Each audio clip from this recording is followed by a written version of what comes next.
Disclaimer cause all materials in this video are for educational purpose only.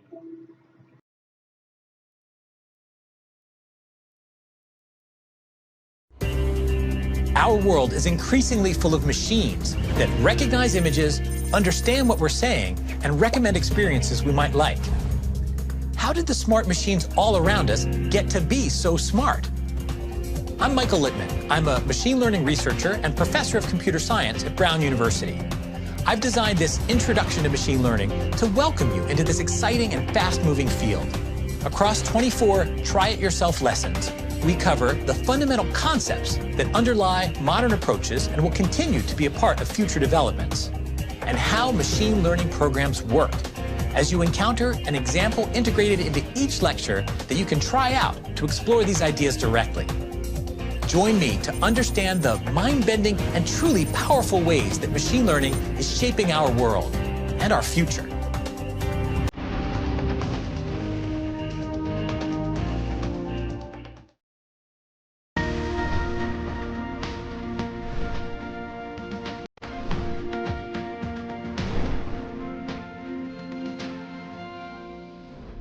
Your professor is Michael L. Littman, the Royce Family Professor of Teaching Excellence in Computer Science at Brown University.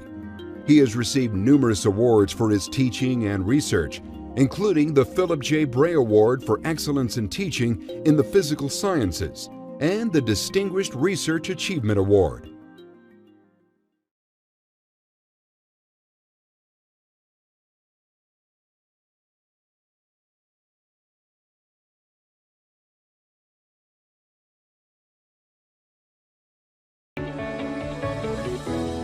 Machine learning systems have begun doing all kinds of stuff that, until recently, was just science fiction. Here's some amazing machine learning tricks. Machine learning can transcribe what I'm saying while I'm saying it, predict what word I might say next, make me look older or younger, write the background music that you're hearing, find a face in this image even while it's moving around, label objects in this image, translate what I'm saying into other languages. Or, machine learning can use a simulation of my voice to talk on my behalf. Fancy, huh? There's a variety of different inputs and outputs, but the glue that makes each work is machine learning, specifically a recent flavor referred to as deep learning. A lot of the visible progress has been taking place since around 2015. That's when a variety of deep learning applications began attracting broad attention. References to the term machine learning in the New York Times had been almost non-existent until 2005, but then increased 33% per year from 2014 to 2018. And yet, many of the ideas that form the foundations of machine learning have been under development for decades.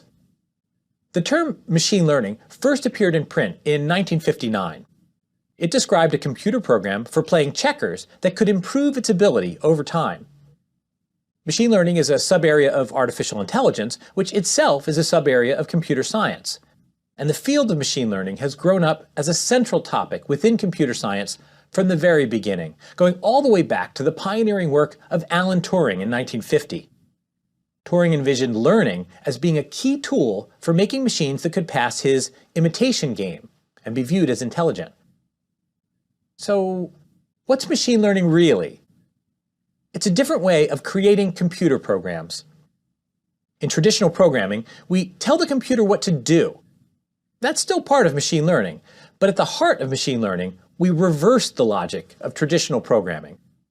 Instead of giving the computer rules or algorithms telling the computer what to do with data, in machine learning, we go in reverse. We start by describing the output we want, exemplified in a data set, and the machine learner then creates rules or algorithms. So instead of rules plus data goes to desired output, machine learning is desired output plus data goes to rules. In essence, we give the computer a sort of template about what it should look for, plus guidance about how to use the data as an example of what we want.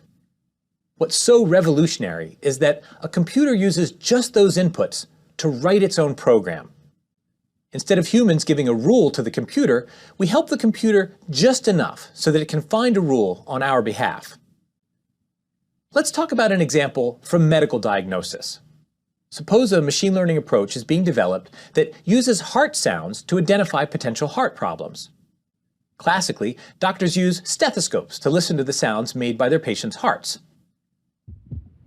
That's my heart right there. Subtle changes in the sounds can indicate a problem with the heart valves. Let's think about automating this kind of heart exam.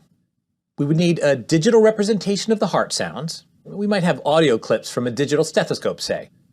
And we would need a machine learning program to process those recorded sounds to infer whether everything is functioning normally. As you might imagine, it's really difficult for people to learn to identify the sound cues that suggest trouble. Doctors who do it well examine a lot of patients and practice throughout their careers. But even for someone who's an expert, it's very hard to capture knowledge about heart sounds in the form of an explicit rule you can express in a traditional computer program. It's hard to tell a computer what to do.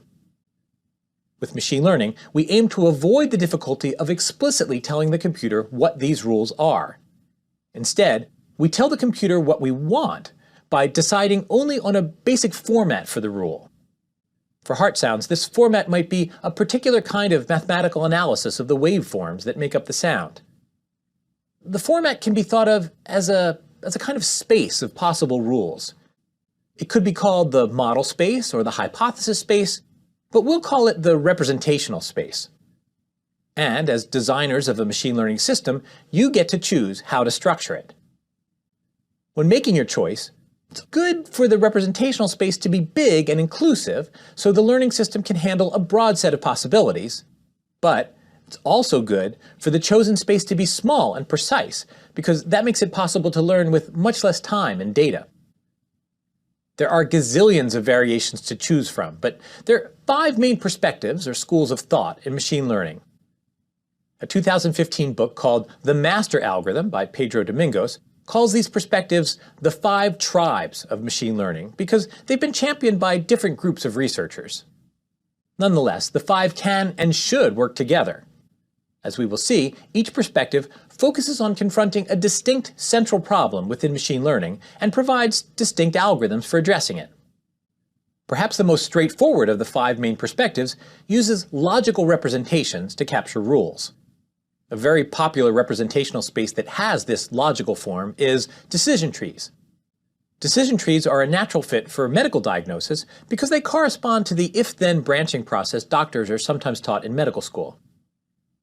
But for many problems, like heart sounds, explicit rules are hard to come by at all.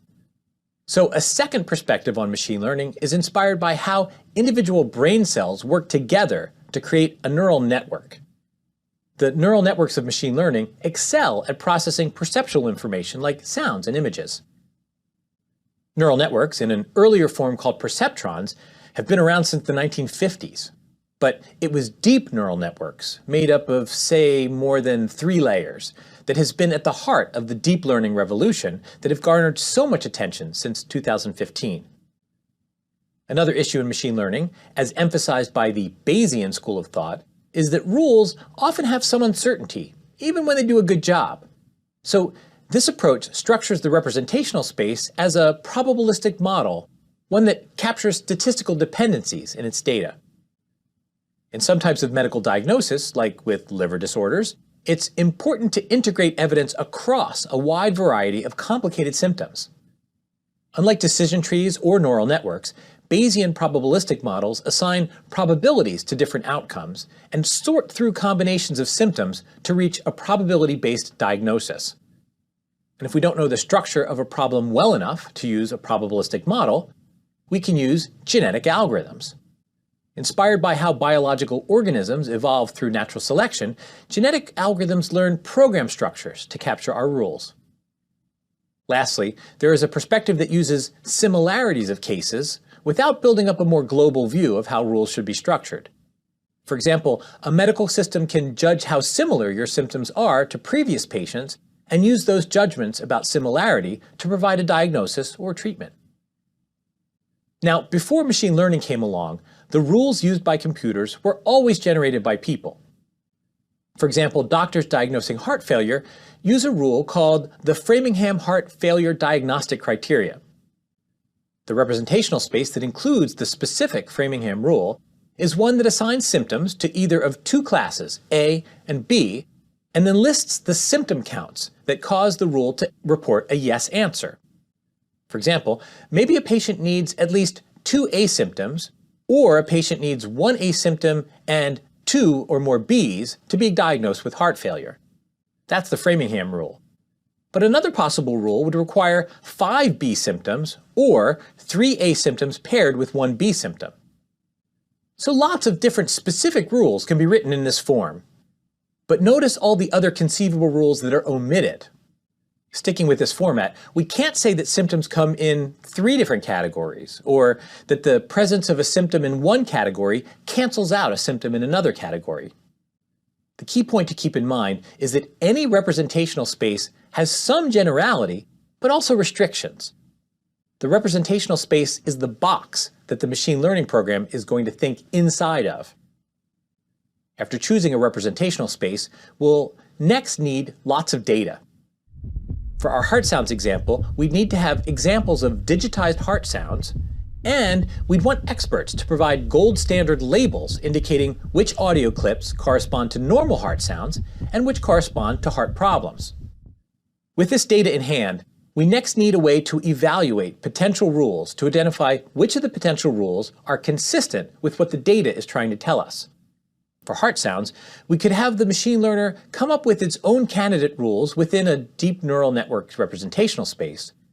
Then, we want to score how well each rule is doing across an entire collection of example heart sounds.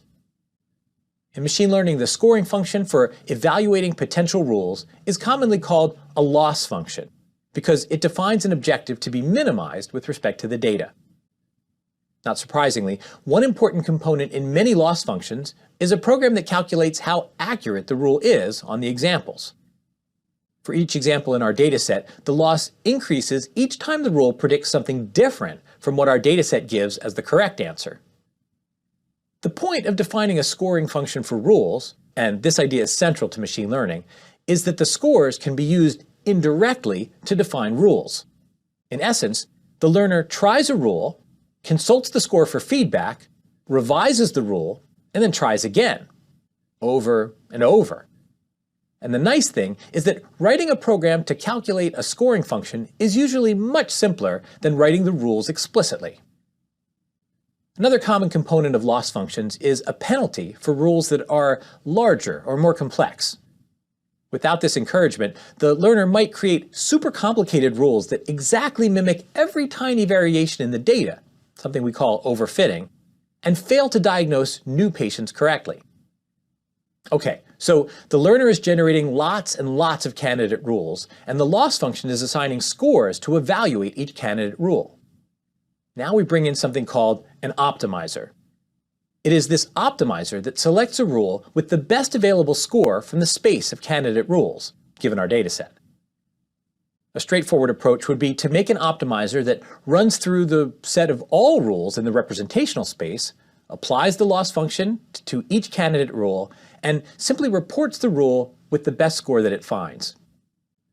But in practice, representational spaces have billions upon billions upon billions of rules in them. We just do not have the time to sift through all of them. What comes to the rescue is that machine learning optimizers can make educated guesses on how to improve the rules directly. These shortcuts allow optimizers to cleverly rifle through astronomically huge representational spaces and return an approximately best answer quickly. So, what a machine learning program most often does is approximately optimize loss over representational space. The basic recipe for creating a machine learning program is choose a representational space, design a loss function that uses data to score potential rules, and run an optimizer that selects the rule in the representational space with the approximately best score. And here's the upshot of this recipe. Machine learning turns data into rules. I think the generality of this basic approach to working with data is partly why machine learning has been so powerful.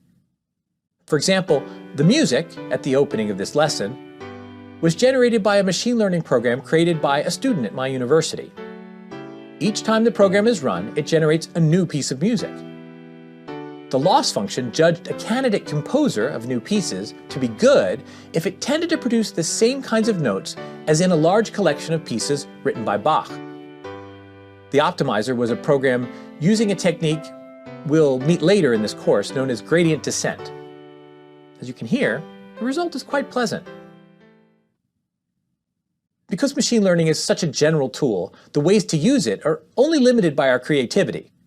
Okay, so the heart of a machine learning program is telling computers what we want. The representational space defines a mini-universe of possible choices, the loss function evaluates and scores the possible choices, and an optimizer selects the approximately best rule. In brief, represent, evaluate, select. That's the fundamental recipe for machine learning. To practice using these ideas, let's look at some informal examples. Suppose we have a program that suggests a driving route given a starting location and destination. Several well-known apps will tackle navigation for you.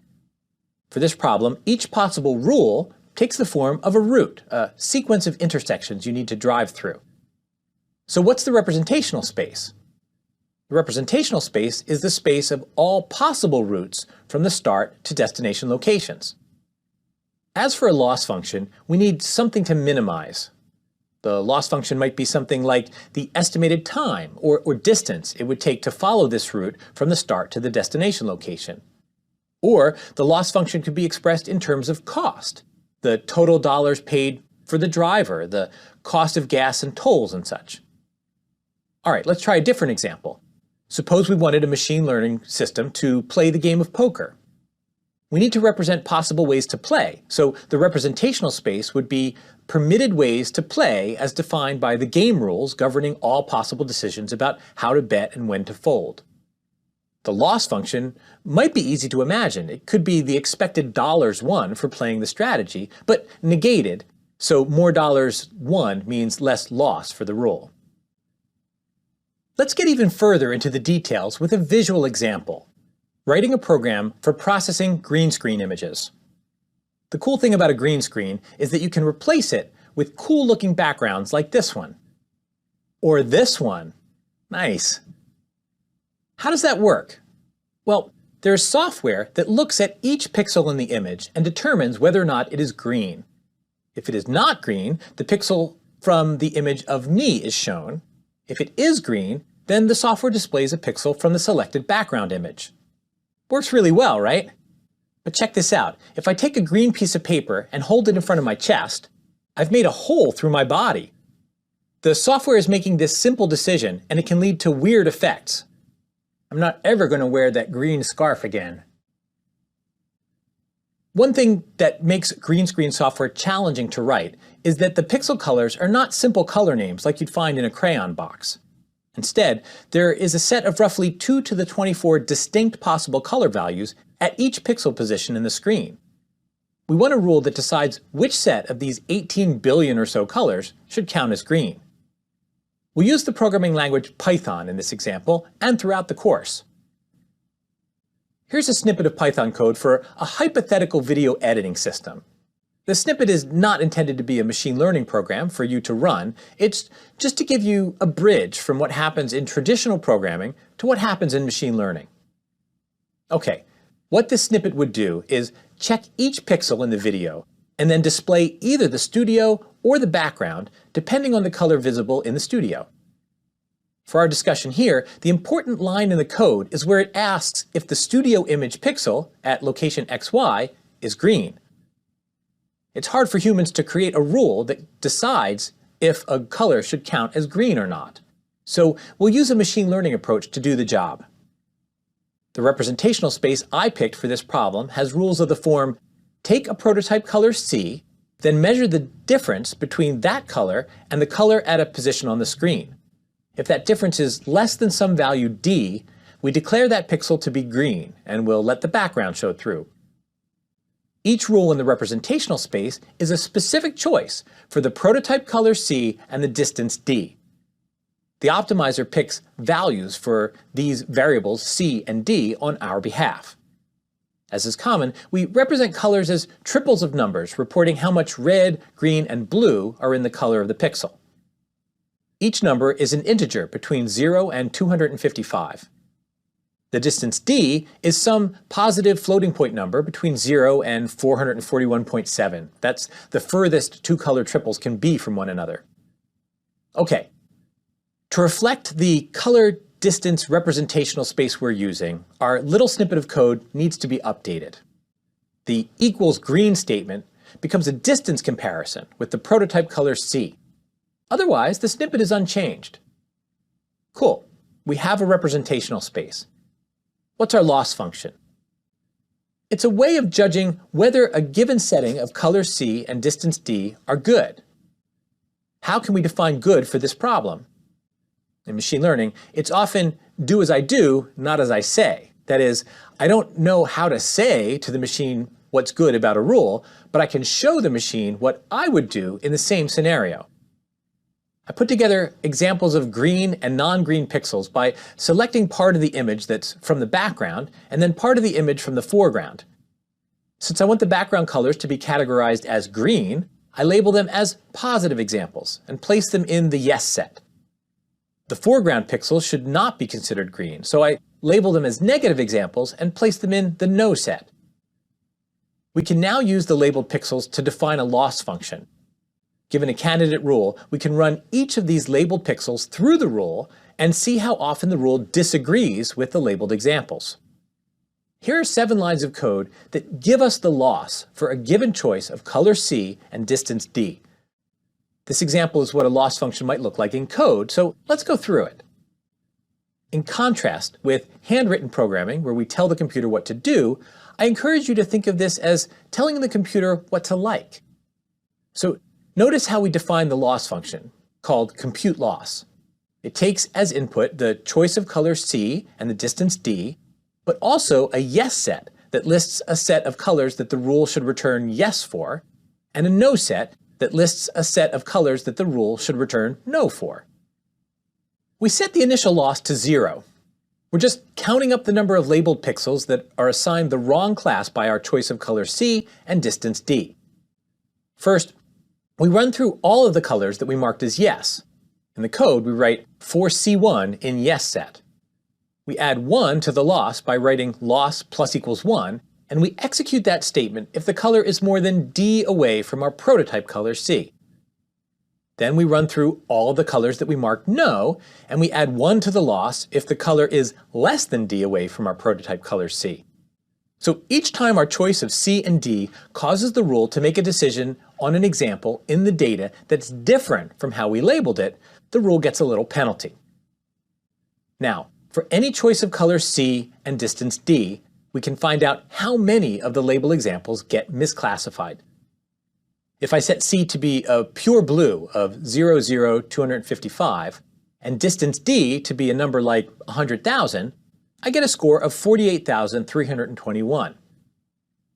If I set C to be pure green, 0, 255, 0, and D to be a number like 10,000, I get a similar score of 48,638. But if I bring the distance D down to 9,000, the score drops to 5,752. So that's not bad, is it? Actually, I don't know. It seems like it's going to take a long time to find the best choice. That's where machine learning brings in the optimizer. For now, let's just assume the optimizer is a kind of magic box that can sift through all the values of color C and distance D to come up with a value that results in the lowest possible loss. In reality, the absolute best choice of color C and distance D is very difficult to find. So what we do instead is use a scheme that does pretty well at reducing loss for this combination of representational space and loss. Okay, the best C and D our optimizer is able to find has a loss of only 260. If we plug these values of color C and distance D into our rule, we can take a look to see what it does in the green screen example. Look at that! We can see the background just like we wanted, Look how crisp the edges are. It's not perfect. It missed the green card, but think about why. It's a different shade of green, and I didn't include any pixels from the green card in my yes set. But the problems could be fixed by labeling more examples or by using a richer representation space. Meanwhile, the basic machine learning approach already does quite well. Let's contrast our machine learning program with a more traditional approach to programming. Traditional programming is sometimes called imperative because you issue specific commands that the computer has to follow. We tell it exactly what to do, exactly what color comparison to make. We can classify pixels as yes or no using an imperative programming style, but that means it's up to us to choose the values for our color C and distance D on our own. Until we provide a setting for each of those values, an imperative program cannot be run. In machine learning, we do not tell the program what to do. We simply declare what the program should like by giving the computer code and examples that are used to assess how good its proposed rules are. Instead of imperative, the approach to programming in machine learning is declarative. We declare that the program should make a good choice, and we give it input that defines what better and worse choices are. But we don't tell the computer what to do. Okay, I don't want to overstate this distinction. At a more fundamental level, we're always telling the computer what to do, so we're always writing imperative programs. But the thought process in machine learning has this backward aspect to it, and it can take some practice before it starts to feel natural. And yet, the more you are able to solve problems this way, the more you'll see that it's quite empowering. We can offload to the computer the search for rules that we can't express concretely.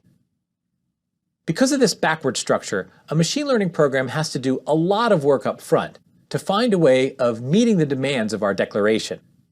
Not surprisingly, the hardware needed to run a machine learning program can be much more than what is needed to run a traditional program.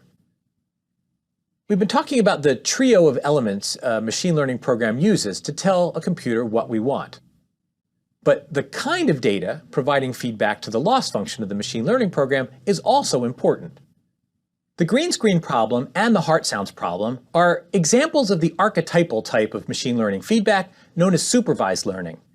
In supervised learning, expert humans provide data that includes both inputs and their corresponding outputs or labels. In supervised learning, the feedback is like pre-made flashcards. On the one side of the flashcard is the input. What's another name for the scoring function in machine learning?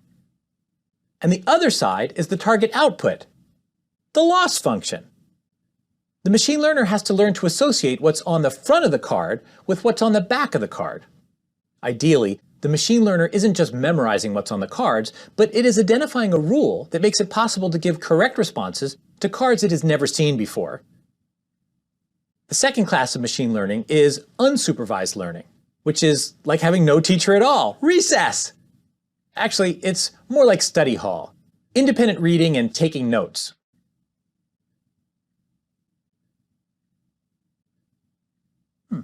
Another common component in loss functions is a penalty for rules that are larger or more complex. That's good to know. An unsupervised machine learner is not merely the logical opposite of a supervised learner. What we call an unsupervised learner is one that tries to re-represent the data it is given in a more succinct way. In computer science, the idea of representing the same information in less space is called compression. In machine learning, a more succinct output is achieved by clustering, or sometimes with dimension reduction. However, getting enough data for fully supervised learning is hard, and unsupervised learning without any labeled examples is not directed to solve a particular problem. So we also have semi-supervised learning, where we leverage some examples to shed light on the rest. Last but not least is another quasi-supervised class called reinforcement learning, partway between supervised and unsupervised learning. It's also my personal favorite topic in machine learning.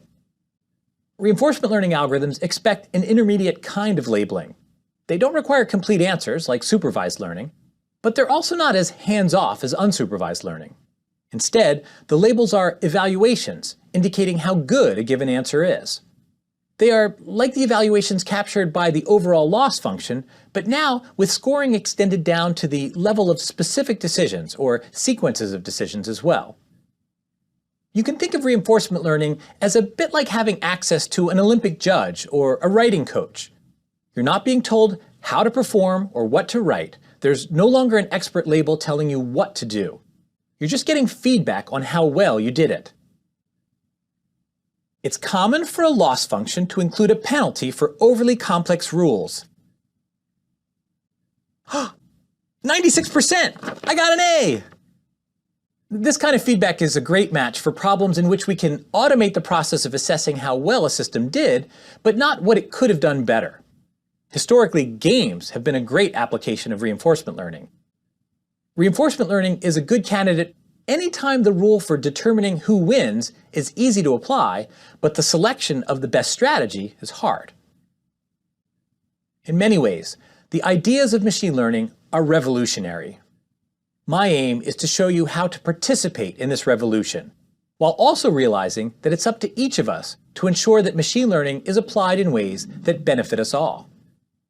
After all, machine learning can also go wrong. Bad actors can poison machine learning datasets and exploit the resulting behavior for their own purposes. And even without malicious intent, machine learning programs are complex, even opaque, and have many other ways that they can go wrong. Given such challenges, the question that naturally arises is machine learning good or bad? My answer is both. It's kind of like natural language in a sense. Are words powerful? Yes, of course. Are they dangerous? Well, yes. You can do amazing and scary things with language, and the same is true for computation and for machine learning in particular. Over the next several lectures, we'll explore the main approaches to machine learning. We'll start with decision trees in the next lecture, then we'll have 2 lectures about neural networks and continue through each of the 3 remaining major perspectives on machine learning. Each of these early lectures will focus on supervised learning, while later in the course we'll also encounter unsupervised, semi-supervised, and reinforcement learning. And throughout the course, we'll see more and more of how to program backwards. When we program in machine learning, we're inputting a framework for what we want. What's amazing are all the ways a computer can use programs about what we want to find rules that solve problems on our behalf.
People summarize what they've learned in the form of pearls of wisdom. Feed a cold, starve a fever. Wash your hands for 20 seconds. Don't put anything in your ear smaller than your elbow. Machines can do something similar. A machine might summarize a large collection of routing traffic data by internet congestion decreases on nights and weekends. Some pearls of wisdom come in the form of scientific laws like E equals mc squared. It's kind of beautiful, it's powerful, it's very pithy, and it says something deep about the universe in a very short sequence of characters. Short rules like this are often the most transmittable, generalizable, and broadly applicable. In machine learning, the rules produced by the computer may not be quite so pithy, but they can be expressed logically in the form of if-then-else structures. We can diagram these if-then splits in a tree structure. The splits represent yes-no, true-false decisions about which branch to follow, while the final node represents categories at the end of all those decisions, categories like vaccinated or cured. Those are categorical trees, or the final nodes might be numbers, in which case they're called regression trees. Classification and regression trees taken together are sometimes known as CART, but we'll just call them decision trees. Actually, they're kind of upside-down trees, aren't they? But remember, these are logical trees with a top-down structure, so it's just easier to read the decisions as starting at the top. Decision tree algorithms first sprouted on the machine learning scene in the mid-1980s. One of the earliest examples was ID3, the iterative dichotomizer 3, published in 1986. This algorithm established the basic top-down structure for learning decision trees, which has dominated the field.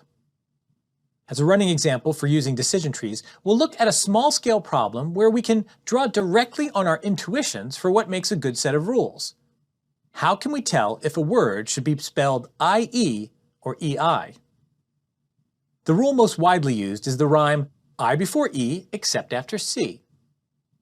Let's take a look at whether we can use machine learning to create a better rule for deciding whether a word is spelled with an IE or an EI.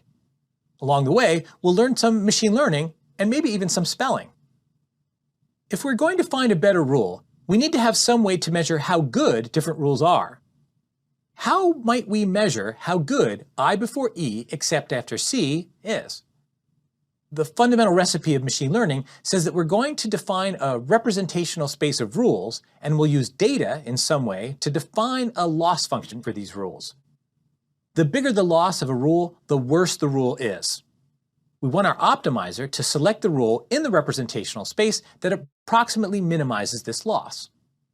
To quantify the loss of the I before E rule, we need to assign low loss to rules that guide us to spell things correctly. So a very natural first cut is to use a loss function defined as the number of instances the rule gets wrong. Here's a few examples from a 20,000-word pronunciation dictionary. Word on top, pronunciation below. Pronunciations are encoded in a system called the alphabet, created in the 1970s to standardize some of the early research efforts in natural language processing. The alphabet system uses one character per phoneme, like the lowercase e for the sound A, and a capital O for the sound oi. I was surprised to find that in this pronunciation dictionary, the letter patterns IE or EI can be pronounced 26 different ways. The pronunciation dictionary we're using is from an old machine learning project known as NetTalk, and it's available online. NetTalk itself was an interesting and highly influential project in the history of machine learning. Back in 1985, the original NetTalk project addressed the problem of going from a word's spelling to its pronunciation. We're going to use the same data to go the other way, from information about a word's pronunciation to its spelling. Using the NetTalk data, I pulled out all the words that were spelled with either an IE or an EI. Oh, either goes in the EI list. That produced a list of 500 words. Of these words, 357 are IE words like species and amplifier and dietary, as well as words like equestrian and contrariety. And 143 are EI words like either and nice. Nice. Notice that I gave 5 IE words and only 2 examples of EI words. That's a visual cue that in this dataset, IE words are 2.5 times more common. That's going to turn out to be relevant when we assess possible rules. Although we want a rule that minimizes loss, in this case it's a little easier to talk about maximizing a goodness score. Our goodness score will be the accuracy of the rule on this collection of 500 words. Here's a good way to represent rules so we can compute their accuracy easily. We draw a node representing all 500 words broken down into the IE words and the EI words. Associated with the node is a test, which appears in the top of the node. So for the classic rule, the test is the IE or EI right after a C? That splits up the collection of words into those where IE or EI come right after a C and those that don't. The ones that do, marked yes, are going to travel down the left branch. The ones that don't, marked no, will travel down the right branch. Following the yes branch for comes after C, we can find that of the 357 IE words, 24 are CIE words, like conscience and glacier. Of the 143 EI words, 11 are CEI words, like misconceive. So 24 plus 11 are right after C, and those 35 words go down the left branch. The remaining 465 go down the right branch. For words on the left branch, we'll guess EI because the rule says it's I before E except after C. For the words on the right branch, we'll guess IE, the default. Within this structure, we're in a good place to compute the accuracy of the rule. How many words will it get right? Well, it guesses EI on the left branch and gets 11 words correct. It guesses IE on the right branch and gets 333 words correct. So that's 344 altogether. Out of the 500 words, that's 68.8% correct. Is that good? Well, 68.8% on an exam doesn't seem all that great. What's something we can do to improve the rule? Well, on the left branch, it guesses EI. That contributes 11 correct words. But if it had guessed IE, it would have contributed 24 words, which is better. This revised rule gets 24 plus 333, or 357 words, correct for an accuracy percentage of 71.4%. It's not a huge improvement, but it's better than the original rule. And what is the revised rule? The default is I before E, because that's what it does in the right branch. The left branch is what it does in the after C condition. And in that condition, it also advocates I before E. So the rule becomes I before E, full stop. Wow, is that all we need? It's shorter and more accurate than the original rule. And yet, something seems off. For this collection of 500 words, IE is much more common, 2.5 times more common. So in this case, guessing what's more common all of the time is a lot better than just guessing randomly. That's an important point to be aware of when we're doing machine learning. If your data is not balanced, if it has lots more examples of one class than the other, be careful how you interpret accuracy rates. Even 99% accuracy is very bad if one class represents only 1% of the examples. Anyway, these numbers are saying that the except after C thing is kind of a bust. But, you might say, the rule does seem to be helpful in spite of what your loss function is saying. Well, that's true. In fact, that's another important point. Take your loss function with a grain of salt, unless you are certain that it is exactly what you want. Our loss function here is about spelling words correctly from this entire list of 500 words. The except after C spelling rule is aimed at words that people tend to get confused about. For example, since the word applied is on our list, our rule is trained to spell it correctly, APPLIED. But would you ever wonder whether it's actually APPLEID? No, that's just not a word. Except maybe if you're a Mac user, you'll see Apple ID as an account name you use for accessing their cloud service. But even then, you would not get the two mixed up. We might have a better loss function if we had a list of words with IE or EI that are commonly misspelled. But that brings up another point. You cannot do machine learning on data you do not have. You might be able to imagine data that is better suited to the problem you are solving, but gathering data can be quite costly. You have to ask yourself, is it worth the cost? If not, can you still get a useful answer with the data you have? Sticking with the data we have, there is more we can do. There's another part of the I before E rule that is perhaps less well known. The rule that I learned in 5th grade from Mrs. Wiener was I before E except after C or when sounding like A as in neighbor or way. The poetic pronunciation exception is built right into the rule. Let's take a look at the decision tree we get with this rule. I colored one of the new nodes orange because the majority class for that rule is EI. That's the first time we saw a node that was reached more often by EI words than by IE words. We can calculate the accuracy of this extended rule. It gets 24 plus 44 plus 332 equals 400, or 80% correct. Now we're getting somewhere. Mrs. Wiener's rule seems better. The improvement so far suggests that other trees might be even better. It's a good time for us to take a step back and try to formulate a general approach to building decision trees from data. To start off, let's talk a little bit about what we mean by data. We want an algorithm that spits out a decision tree. A decision tree is a kind of rule that distinguishes positive and negative examples of some concept. Drop a word like nay in at the top of the tree, and the tree sorts it out.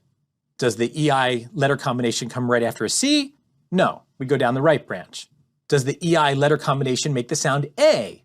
Yes, so we slide down the left branch. We end at a leaf and make our prediction, N-E-I-G-H.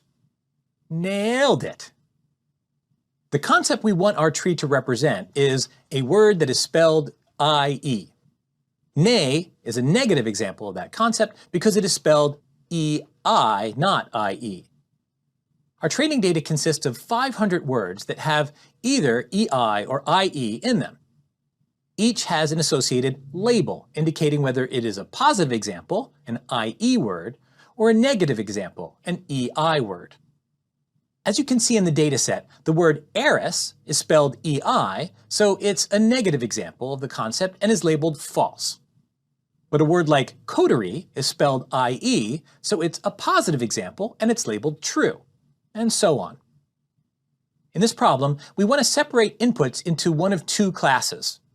In the context of machine learning, we call such problems binary classification tasks. Learning binary classification is the prototypical machine learning problem. Lots of problems in machine learning have this form. We might want to learn whether a given face is me or my son Max, who looks kind of like me. Or we might want to learn to predict whether a paragraph of text is in English or in French. Any such problem is a binary classification task. Before we can automate the construction of our decision tree on our labeled data, we need to be specific about what kinds of decision nodes our rule learning algorithm is allowed to consider. The rhyme gives us the idea of asking whether IE or EI come right after some particular letter like C. It also suggests we should consider the way the letter combination is pronounced. In addition to pronunciations, I decided to have a total of 5 possibilities. There's right after C, or whatever the letter. I also included right before the letter, as well as whether the letter combination comes anytime before each particular letter, and anytime after each letter. Lastly, a letter might appear not at all with IE or EI. We can encode this information as a big table. Each row of this table is called an instance because it is a concrete example of what we want to apply our learned rule to. The columns of this table are called features. They are the information about the instances that we can refer to in our rule. This entire table, which we take to be the input to our decision tree creation algorithm, is called the training set. For the IE rule, the full training set has 500 rows, one for each of the instances. There are 5 different before-after possibilities for the 26 letters, so that's 130 features. Plus, there are 26 different pronunciations for IE or EI in the dataset. That makes a total of 156 feature columns. These true-false values of the features are the only information the decision tree creation algorithm gets to see about the words. The decision tree algorithm does not inspect the words directly. An extremely natural and efficient way to build a decision tree for a training set is top-down. That is, we first pick the decision node that will sit at the top of the tree. That node will separate all of our data into two sets: the set of instances that answer true to the decision node and the set that answers false. Both of these sets can be thought of as smaller training sets that we can proceed to turn into smaller decision trees. So by choosing the top decision node first, we can decompose the problem recursively, applying the same procedure repeatedly to simpler and simpler versions of the same problem. To build our decision tree top-down, we need to answer two big questions. Of all the possible decision nodes we could pick, which one do we pick first? And at what point do we just stop splitting our data and assign a label? Let's tackle the question of what should be our first decision node. We can boil this question down to something very simple. Each feature is a candidate for the decision node. Thinking like machine learning people, we need a way to score each of these candidates so the one we want is the one with the best score. So what does a candidate decision node do? It takes all of the instances in our training set and separates them into two piles. The ideal result is for the labels on each side to be purely one label or the other. Here's a concrete example, separating just a few words into two piles. Suppose our very first split is on the feature right before n. So we would separate the word list into two piles, the trues and the falses. How good a split was this? All of the EI words end up on the same side. That's good, right? Because we can classify the trues as true and we'll get them all right. But look at all the IE words that are still mixed in with the EI words. That's not good. There's still work to do to separate them out. The ideal split would make each side consist purely of words that use the same spelling. So we want a way to measure purity. Then we could take the purity of the two sides and compute a weighted average to measure the overall goodness of the split. And that's what decision tree learning algorithms do. We'll measure impurity using a score popular in economics, as well as machine learning, known as the Gini index, named for an Italian statistician named Corrado Gini from the early 1900s. The formula measures the difference between the fraction of positive labels, x, and the maximum impure value, 1/2. The difference is squared, then doubled, then subtracted from 1/2. The resulting score has a maximum value of 1/2 when the labels are split evenly, and a minimum value of 0 when the labels are purely negative or purely positive. With the Gini score in hand, we can look at a concrete example of the decision tree search process in action. For our EI dataset, we start off with 500 instances. One of the features is anytime after A. This feature is true for a word like impatient, where the letter A is in the word, and it's before the EI or IE letter combination.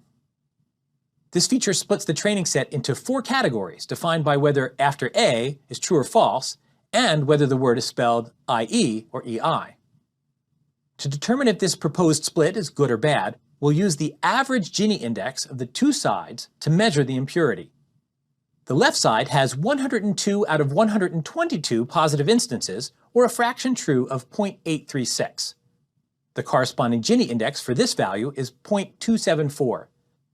The right side has 255 out of 378 positive instances, or a fraction true of 0.675. From our formula, that's a Gini index of 0.439. Together, these two numbers tell us that the left side is somewhat pure, and the right side isn't very pure at all.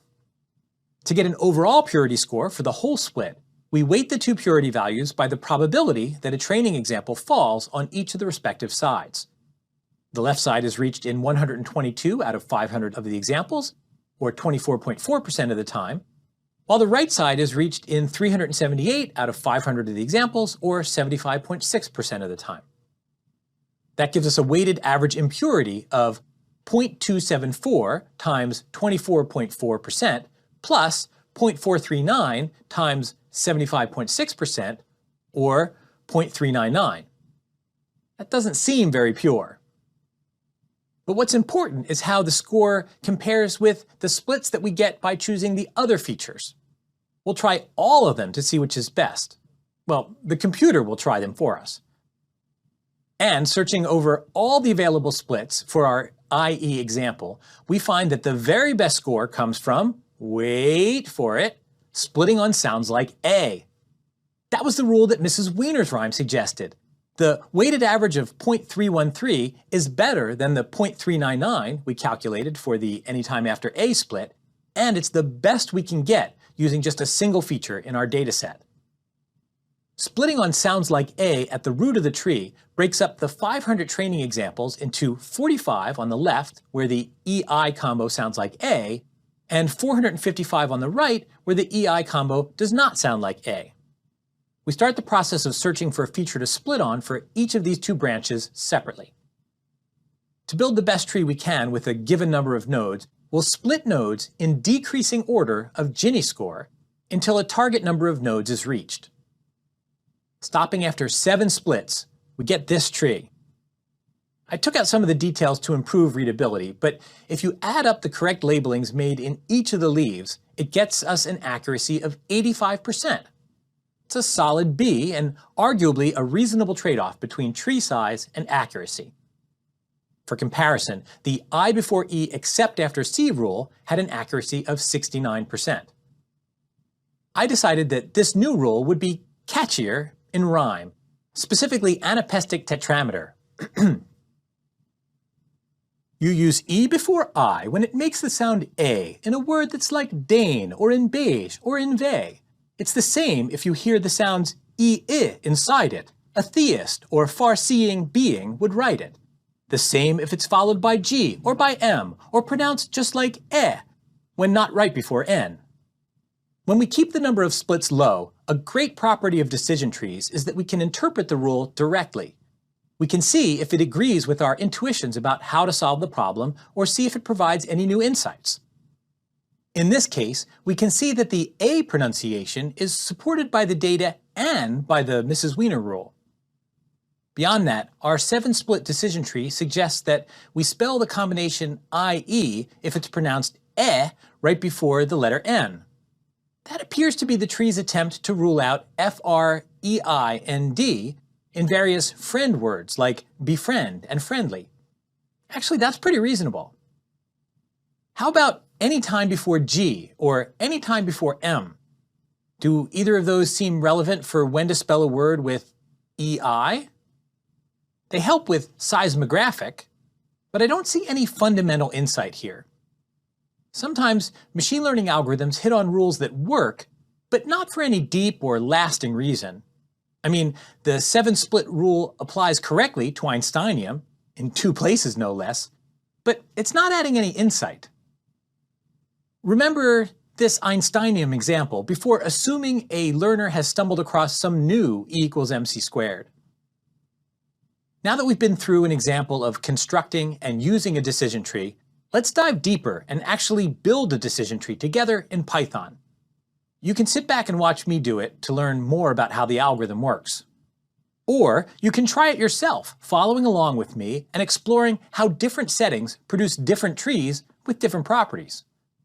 To do so, just access the notebook file associated with this lecture. If you visit the page through the course landing page, it'll load in Colab and the program will be active. If you are running things along with me, one thing to keep in mind is that many of the algorithms we're looking at in the course make use of randomness. That means your results might not exactly match mine. But I've chosen examples where the behavior I display should be very similar to the behavior you are likely to see. For data, we're using a file called diabetes.csv. It's a dataset with information for each of 768 people, including whether they were diagnosed with diabetes within 5 years after the information was recorded. The data includes 8 features, including the number of times the person has been pregnant, the glucose concentration in blood plasma, and a few others such as body mass index. The label is 1 for people who had an onset of diabetes within 5 years and 0 otherwise. Here's how we read this file into an array in Python. First, we'll open the file for reading, R, and assign the file the name f. With this value f.readlines produces the entire file as a single array, which we'll call data. To organize the data, we remove the trailing new line character from the entry for the first line of the file, line 0.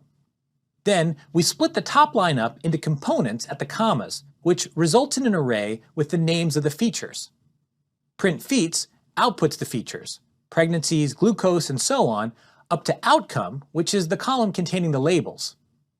Since that last part is the label, not a feature, we'll trim it off by indexing into the list from the start at 0 to the length -1.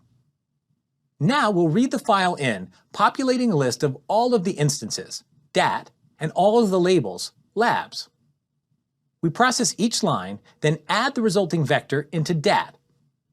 We convert the label to an integer, and the other feature values to floating point numbers. Now we've got our list of 768 instances.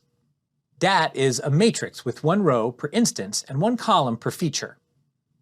Let's take a look at one row, say instance 15. We get this numeric vector out and we see it's a list of the 8 feature values for this instance. It represents a 32-year-old woman who's been pregnant 7 times and has a body mass index of 30.0. Now that we've got our training data ready to go, we're all set to build a decision tree. Python has a package called scikit-learn that includes many important learning algorithms. We'll run an algorithm to build a decision tree on our data. We define CLF to be a decision tree classifier with at most 3 leaf nodes. How well does the resulting tree predict the data? We get a little over 77% correct. Okay, not terrible, especially for a tough problem like predicting whether someone will be diagnosed with a life-altering disease like diabetes. What does the learned tree look like? I drew the decision trees earlier in this lesson in a way that would help us read these automatically generated trees more easily. Nevertheless, they demand a bit of explanation. Let's take a look at the root of this tree, the very top node. It says there are 768 samples. That's the whole data set we're working with. The value line tells us that 500 of these samples have a 0 label, no diabetes, and 268 have a 1 label. The person gets diabetes within 5 years. The node includes Gini equals 0.454. The top line in the node represents how we're dividing the data for classification. It says glucose less than or equal to 127.5. That is, instances with a glucose value below 127.5 are going to go down the left branch where it says true, and the instances with a glucose value higher than 127.5 will go to the right. It makes sense to start with a split on glucose for this data because a high glucose value is a strong indication that the person is not breaking down glucose well. That could be a sign that their insulin isn't doing its job, which puts the person at risk for future diabetes. Take a look at what the tree does next. Down the left branch, the one with lower glucose levels, we get 485 people, 391 of whom do not end up suffering from diabetes in 5 years. That's a pretty good number, so the tree stops there and predicts no diabetes for these folks. On the high glucose branch, we have 283 people, 174 of whom do end up diagnosed with diabetes. That's more than half. Notice that the node is colored pale blue, indicating that the node includes mostly instances that are positive for diabetes. The algorithm decides to branch on body mass index, BMI, for the high glucose people. Larger values are taken to indicate that someone is overweight or obese. Splitting on BMI for people with high glucose turns out to make a lot of sense. The decision tree ends up classifying the low BMI people as unlikely to be diagnosed with diabetes, and the high BMI people as likely to be diagnosed with diabetes. This example does a nice job of showing how the learned decision tree captures abstract intuitions about how to classify, while also predicting using specific quantitative values. Decision tree learning is our first machine learning algorithm, and it's worth reflecting on some properties of learning with decision trees. The procedure builds trees top-down without going back and revisiting earlier decisions about what branches to use. As a result, it's quite fast, even if the training set is large. But because it does not revisit its decisions, problems that require looking at subtle interactions of the features can be hard to learn with a decision tree. One of the excellent properties of decision trees is that they can produce simple rules, especially if we limit the number of splits. In other branches of machine learning, it's uncommon that the learner ever produces rules simple enough to be directly and fully understandable by people. But with decision trees, we can often understand why the learned classifier makes a particular prediction for a particular instance. And because we can understand what the decision tree is doing, that lets us refine the analysis if it makes a decision we regard as more boneheaded than genius. As we'll see next time, creating accurate rules becomes much harder when learning from images or auditory information. We need another approach to expand the kinds of problems we can successfully address using machine learning. Coming to the rescue, a world-changing revolution based on neural networks.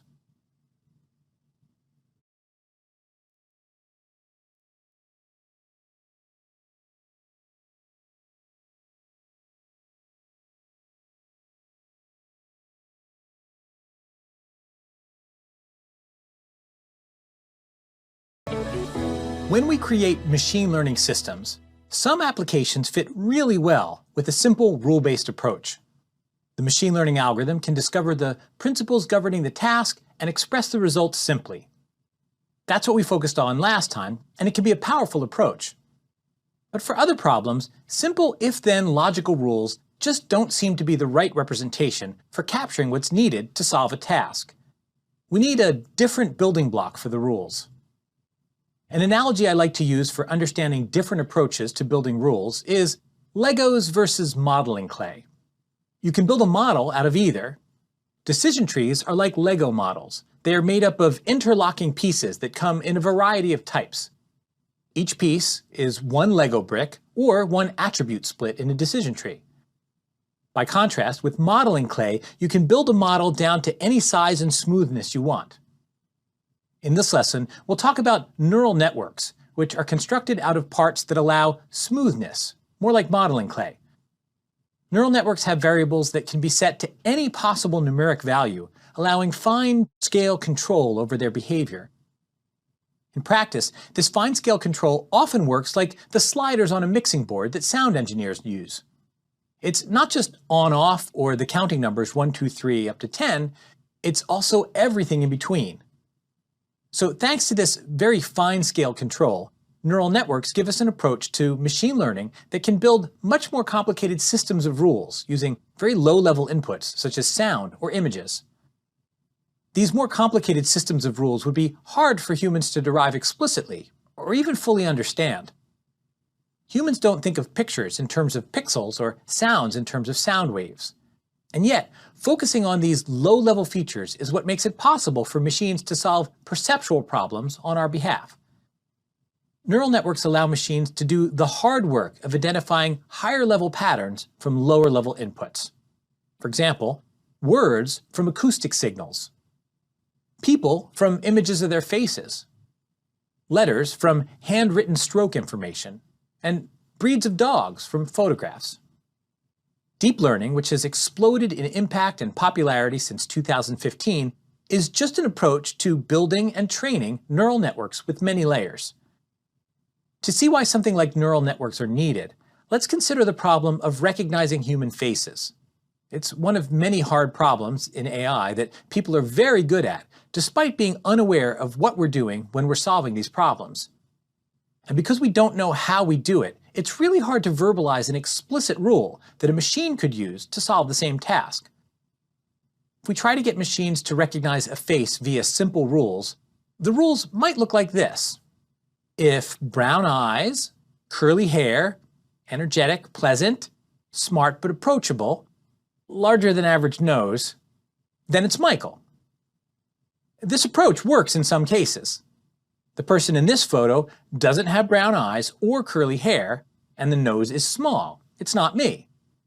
It turns out it's Emma Stone, star of many major motion pictures, but no machine learning courses. Yet. What does the rule do with this person?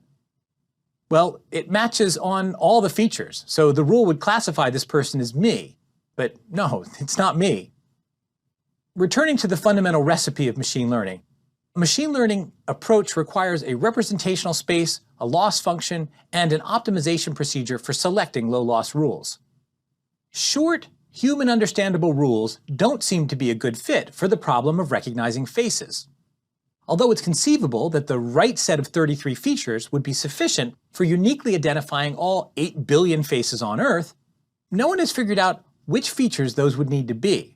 There's not a clean, logical hierarchy. So to deal with low-level perceptual information like we find in facial images, we're going to need something more powerful, allowing many, many subtle distinctions to be made. Instead of a rule in any simple sense, we're going to want something more like an entire program.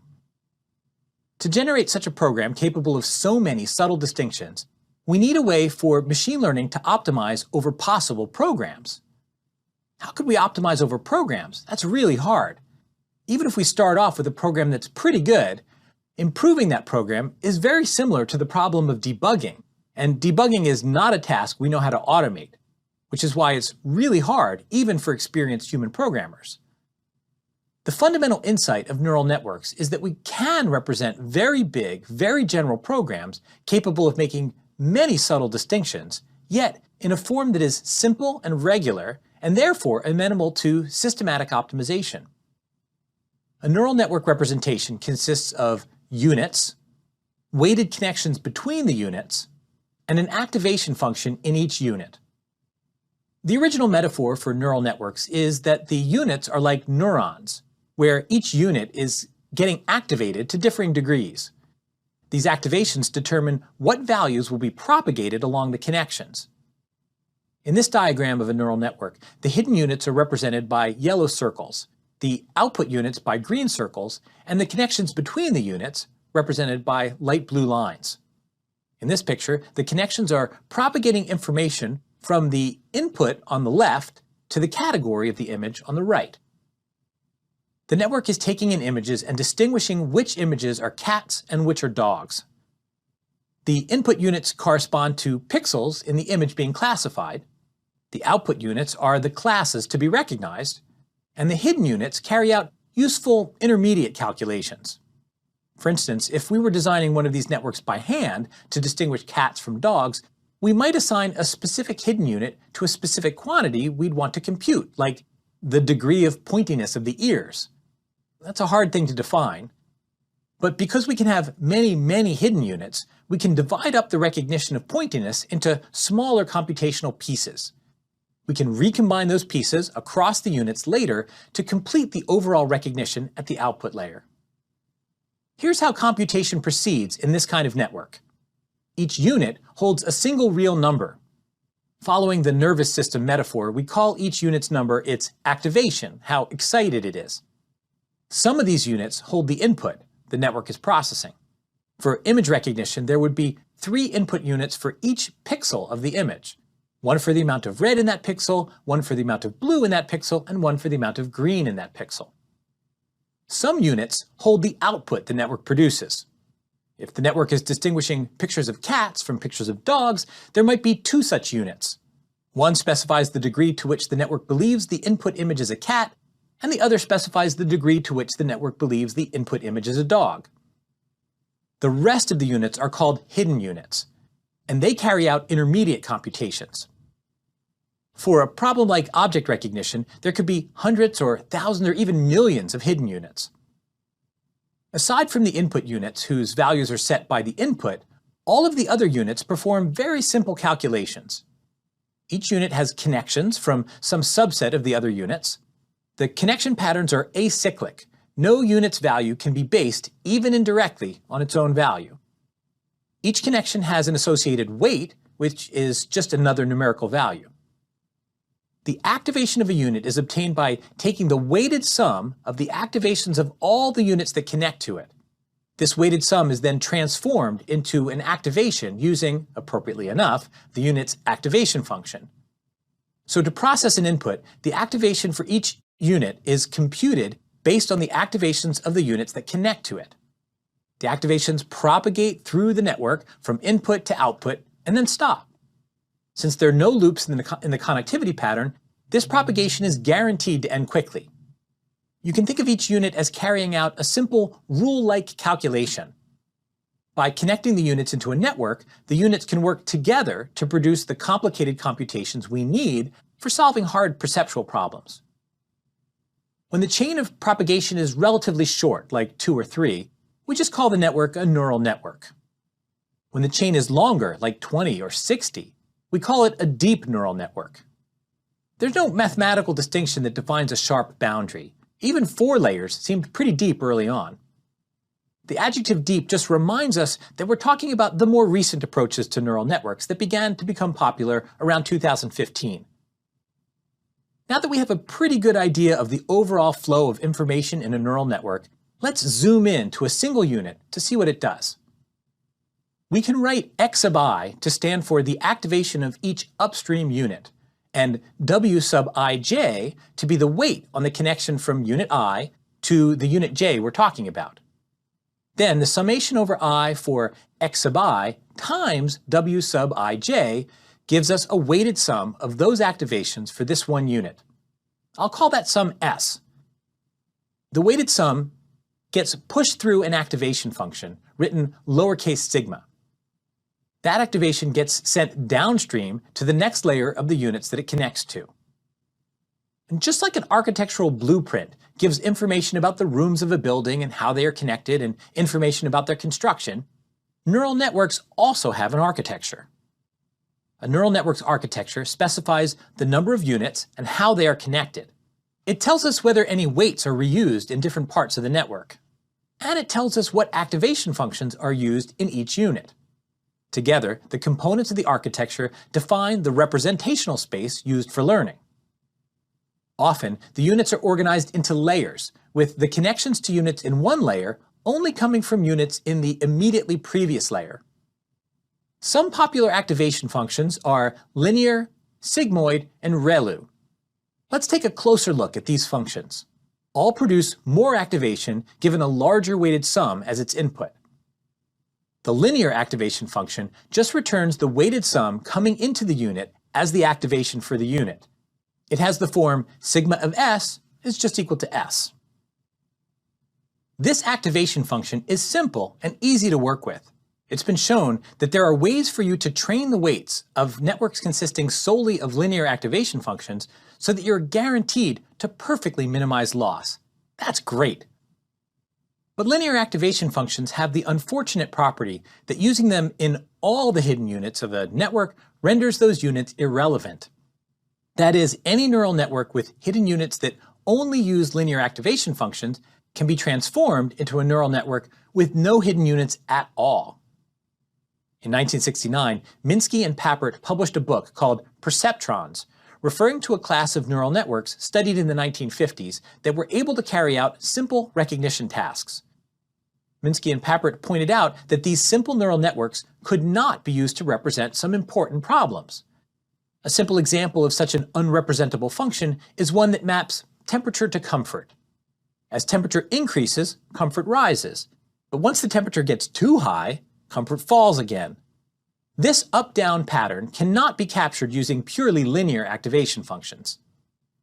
Clearly, we'll need some nonlinearity for our network to be applicable to general problems. The sigmoid activation function provides a very simple kind of nonlinearity. Here, the sigmoid of the weighted sum s has the form 1 over 1 plus e to the negative s. The function moves smoothly from near zero activation to activation near 1 as the weighted sum goes from very negative to very positive. The sigmoid activation function is powerful enough that using it in a sufficiently big neural network makes it possible to approximate any function, which is a neat trick. A drawback is that sigmoid can be a little computationally expensive to use. Each time activation flows through a unit with a sigmoid activation, the computer needs to calculate the transcendental number e raised to some power. If there are hundreds or thousands of units making up the network, and we need to process millions or billions of instances through that network, the cost of computing the e exponential really starts to add up. One of the innovations that helped ramp up the deep learning revolution is the introduction of another activation function in the year 2000 called ReLU. It's a fantastic compromise between the simplicity of the linear function and the nonlinearity of the sigmoid function. The ReLU activation function has the form sigma of the weighted sum s is equal to s if s is greater than 0, and 0 otherwise. The name ReLU is a shortening of rectified linear unit. The linear unit part of the name comes from the fact that this activation function is just the linear activation function for positive inputs. But it is thresholded, so the output value cannot go below 0. That's the rectifying part. ReLUs are the most common activation function used in deep neural networks today. They are blazingly fast on the graphics processing units, or GPUs, used for training big networks. And they have just enough non-linearity, the little bend at 0, to render hidden units relevant again, letting them capture complex computations. Okay, so a neural network's architecture is the number of units, the connections between the units, and the activation functions those units use. Within this general framework, researchers have identified certain architectural patterns that seem to be very well suited to solving specific problems. There are common architectures for problems in natural language processing. Others are common in speech recognition. But the same architecture can carry out very different computations.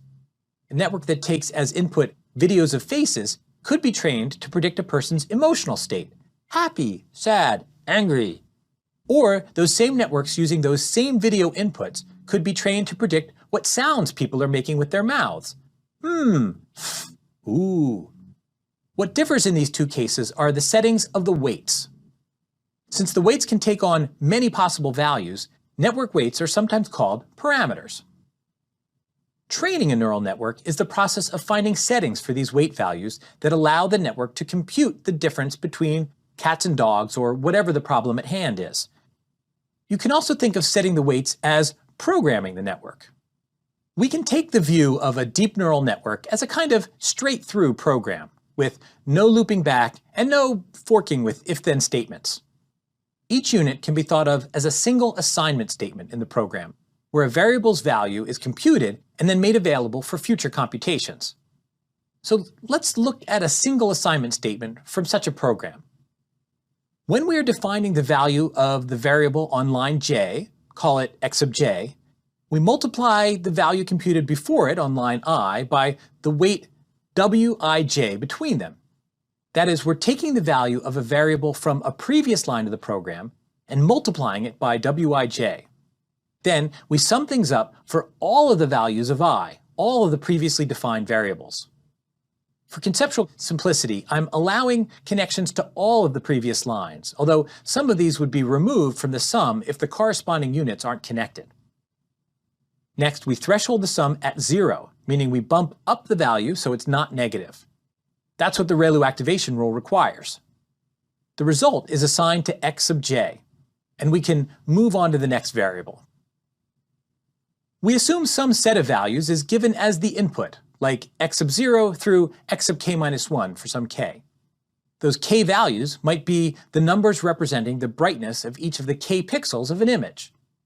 A 224 by 224 image with 3 color values per pixel means k equals over 150,000 values given to us in the input.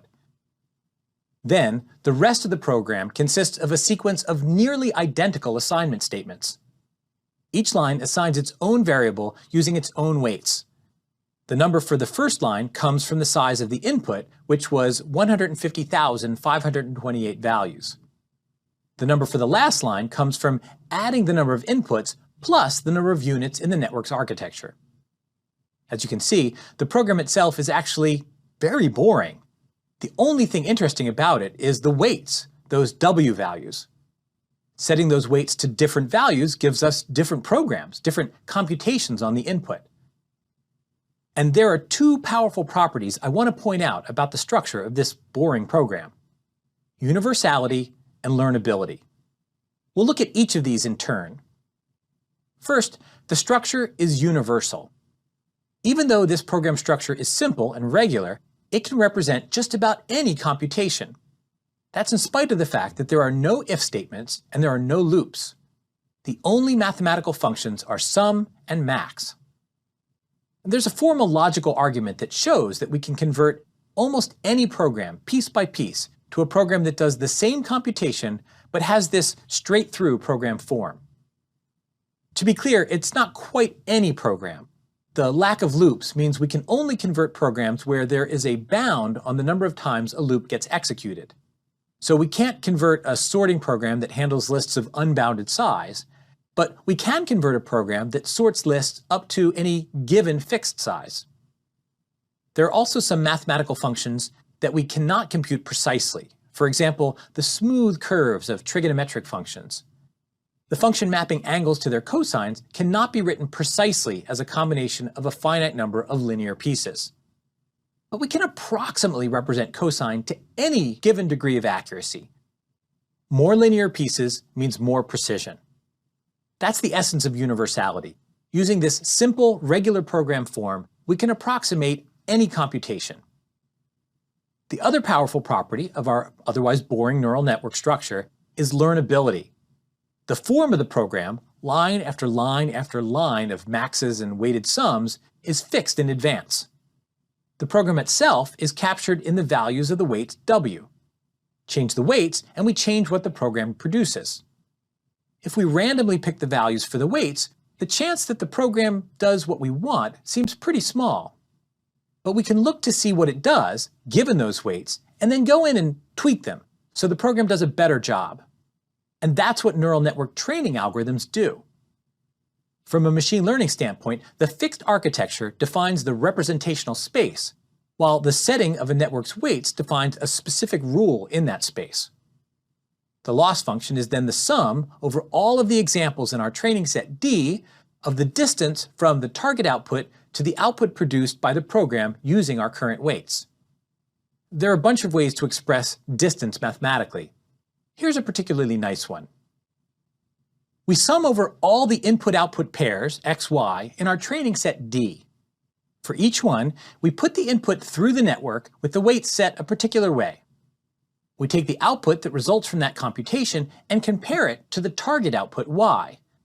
The squared difference is a convenient measure of how close the two are. If they are the same, the value is 0.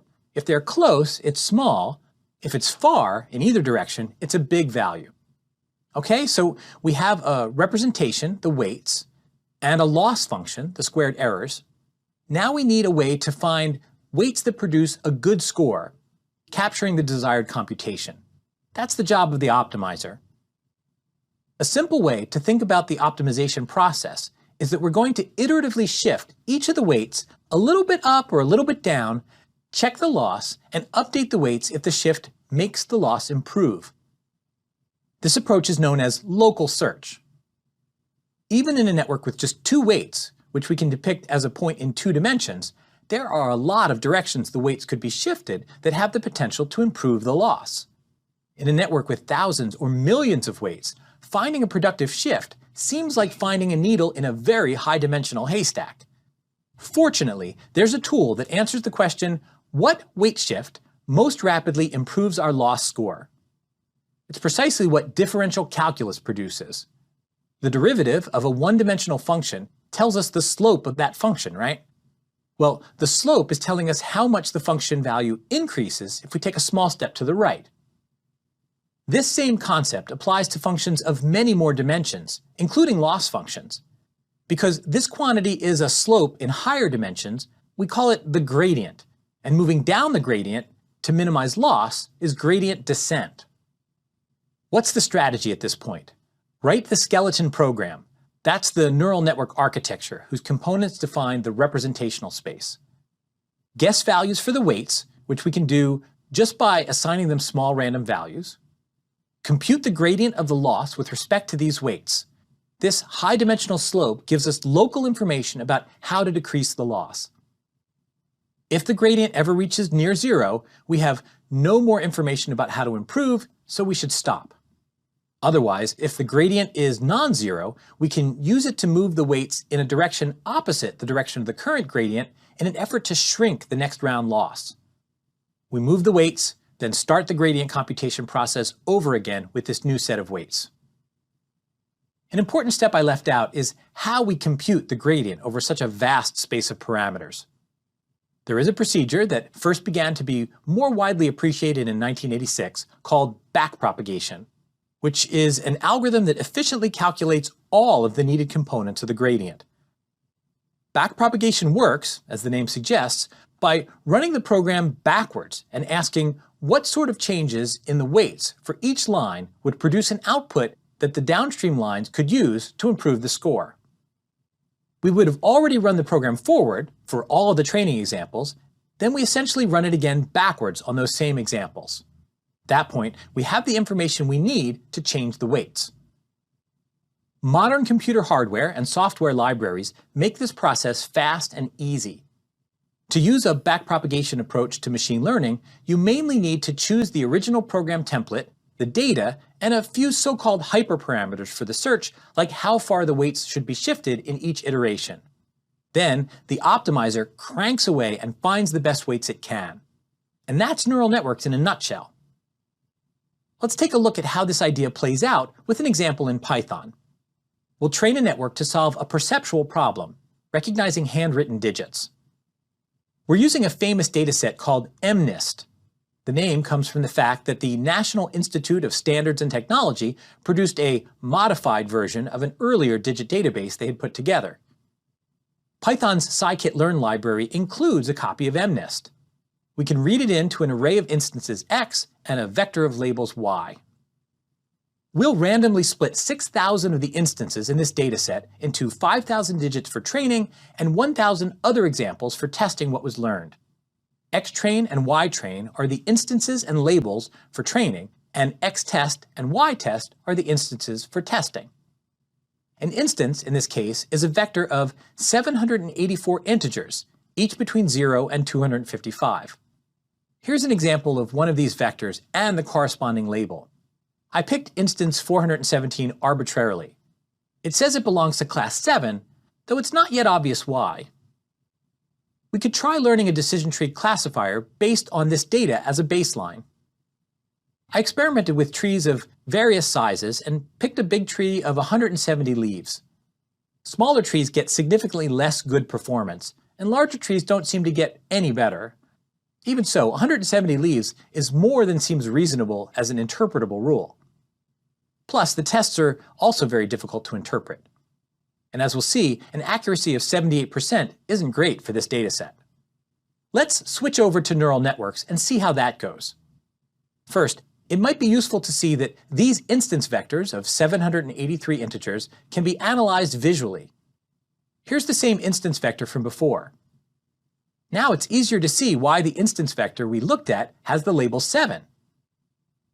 Okay, here's a purely linear neural network run on this same dataset. Training the neural network classifier in scikit-learn is very similar to training the decision tree classifier.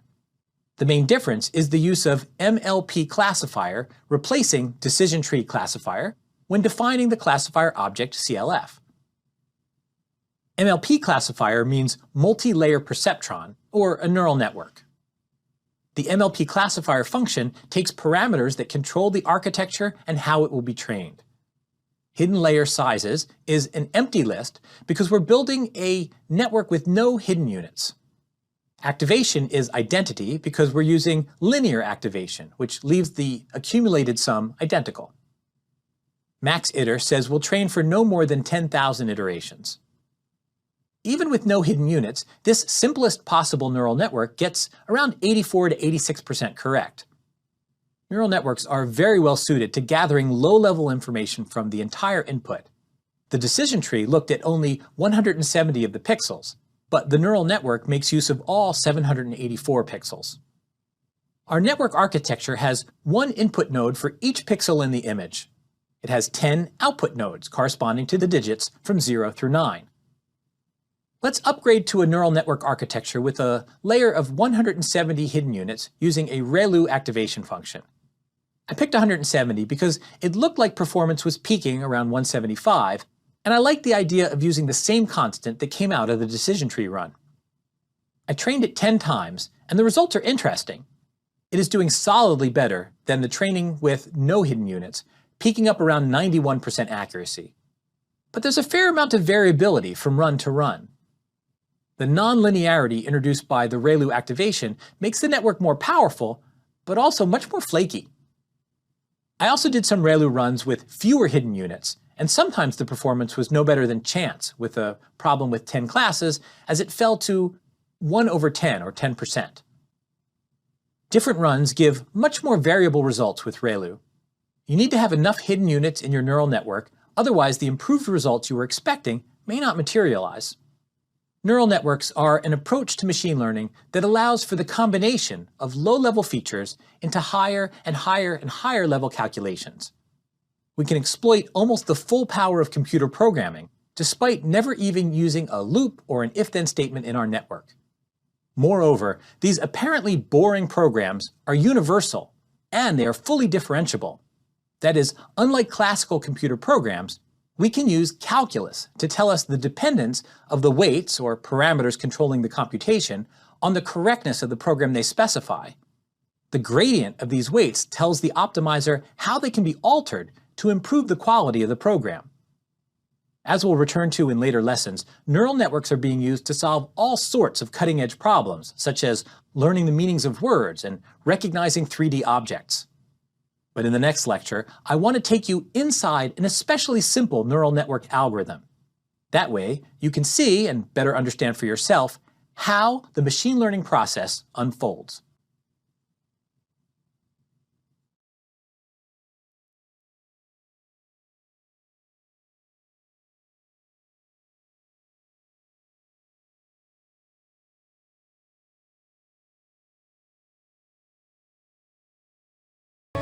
I want to spend one lesson working through a simple neural network algorithm in Python without using libraries.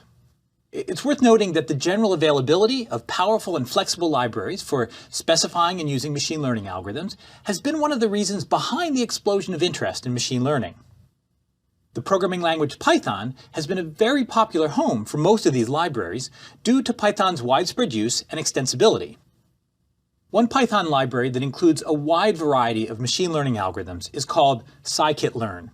It was first released in 2007. We used the scikit-learn library in the 2 previous lessons for training decision trees and simple neural networks. We'll continue using scikit-learn extensively throughout this course. But when we get to deep learning systems, scikit-learn lacks the flexibility and hardware support for building and running cutting-edge systems. For deep learning, the main library we'll use in this course is Keras, developed in Python by an engineer at Google, where it was optimized for rapid prototyping of cutting-edge learning systems. TensorFlow is another deep learning library developed at Google, and we'll be using Keras in a way that's layered on top of TensorFlow. Both were first released in 2015. As we use Keras, little glimmers of TensorFlow will show through in a few of the later lessons. We'll look at some advantages of PyTorch, a deep learning tool released by Facebook in 2017, in the final lesson of the course.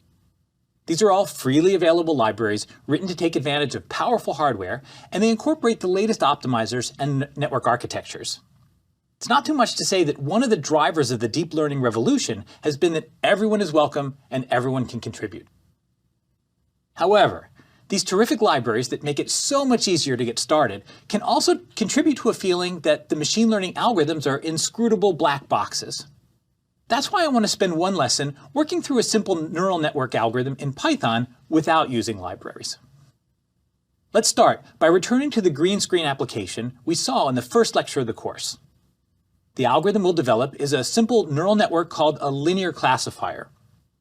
A linear classifier is a rule that predicts the class of a given instance by taking each feature in the instance, multiplying it by a feature-specific weight, summing up the weighted features, and then checking if the total is positive or negative. The green screen image is a still of me talking about green screen images in front of a green screen. What we want is a classifier that can label each pixel of the image with whether it is part of the green screen or whether it is part of me in the foreground. For conceptual simplicity, we'll consider each pixel in isolation. More accurate classifiers might include information about the surrounding pixels. Our classifier takes a pixel value as input, the amount of red, green, and blue in the pixel's color, and it should output true if the pixel is part of the green screen, and false if the pixel is part of the foreground image. One reason that this problem is hard is what we see as green is actually thousands of different shades of green, literally thousands. So our classifier needs to generalize across the many possible shades. We'll write code to grab a copy of the example green screen image. That will give our program a file to refer to. Once again, I'm using a web-based Python service hosted by Google called the Collaboratory, or Colab for short.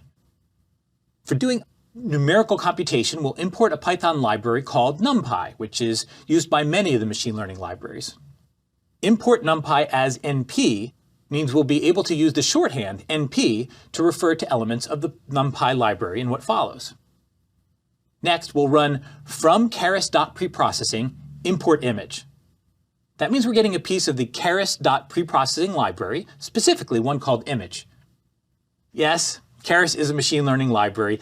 Yes, I said we would not be using machine learning libraries for this lesson. The image sublibrary has some very simple programs for dealing with images. I promise we won't cheat and use any of the machine learning functionality of Keras in this lesson.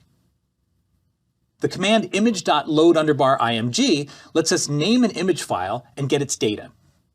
The image file is the one we just copied. We're storing the data in the variable img. Running the Python command display on img causes the image file to be displayed. Hey, I know that guy. The image data type is great for displaying, but awkward to compute with. Fortunately, the image library lets us convert the image into an array of pixels, which is much more convenient. We can run img_2_array to convert the image into an array. We'll call it R for short. Since the screenshot image has a little bit from another window at the bottom, we should clip that off. The command r=r bracket :697, colon bracket selects a subrectangle of the pixel array up to row 697. We assign it back to the variable r. To see what the resulting image looks like, we can use the image library to turn the array of pixels back into an image data structure for display. The flag scale = false means we want the pixels displayed as is. Without this flag, the conversion scales the image brightness, so it uses the full range of values. Notice that the weird little strip at the bottom is gone now. We're going to apply supervised learning to create a classifier that assigns green screen pixels to the positive class and foreground pixels to the negative class. That way, the positive pixels in the image can be replaced by a background image. For a program to learn this difference, we need a training set with both positive and negative examples in it. To construct this training set, we can identify a rectangle of pixels that is definitely green screen and a rectangle of pixels that is definitely foreground. Let's talk through how to use code to build up a training set. The left side of the image is all green, so let's grab that to serve as a set of positive examples. The reshape command in NumPy allows us to take this two-dimensional image and reformat it as a list of red, green, blue triples. Reshaping doesn't change the content of the array, but it does change the form in a way that's worth discussing in more detail. In Python, a number is a number, but you can also reshape it to be a list of length 1, or a 1x1 array, which is a tiny two-dimensional array. Let's take the number 3 and make it into a NumPy array. We can ask its shape or dimensions. We get back an empty list. This particular 3 is just a dimensionless number. Let's reshape this number into a list. We tell the reshape command to take x and make it shape open paren 1, close paren. The comma here is just a signal to Python that we're talking about the list that contains the number 1. If we leave the comma out, it thinks the parens are just there to group the expression. Anyway, the variable x_list now contains that same 3 as before, but it's been reformatted as a list of length 1. Well, let's make a list of 3 numbers, 56, 28, and 0. The shape of this list is left paren 3, right paren. That is, it has 1 dimension and the size of that dimension is 3. That's a list of length 3. This particular triple of numbers happens to be the red, blue, green colors or values of the color brown. And it's not just any brown, it's the official brown used by sports teams at my university. It's brown. Go 56-28-0 Bears! We can think of this list as being a pixel, one picture element of an image. It gives the recipe for making a specific color. So 3 numbers together is a list, or a pixel. Its shape is 3. The shape of the 1215 by 697 green screen image of me is 697, 1215, 3. Reading right to left, we can think of the image as being made up of pixels, which are groups of 3 numbers. The pixels are arranged in lists of 1215 pixels, which make up a row, and 697 of these rows make up the entire image. So the shape is 697, 1215, 3. Returning back to our subrectangle from the green screen image, we selected a part of the image that consists only of the color green. The shape of this temporary array, temp, is 697, 360, 3. It's the full height of the image, but narrower. Temp is a 3-dimensional array, representing a 2-dimensional array of pixels. What we want is for it to be a list of pixels. That's also a 2-dimensional array, but one with 1 dimension for the length of the list and 1 dimension for the 3 values that make up each pixel. The reshape command takes the array of pixels and turns it into a list of pixels. The 3 in the list means we want the shape of the resulting array to have a 3 in the second position. The -1 in the shape gets filled in by the reshape command to be whatever number is needed to account for all the data. That is, it computes the length of the list on our behalf. The resulting list is 250,920 pixels. Now that we've captured a bunch of background pixels and made a list out of them, we can again use an array access with bracket notation to collect a diverse rectangle of pixels in the foreground. We've got a yes list consisting of green pixels and a no list consisting of foreground pixels. Now we're in a good position to construct our labeled training set. NumPy's concatenate command takes a list of arrays and glues them together into a bigger array.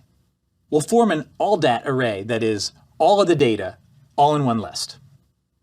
To make sure we can keep track of the green screen yes pixels and the foreground no pixels in AllDat, we'll make a list of labels. It consists of a 1 for each element in the yes list and a 0 for each element in the no list. NumPy provides the commands 1s and 0s that make an array of all 1s or all 0s with the given shape. We concatenate them together to get the overall list of pixels, or labels. Next, we'll design a program to learn from this data. A machine learning program has 3 parts: a representational space, a loss function, and an optimizer. The data we collected forms the cornerstone of the loss function. And because pixels are low-level sensory data, a good choice for the representational space is a simple neural network. Our network takes in the pixel colors as 3 numbers, R, G, and B. We'll multiply each of the 3 numbers by corresponding scaling factors, or weights, WR, WG, and WB. These weights can take on any values, 100 times red, a tiny fraction of green. Notice that the color pure white is 0, 0, 0, so any setting of the weights will cause pure white to have a weighted sum of 0. To make sure white can be classified flexibly, we include a bias weight that shifts the sum. Here, that means we'll include a 4th number, a constant C, that will get added into the total. Now we're ready to add everything up. We'll say the rule outputs green screen if the total is greater than or equal to 0. If it's less than 0, then it's me in the foreground. The representational space then is the set of all possible values for WR, WG, WB, and the constant C. Selecting specific values gives us a linear classifier rule for classifying pixels. What we've built here is a neural network consisting of a single output unit that takes in the pixel values and outputs a value used to make a classification decision. It's a pretty simple network, but it's more expressive than you might think at first. For example, let's say we want to classify any pixel as green screen if the value of the green component, G, is bigger than the sum of the other 2. Setting the weight for red to -1, the weight for green to 1, the weight for blue to -1, and our constant C to 0 captures this rule exactly. -R plus G minus B is greater than or equal to 0, so the green component G is bigger than the sum of red and blue. For a loss function, we want something that scores a rule as having low loss if that rule agrees with the examples in our labeled dataset. We can break down the loss for the entire dataset into the sum of the losses for the labeled instances. So that leaves us the problem of defining the loss for each labeled instance. An instance is a pixel color, values for R, G, and B. along with a 0, 1 label indicating green screen or foreground. A rule is the weights WR, WG, and WB, and the offset C. If the output of the rule on that instance matches the label, we want to have 0 loss. Otherwise, we can record a loss of 1. That's the sort of thing we want. Loss grows when the rule doesn't fit the data. But the inequality in the rule is kind of awkward. It would be nicer if we were working directly with numbers. So we'll restructure the loss function a bit. We can do that because the loss function is something we're choosing. We want to set things up so good rules get low loss, and we have freedom to decide exactly how to make that happen. To restructure the loss function, we'll make use of a sigmoid function. We saw the sigmoid function last time, and the sigmoid function takes any input from -infinity to infinity and maps it to a number between 0 and 1. At -infinity, it starts at 0, then as the input approaches 0, the output starts to get bigger. At 0, it crosses a half, then it approaches 1 as the input grows toward positive infinity. The sigmoid has the nice mathematical property of being a function that returns something between 0 or 1, just like the label. And in this case, we're only using the sigmoid once, so the expense of the sigmoid is not very significant. Now we can do one more trick. We want the sigmoid expression to match the label. Subtracting the label from the sigmoid expression gives us a value of 0 when they match, and then either -1 or 1 when they don't match. To make the sigmoid expression minus the label look just like the loss we wanted, all we have to do is square it. That leaves the 0 alone and the 1 alone, and it turns the -1 into a positive 1. The loss becomes the difference between the value that the sigmoid expression returns and the value from the label. Now, let's translate the loss function into code. That will give us everything for a complete machine learning setup except the optimizer. We're doing supervised learning with a labeled dataset where the pixels of green screen background are labeled 1 and anything in the foreground is labeled 0. We've got a neural net representation space, 3 weights and an offset pushed through a sigmoid, and we've got squared difference on the data for the loss function. To make the data a little easier to work with, we'll add a 4th column to it. The column consists of all 1s. Setting it up this way means we don't have to handle the constant C in any kind of special way. Instead, we can just think of it as a weight, WC, that gets multiplied by 1 before it is added to the total. Now our data has 4 columns, and they correspond to the 4 parameters in our representational space: the weight for red, the weight for green, the weight for blue, and now the weight for the constant 1. To compute the loss, we need to multiply the 4 weights by the 4 values in each of the data points. Because of the way we arrange the data, we can use standard matrix multiplication to accomplish this calculation. It multiplies the weights by the data and sums exactly the way we need it to for our rule. The matrix multiply leaves us with this list with 1 value for each of the instances in our data. In Python, the NumPy function matmul does the matrix multiplication. We then transform the resulting list of values using the sigmoid. It just so happens that the sigmoid function is 1 over 1 plus e to the negative input, so that's how we'll transform the value. To complete the loss calculation, we look at the difference between the output of the sigmoid, y, and the list of labels, labs. We square each difference, then we sum up all of these squared differences. Our loss function can now give us a score for any set of weights we choose. Let's try a couple of random weights and see what kind of values we get. We'll repeat things 10 times. Each time, we'll pick a random vector of 4 weights. The random function returns values between 0 and 1, so I doubled them and subtracted 1, so all the weights are now between -1 and 1. We'll print each of these weight vectors along with the loss we compute. Because of the random choices in this code, when you run it, it'll come out somewhat differently. But the overall pattern should be similar. We get a wide range of loss values. Here, the largest is over 280,000, and the smallest is around 37,000. That's a somewhat wide range. Randomly picking weights and seeing which leads to the lowest loss is already a kind of optimizer. It's not a very good one, though. Even the weights that gave us our lowest loss of 37,000 can probably be improved upon. But how? Because our loss function is expressed in terms of a set of continuous functions, we can optimize using an approach known as gradient descent. That is, we can use basic differential calculus to find the direction to move the weights that decreases the loss the fastest. So relatively quickly, we should be able to arrive at a set of weights where the gradient is nearly zero because the loss function has gone flat. At that point, no further local improvements are possible, and we've reached a local minimum for loss. You can think of this process as follows. Consider any of the 4 weights that make up our rule.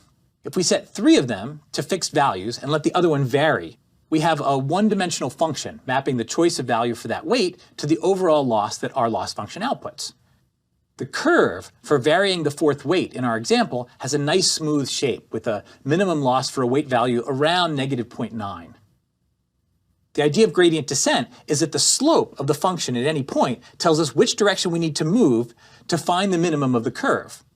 For a weight value greater than negative 0.9, the slope is positive, so we need to decrease the weight value to decrease the loss. For a weight value lower than negative 0.9, the slope is negative, so we need to increase the weight value to decrease the loss. In general, we want to increase the weight value by the negative of the slope. Gradient descent carries out these slope calculations. It computes the gradient for all the weights simultaneously. This computation allows an exact update for all the weights to be calculated. The gradient for this particular example of a linear classifier with a sigmoid slope is known as the delta rule. Greek letter delta is a very common symbol for indicating a change or difference. So the delta rule says that each weight should be updated by taking the difference, the delta, between what the rule outputs for an instance and the true label for the instance. The difference between what the rule outputs for an instance and the true label for the instance is written y minus L. That difference is then multiplied by the derivative of the sigmoid, g prime of s. Then all of that is multiplied by the input value to the weight, x sub I. The resulting value is then scaled down to be a small number by multiplying by a learning rate, alpha. These delta W differences are then summed up over all training examples to produce a total change for the weights. This total change is subtracted from the weight to move down the gradient. To apply the delta rule to our problem, we'll define a subroutine called fit. This subroutine will take as input an initial set of weights W, the data instances, all dat, and the labels labs. It will produce as output a new set of weights with low loss. We'll be iteratively updating the weights by computing the gradient and then moving them a step in that direction. The critical line of code is the delta rule itself. Let's read it inside out and see how it is expressed in code. Labs minus y is the difference between the true label and the output of the rule. That difference is multiplied by the gradient of the sigmoid, which we compute by taking e to the minus h using the numpy function np.exp and multiplying by y squared. Those values are reshaped into a matrix, which is multiplied by the input data, all dat. Finally, np.add.reduce sums up all the recommended updates over all the training examples, resulting in a vector of accumulated updates with one component for each of the weights. We're going to iteratively change the learning rate, alpha, to make it bigger, but we'll avoid taking steps that are too big and cause the loss to increase. The variable done starts off false and is set to true when we discover that any further step to decrease the loss is too small to be worth it, which I defined as a decrease in loss of less than 0.0001 for this problem. We'll loop until done. In the loop, we'll flip a weighted coin. We'd like to monitor progress, so about 1 out of every 100 iterations, we print the weights, learning rate, and loss. Next, we take the gradient of the loss function with respect to the 4 weights. The calculation is very similar to what we talked about when we were computing the loss. When these calculations are done, delta W represents a direction to move the weights that decreases the loss the fastest. We can take a step in this direction, but the size of the step is important. If we take a very small step, progress will be slow. If we take too big of a step, we might reach a set of weights where the loss is increased. Professional grade optimizers work very hard to get this issue right. For the purposes of this example, we'll do something relatively simple. First, we compute the current loss, the loss we get with the weights W. We want to improve on this loss. Next, we double alpha with the hope that we'll be able to take a big step. Then we calculate the new weights, new W. They're just the old weights plus an alpha-sized step in the delta W direction. Now we check, is the loss with the new weights any better than the loss with the old weights? If the new loss is better, we skip the while loop. Otherwise, we assume we must have taken too big of a step. Let's halve alpha and try again. But there's no need to keep halving alpha forever. At whatever point alpha times the largest component of delta W becomes very, very small, we'll declare ourselves done. We've reached something like a local min where the reasonable step size is vanishingly small and the learning rate is just about 0. Continuing longer, even for huge amounts of additional time, would scarcely improve the loss at all. Our solution is locally optimal. We print alpha and delta W just to see our solution. But until the new alpha we picked gets very tiny, we once again recompute our new weights and go back to the top of the loop. After the loop, if we're not done, we set W to be the new weights, the ones that gave lower loss, and we return to the outer loop to search for more improvements. Finally, when the loop is done, we return the weights we ended up with. It's a relatively simple implementation of a gradient descent optimizer. It is specific to this particular representational space, weights for each component of the color. It's also specific to our chosen loss function, squared error of the sigmoid of the linear combination of the color and the weights. Machine learning libraries provide more general implementations that let you choose other architectures and loss functions without having to re-implement the optimizer for each one. Let's look at our optimizer program in action, starting with some random weights. We start with a loss at 23,008, and now you see the loss drop immediately to 492, and then gradually work its way through a few hundred iterations down to 404.7 when the procedure finally stops. Also printed are the weights W, and we can see that they have changed a fair amount. As we might have guessed, the largest magnitude weight, 0.11, is on the second component of the weight vector, green. After all, the classifier is trying to recognize any of the thousands of shades of green that might be visible on the green screen. The red component is strongly negative, almost -1, indicating that red very rarely has any part at all in green screen pixels. Conversely, blue has become only weakly negative, indicating that the presence of blue in a pixel is only an indirect indicator that a pixel is part of the background. So it looks like our optimizer is doing pretty well at reducing our loss on the 2 rectangles we took from the image as our training set. Or is it? With neural networks and most machine learning approaches, it's difficult to interpret the loss in absolute terms. What really matters is whether the solution found using the training set data also performs well on the original problem. Let's write a routine that can take the weights learned from the training set and use them to classify all the pixels in the original green screen image. We'll make the green screen white and the foreground black. Ideally, it should pick out my silhouette and the card over my heart. To apply the classifiers to the pixels in the image R, we need to first flatten out the 2-dimensional array of pixels into a 1-dimensional array, a list of pixels. We concatenate a 1 onto each of them so that we can apply the classifier to each. A matrix multiply of the image pixels with our weights W produces a set of numbers. Our rule is that negative numbers are foreground and positive numbers are green screen, so we threshold at 0. We reshape the resulting list of Boolean values so that we can concatenate the list with itself. Each entry of the list is now 0, 0, 0 or 1, 1, 1. We reshape this list to make it the same shape as the original image R. Finally, we display this image on the screen.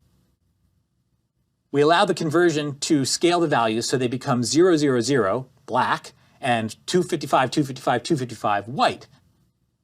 Classifier does a pretty nice job. You can see me, all in black. There's maybe a speckle or two on my belt and around my waist. These speckles will allow the green screen to show through, which is not perfect. There's also one small black streak across the bottom of the image that corresponds to the edge of the actual photo. To get these right, we could add more examples to our training set and trim the image more carefully. But overall, it works. We can put me into any scene we want now. The gradient descent optimizer we built is somewhat brittle, it can be slow to converge, and it occasionally encounters numerical instability when it tries to exponentiate numbers that are just too big. Most importantly, it was written only for the specific loss function we designed for this problem. Modern deep learning libraries provide much more robust mechanisms for optimization. An optimizer like Atom, which we'll use in future lessons, would handle not only the loss function we developed for this lesson, but a huge class of other loss functions just as well. Going forward, we'll take advantage of the software engineering effort that has gone into making these machine learning libraries much more flexible and dependable. These libraries almost make it possible to treat optimization like a black box, requiring no human attention. But in practice, we'll see that this experience of developing our own optimizer will help us help the optimizer do more of what we want.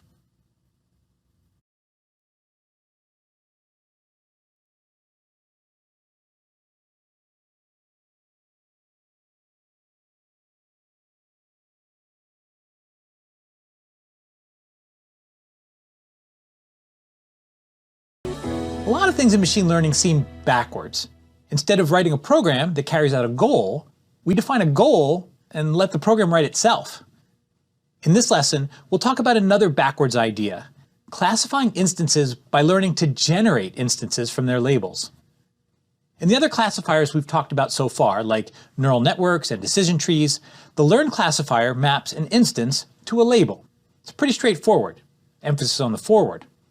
But as we'll see, it's also possible, and sometimes very useful, to go the other way, thinking of the label as generating the instance itself. We'll call this kind of representational space a generative model. The problem of classification is turned into a problem of modeling a distribution. The key to this approach is a powerful mathematical idea for reasoning from effects to causes, known as Bayes' rule. We'll be combining two things, the backwards logic of Bayes' rule, where we imagine classes generating instances probabilistically, and a particularly simple model of the generation process where each feature is produced separately from the others. This combination of Bayesian reasoning and simple model goes by the name naive Bayes. For example, let's consider a program to determine whether a short piece of text is in English or in French. Using the decision tree approach we've already seen, such a program could be written with a bunch of if-then rules. Each rule looks at the individual words in the text and cumulatively decides whether the presence of individual words in the document is enough to determine which language it was written in. For instance, if contains the word the is true, that might be enough to declare that the passage is in English. That's what a decision tree would do. It would ask a series of questions about the text and use the answers to decide whether to predict English or French. But it can be much simpler to think about it the other way. In particular, if we knew which language it was in, could we predict the kinds of words we would see? Well, sure. If it's in English, it would tend to use words like let's and go and children, but a French snippet would use words like allons and enfant and de, la, patrie. Oof, I'm sure native French speakers are cringing at my pronunciation. Je suis désolé. Okay, that's making it worse, isn't it? Anyway, if we could learn the kind of text generated by someone who speaks English and the kind of text generated by someone who actually speaks French, we could ask whether a given piece of text is more likely to have been generated by one or the other, and use those probabilities to classify the text. Learning how text is generated could potentially be an easier problem because we have lots of text data out there to learn from.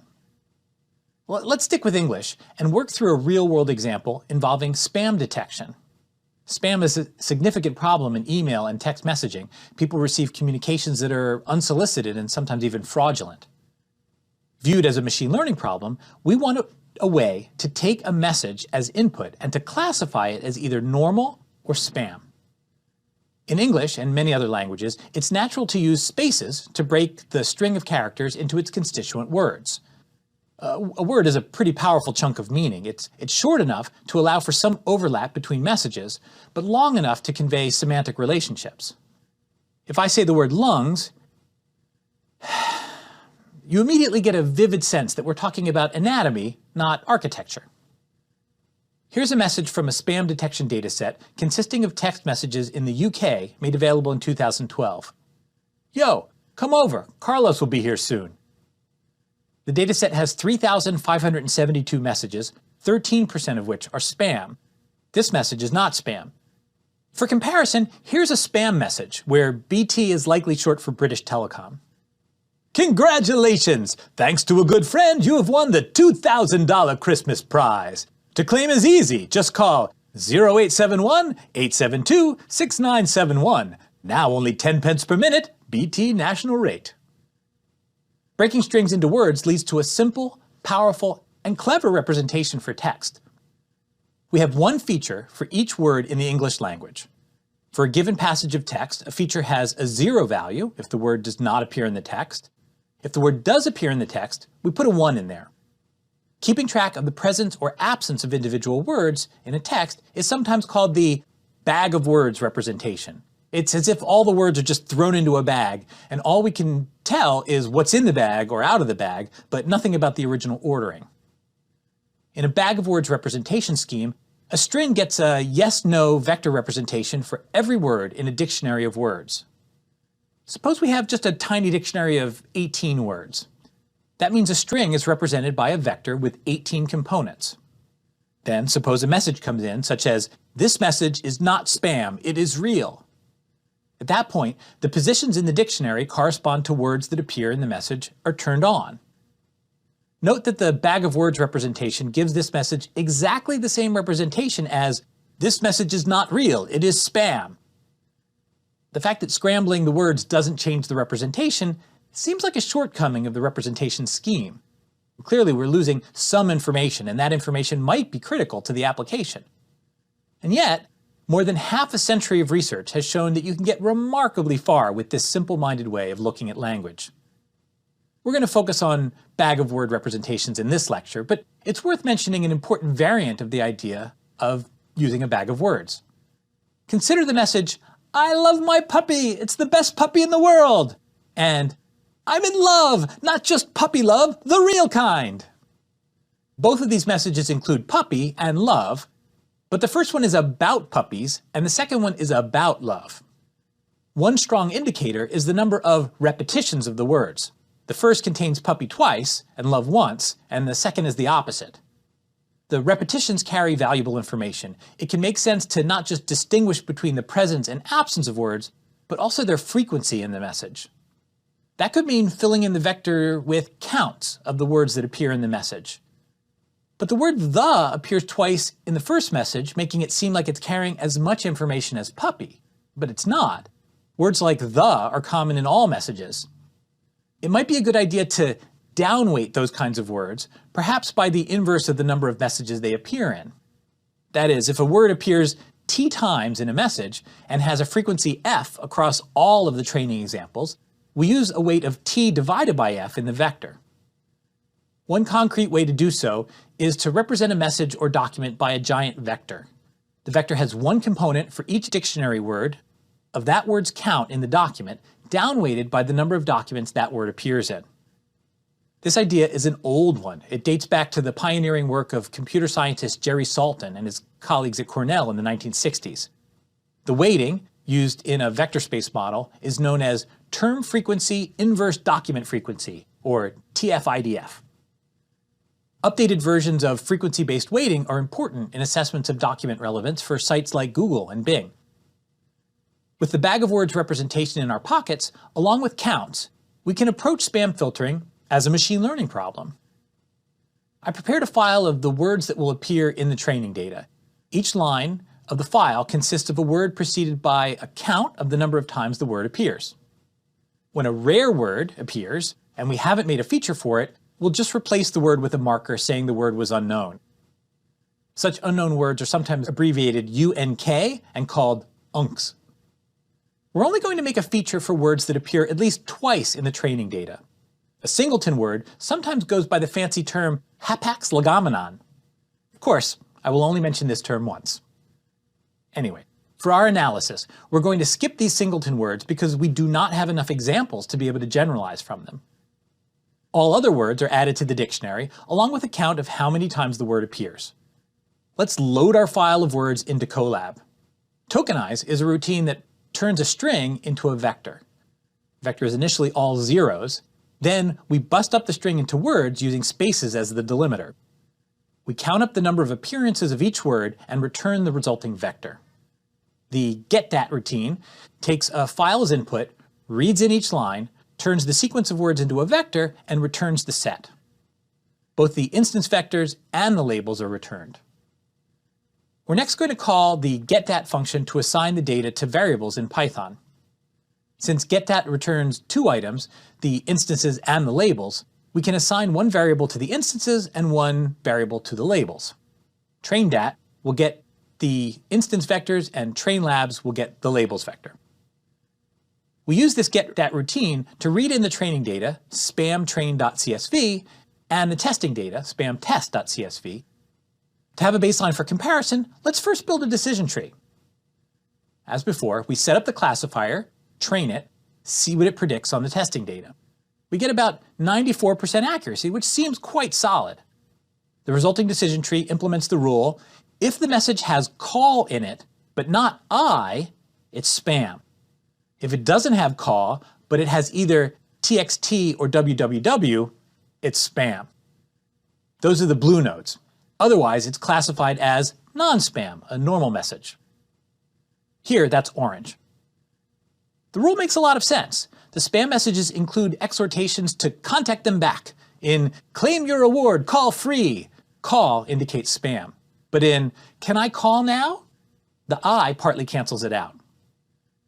We can beat 94% by turning things around. Remember that these vectors aren't just randomly created. They come about from actual people writing actual messages. Here's how we've been talking about classifiers up to this point. There's some hidden rule that takes vectors as input and produces labels as output. We need to find a rule that approximates that hidden rule as accurately as possible.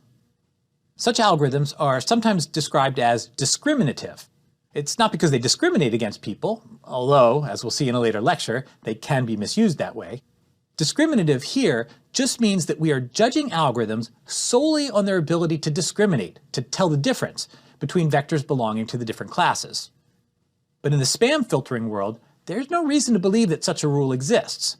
In actuality, when there's a message being written, there's two kinds of people who might be doing the writing: spammers and normal people just trying to communicate. Spammers write spam messages.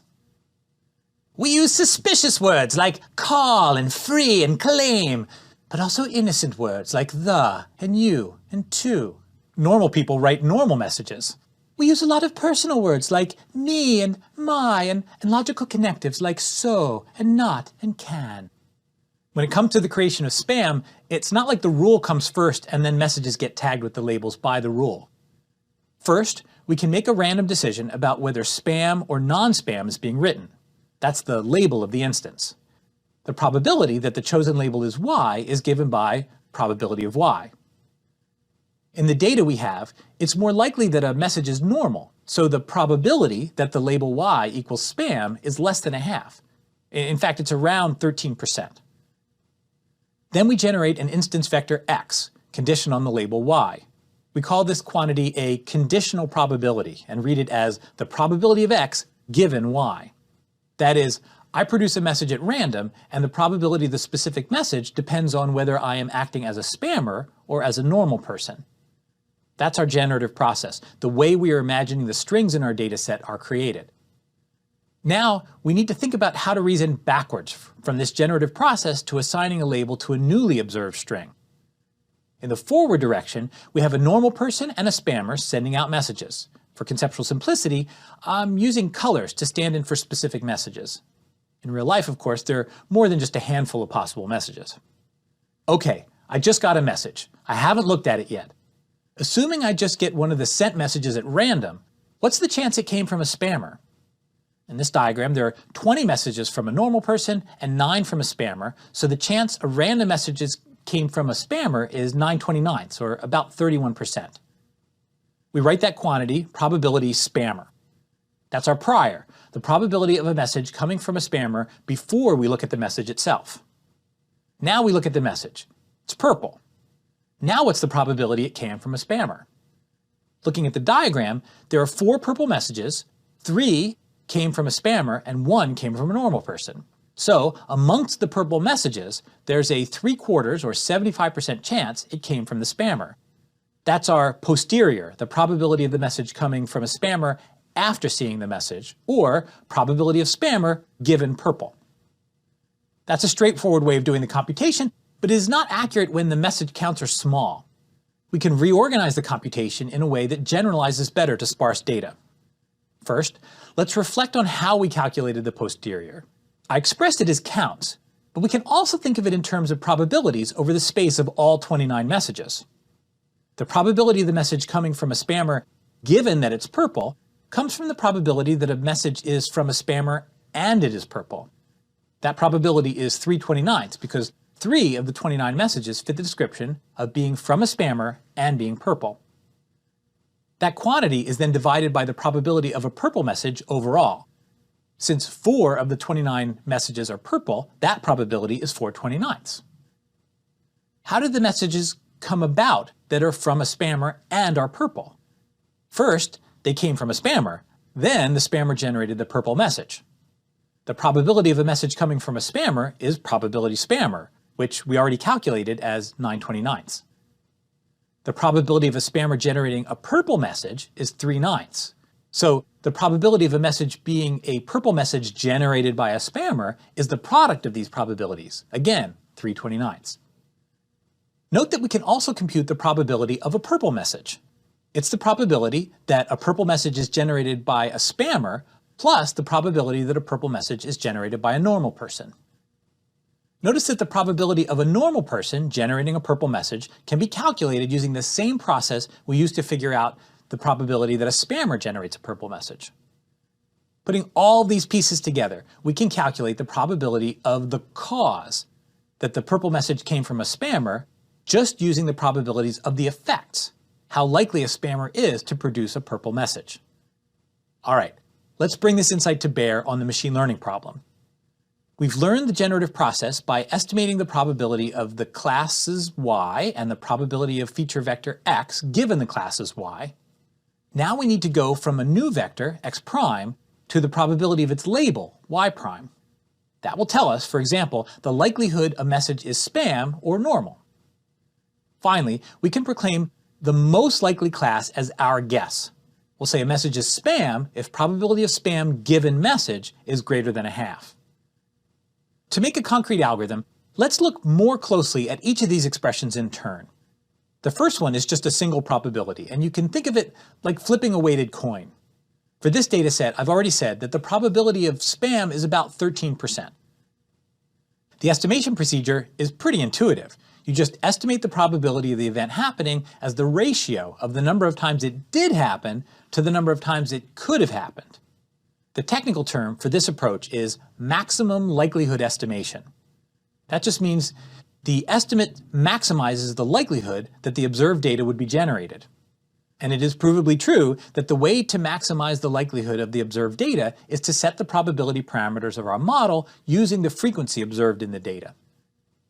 Next, how can we define the probability of an instance given the labels spam and normal?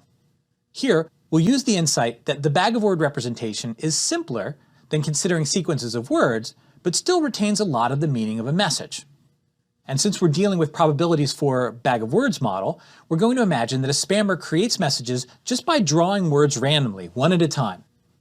The spammer has a specific probability of choosing any given word. Depending on the word, that probability might be quite different from the chance that a normal person would use that word. You can think of this process as taking all of the words that make up spam messages, writing them on ping pong balls, and throwing them into a big air mixer scrambling machine. To make a message, we pull out a ball, write down the word that appears on the ball, and then toss the ball back into the bin. We're throwing them back, sampling with replacement, as they say in statistics, to allow a word to be chosen multiple times. We repeat the process of drawing words until we've filled out the whole message. Anyway, we're composing messages one word at a time by pulling ball after ball out of the mixer. This model of the writing process is grounded in terms of probabilities. And probabilities are important because they provide a way of scoring each message by how likely it is. The bag-of-words assumption is that each word is selected independently of the other. So that translates into being able to calculate the overall probability of a message from its words by simple multiplication. We can estimate our conditional probabilities by counting words in the training data. At classification time, we need to compute the probability of the possible labels for a new message, x prime. So we want probability of y given x prime, and since x prime is a new message, that's not one of the quantities we've already estimated. We can use Bayes' rule to write the probability of y given x prime as the probability of y and x prime divided by the probability of x prime. Multiplying by the probability of y over the probability of y doesn't change anything, since the probability of y over the probability of y is 1. But it lets us reorganize the calculation so the probability of x prime given y pops out. That's a quantity we figured out in step 2. The probability of y we figured out in step 1, and the probability x prime is just a normalization factor, which we can compute or simply ignore it because it doesn't depend on y and therefore doesn't influence which class we pick as the label for x prime. What we have here is an expression that is computable using quantities we can extract very easily from our training data. Just take a new message, plug in the various quantities, and see whether it was more likely to be produced by a spammer or a normal person. Whichever is more likely is our best guess. This approach to machine learning is known as naive Bayes. It exploits the Bayes rule formula, which lets us flip around what we're assuming is given, our input, and what we are producing as an output.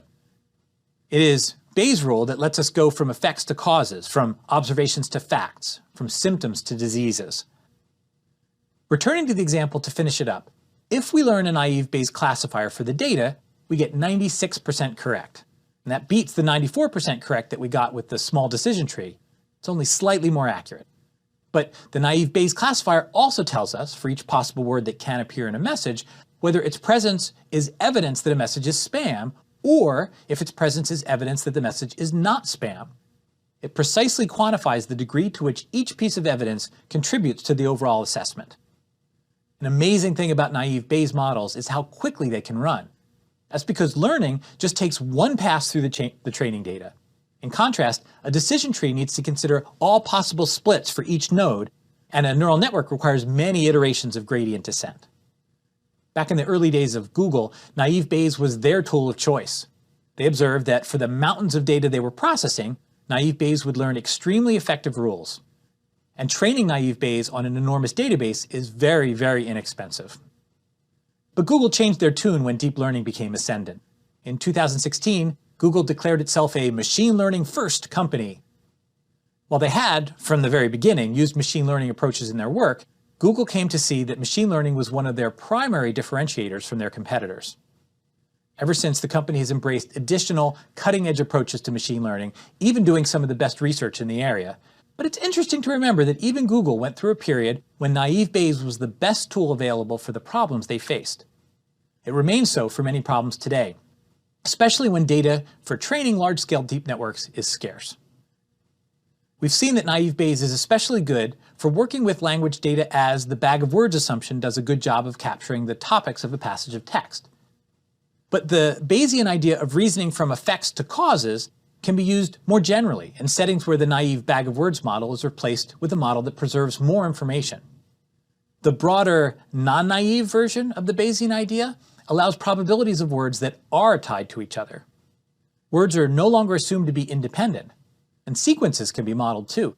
General Bayesian models can be even more powerful and flexible, but the speed advantage of naive Bayes is sacrificed. Other Bayesian models can be much more computationally demanding. Bayesian methods can be used to predict which way a tower of blocks might fall. Bayesian methods can model how people decide what to do in the face of partial information. Bayesian methods can translate between languages and figure out what pronouns are referring to, even in complicated sentences. Bayesian methods get their power from letting the learning process focus on capturing the forward direction, the process by which examples are generated. Later, it reasons backwards towards these causes based on the observations available. Here's an example of a more sophisticated Bayesian model used in language processing. Consider the sentence, Zoe selected her words very blank. What would you fill in there? I was thinking carefully, but quickly also works. Maybe randomly? The context strongly suggests an adverb. By contrast, naive Bayes has no sense of sentence structure. It would assign the highest probability to the, since that's the most common English word. I counted up the words used up to this point in the lesson. The word the occurs 300 times and randomly appears 6 times. So naive Bayes assigns the a probability 300 over 6, or 50 times higher than that of randomly. But the almost never appears at the end of a sentence. It's improbable. We need a probability model that is more sophisticated than the bag of words and makes use of grammatical probabilities about sentence structure. Grammars are a way of generating sequences, and one very simple grammatical model is known as a probabilistic context-free grammar. Context-free means each expansion is nested and therefore isolated from the context of every other expansion.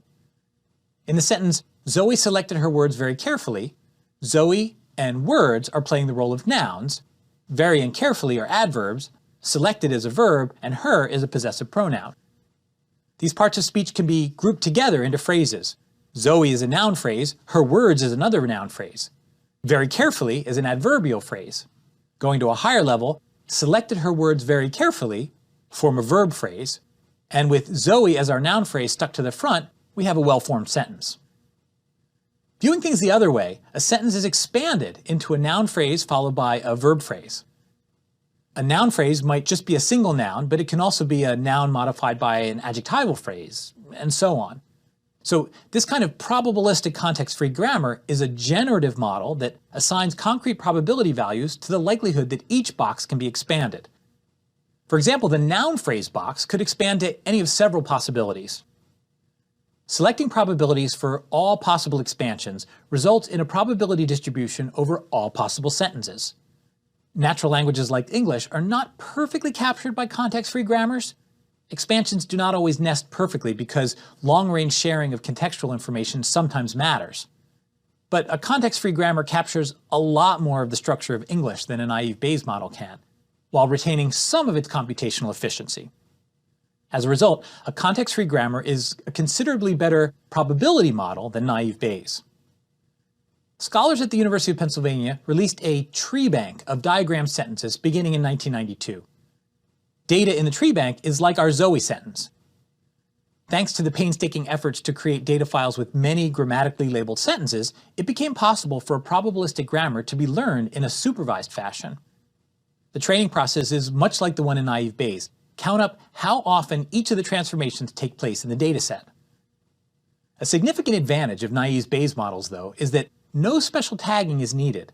The probabilities can be computed directly from an unadorned collection of text.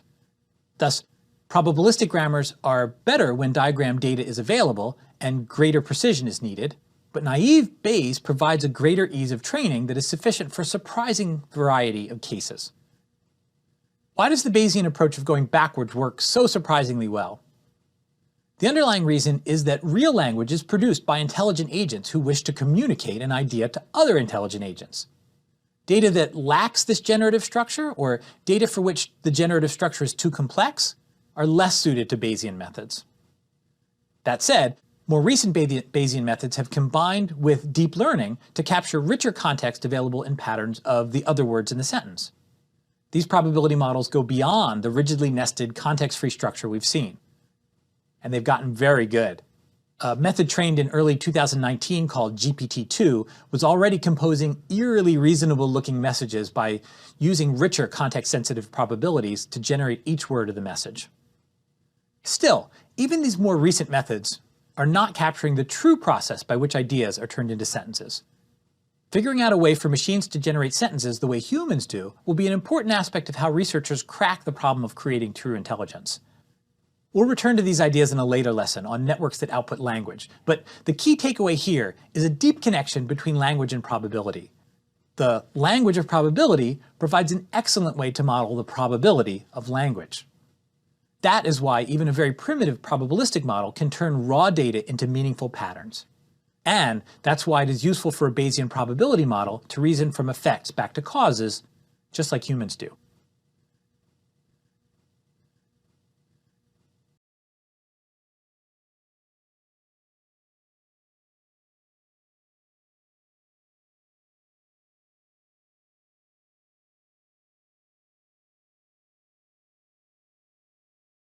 At the dawn of computing, in the late 1940s, Alan Turing was grappling with the question of how we might make machines smart. It was far from obvious how to write a program that would replicate the subtle decision-making and learning skills that humans possess.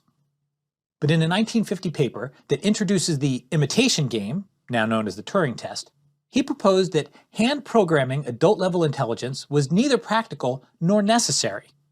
Instead, we just needed to create a child program that would learn from experience, much the way a human child learns. Basically, he was hinting at machine learning of the sort that we've been studying in this course. But where does the child program itself come from? Turing speculated that machine learning could be complemented by a procedure that searches for good child programs using random generate and test. He likened this kind of random generate and test mechanism to the process of evolution. Why can't we just turn to neural networks as a way to solve the problem? A typical neural network using gradient descent is demanding. It uses derivatives from calculus to compute the rate of change of the loss function as a function of the changes in the network's parameters. Great work when you can get it, but many problems lack a clear path from the loss function back to the parameters being learned. There's no concrete function for calculus to do its work on. For example, if a problem has a real-world component, like predicting human reactions to a decision or optimizing the movement for a complex physical robot, we do not have an explicit mathematical function that defines the problem we are solving. Without such a function, we cannot take derivatives and we cannot do gradient descent. One can't backprop through reality, we just don't know the function it is using. Natural evolution faces a similar problem as it optimizes organisms for their ecological niches, without detailed mathematical representations of how changes to the organism will impact their reproductive fitness. This insight suggests bringing the principles of evolution to bear in machine learning in the form of what we now call genetic algorithms. Genetic algorithms caught on through the work of John Holland and his students in the 1970s and 80s. Their work formalized evolutionary optimization as a computational problem-solving technique. By 2010, genetic algorithms had already produced a variety of results competitive with, yet also different from, solutions created by humans, in fields ranging from analog circuits to assembly code creation to software repair. One of the benefits of adopting an evolutionary approach to optimization is that it works well on essentially any problem. That also means we can try it on hard problems that we don't know how to address sufficiently to use other machine learning approaches. As we've seen, some representational spaces suggest clear approaches for doing optimization. When you have a continuous problem and you understand the shape of the problem very well, then gradient descent and neural networks are a great fit. When you have a discrete problem with a clear set of features to branch on, decision trees are a terrific way to go. When you have a clear generative process, Bayesian networks are there to help. But there are many times, especially when you're just starting out in a new problem area, when you don't yet know what will work well. Researchers have said that genetic algorithms are the second best solution to any problem. This phrase has two important messages in it. One is not very complimentary toward genetic algorithms. After all, why would you ever want the second best when you can have the best? But there's also a strong vote of confidence in there. Whenever you don't know what will be the best way to solve a problem, the second best is a darn good place to start. Suppose you're trying to devise a strategy for hitting a target, but you don't know in advance the air resistance or other forces that are relevant to computing the ideal trajectory. Or suppose you're planning to manufacture a chemical product, and you want a process that takes the shortest amount of time, or what if you want the process that has the fewest waste products? Or suppose you're developing a new video game. Human reactions and strategies are hard to predict, but you'd want to make sure that there aren't loopholes that undermine the way that the game rules are constructed. Each of these problems can be, and has been, solved with an evolutionary optimization approach to machine learning using genetic algorithms. I learned about genetic algorithms in college at the very first research talk I ever attended in the 80s. I saw that John Holland was coming to campus, and a fellow student asked me if I was going to attend his talk. Wait, I can do that? I sat down in the audience, and I was very self-conscious about being in a lecture, sitting with the faculty and the graduate students. I worried that someone would notice me and kick me out for pretending to be a researcher. But I was worried for no reason, and once Holland started talking about genetic algorithms, I was hooked. It was such a cool idea. Harnessing nature's best optimization strategy for making smarter programs? Sign me up. Evolutionary approaches act as an optimizer. They find high-scoring rules using the principles of natural selection. If we intend to follow an evolutionary process, then it's worth being clear about the main components that Charles Darwin advanced in his theory of natural selection. Individual organisms vary in their traits. Organisms compete for resources, with some reproducing and some not. Some trait variants will give organisms with those variants an advantage over others, giving those organisms a better chance of reproduction. An organism's traits are passed along, often with some changes, to its offspring. Darwin argued that these principles could, over many generations, result in new species forming. When we interpret each of these components of natural selection from a computational point of view, the result is the approach known as a genetic algorithm. Let's talk through an evolutionary approach to an example with a physical interpretation. We've got a launcher, and we're trying to figure out how to aim the launcher to hit a target below. The launch velocity is fixed. There's a wall left of the launcher where the ball bounces off. What angle should we set the launcher to hit the target below? To get a feel for the problem, here's a set of 6 different angles that all lead to the same distance from the target, 8. 2 angles land 8 units to the right of the target, one by shooting slightly downwards at 331 degrees and one by shooting slightly upwards at 49 degrees. 4 angles land 8 units to the left of the target. 2 of the 4 get there without using the wall, one by shooting almost straight up at 86 degrees and one by shooting almost straight down at 276 degrees. Finally, 2 other angles land 8 units to the left of the target by ricocheting off the wall, one by shooting slightly upward at 148 degrees and one by shooting slightly downward at 188 degrees. Looking at a plot of all the angles versus the distance the ball lands from the target, we can see it's a pretty interesting shape. At a 0 angle, the ball ends up 13 units from the target. Pretty bad. Setting the angle to 50 degrees gets a lot closer. The distance the ball lands from the target is around 7 units. We can hit the target, a distance of 0 units, at 2 angles. The one that's close to 300 is shooting directly toward the target, and the one that's close to 70 is shooting up into the air and to the right so that it lands on the target. There's also a local minimum at 170 or so. That's aiming a little bit upwards at the wall so the ball bounces off the wall towards the target. You can't hit the target that way, but it comes closer than any of the nearby options, 6.4 units away. If we had an algorithm that could see this whole graph, the problem becomes pretty easy. Just look to see where any global minima are on the plot and set the angle accordingly. But there's a problem with this approach. To make this plot, I effectively launched 3,600 balls. I fired one at 0.0 degrees, one at 0.1 degrees, one at 0.2 degrees, all the way up to 359.9 degrees.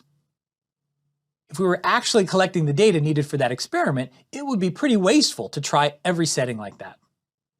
But notice that changing the angle a small amount typically changes the distance to the target by a small amount. That means that there is some hope that we could check a small set of angles and have a pretty good idea of what's happening at the angles we did not check. On the other hand, the exact shape of the function is a little unpredictable. This mapping from rule to evaluation is sometimes called a fitness landscape because it looks like it's made out of mountains and valleys. A complex function like this one requires a flexible and adaptive strategy to find the optimum angle. That's where natural selection comes in. From a Darwinian evolutionary perspective, we're no longer merely fine-tuning the weights on neurons inside an individual brain.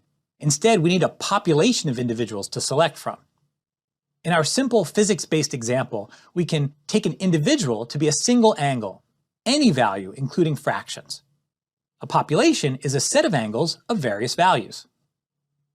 If we go back to the 4 defining properties of natural selection, we can see that calling the angles individuals allows us to satisfy the first property. Individuals vary in their traits. But what about individuals compete for resources with some reproducing and some not? In biology, individuals compete because resources are finite. We can use the same idea if we limit the population of angles. The resource here becomes the limited number of spots on the population roster. Let's say we'll cap the population at 10. That means our environment can only include 10 individuals, 10 angles at a time. Okay, what about some trait variants will give individuals with those variants an advantage over others, giving them a better chance at reproduction? Now is when the optimization perspective starts to kick in. We're going to start with, let's say, a random population of 10 individual angles. Then we're going to let them reproduce. Which angle should have an advantage at reproduction time? Since we're trying to find the angle that gets the ball closest to the target, distance from the target seems like the differentiator that we care about. we want reproduction to favor the angles that get the ball closest to the target. That means we take all 10 of those angles, use them to launch balls, and then see how close the balls get to the target. Close ones get to influence the next generation. The others, well, they're going to have to go. How do we make that happen? We could allow reproduction only by individuals that are within a specified distance to the target, or we could evaluate pairs of individuals in tournament-style death matches, eliminating losers to get down to a smaller size population. But let's adopt a simple scheme, where the top 5 angles get to reproduce and the bottom 5 don't. Harsh, I know. Nature can be pretty cruel, even when everybody's working their best angle. We've taken our set of 10 individuals, scored them based on their outcomes, and selected the top half for reproduction. If this were a non-evolutionary algorithm, we could be done. Instead, now we're in position to interpret the last principle of natural selection. An individual's traits are passed along, often with some changes, to its offspring. So we need to use the 5 selected individuals to repopulate the world. How do we do that? Well, we could clone the 5 winners, but let's go with something almost as simple that will give us more variation and a more powerful algorithm. Instead of exact cloning, suppose each of the 5 reproducing individuals will make a noisy copy of themselves to replace the 5 individuals we got rid of. We have a population of angles, so a noisy copy would be an angle with a small random number added to it. I'm going to pick a uniform random angle change for each individual reproducing in each generation. The angle changes somewhere between plus or minus 5 degrees.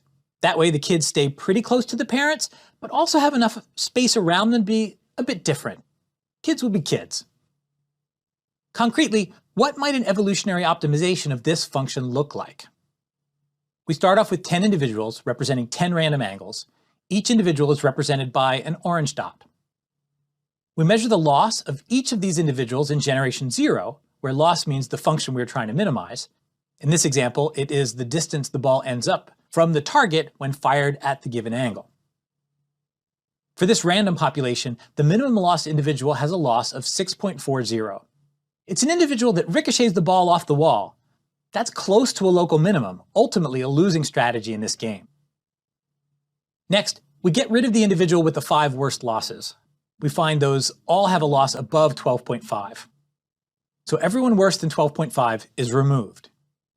The remaining individuals are then allowed to reproduce, making copies of themselves nearby in the space. None of the kids fare any better than the individuals from the first generation, though. The minimum loss is still 6.40 in generation 1. A few generations later, we have 2 clear subpopulations. The dot on the left that was just below our original cutoff got outcompeted and has no surviving descendants. There are still some in the ricochet category, around 160 degrees. Then others are in the more promising 325 degree group. By generation 4, the 325 degree group is starting to get a little edge, and the minimum loss is 5.35. A few generations later, and the 160 degree group has died out. Specifically, they all had loss worse than the median of the population. The individuals in the 325 degree group have outcompeted all of the individuals in the 160 degree group by achieving lower loss. The minimum loss is now at 3.53. Over the next 6 or 7 generations, progress is rapid as some of the new kids randomly spread towards slightly smaller angles with slightly smaller loss. By generation 13, the population is clustered around a global minimum near 300 degrees. The minimum loss has reached 0.04. Additional progress is possible, but it's slow. In particular, there's really no direction to the search anymore. The difference between individuals in the population is now well below the minus to plus 5 range of noise used in reproduction. So any further progress is undirected and happens only if a new kid happens to be born closer to the minimum. There are a few interesting things to notice here. One is that kids tend to be near their parents and are preferentially reproduced as they go downhill. That is, we're seeing a kind of gradient descent, though it's highly inefficient due to all the randomness in the evolutionary procedure. With gradient descent, we use an explicit representation of a mathematical function to compute a change that's guaranteed to result in a reduction in loss. Here, we're just generating random individuals and checking whether any happen to be resulting in lower loss. Downhill steps towards an optimum are a matter of luck instead of design. But since we lack an explicit representation of the function we are optimizing, it's not clear how we could do any better. Because low-loss individuals reproduce and create other low-loss individuals, a subpopulation can squeeze out all individuals in just a few generations of doubling. That's great because it means good answers spread through the population quickly, but it sometimes results in a bandwagon effect where the population exclusively focuses on a good but not great part of the fitness landscape. The problem can be mitigated somewhat by increasing the population size to get greater coverage of potential winning solutions. It can also help to change the rules of reproduction to encourage more diversity. For example, we could have given a better chance of reproduction for individuals that are far from the rest of the population to increase diversity in the angles considered. But complex representational spaces are complex, so there's no one magic bullet. We again have to content ourselves with approximate optimization. Another thing to notice is that our choice of uniform random noise for reproduction here leads to only gradual progress. No big leaps across the space are taken from parent to offspring. But some other genetic algorithms make big leaps deliberately by including a few completely new individuals in each generation, not just reproducing near copies of existing individuals. That can help make bigger leaps and explore more of the fitness landscape, though at the cost of jumping some individuals away from the currently most promising parts of the space. But maybe the most important thing to notice is that our simple evolutionary algorithm worked. Whereas the original scheme of trying every 1/10 of an angle required testing 3,600 individuals to get an answer, the genetic approach landed on a good solution in 13 generations, each of which required evaluating 5 new individuals. So the total number of individuals we needed to test was only 70. That's the initial 10 individuals plus 5 from each of the succeeding 12 generations. That's a much smaller and smarter search. And this example is in a space with only one dimension. Such benefits typically increase rapidly when we move to higher dimensional spaces where individuals are something more complex than just a single angle. Genetic algorithms are fine handling whole bundles of traits. In fact, we can apply genetic algorithms to supervised learning, where the individuals can be some representation of a classifier like any we've seen in this course. The most important element a designer needs to consider when applying a genetic algorithm to a new representation is how variance will be created. We need to wonder what the kids will look like. It's important that any individual can be reached by some sequence of reproductions. If not, those individuals cannot be considered by the algorithm and will never be discovered no matter how long it runs. Notice that every individual can be reached in our launcher problem. Remember that each generation can produce individuals up to 5 degrees larger or smaller than the previous. After as few as 72 generations, it's possible for a 0-degree individual to have a great, etc. grandchild that is a 360-degree individual.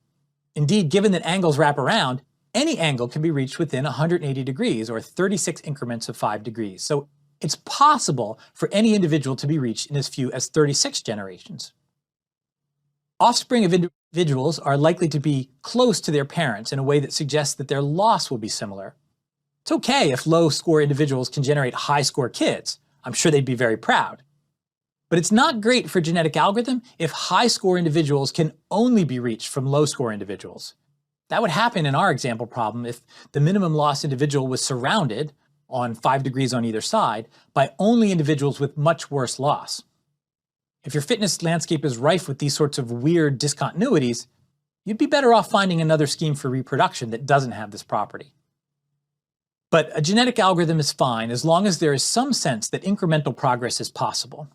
In the physics-based example earlier, incremental progress is possible because the fitness landscape is relatively smooth. The individuals under selection in a genetic algorithm can be all sorts of things: bit strings, numeric vectors, even entire neural networks.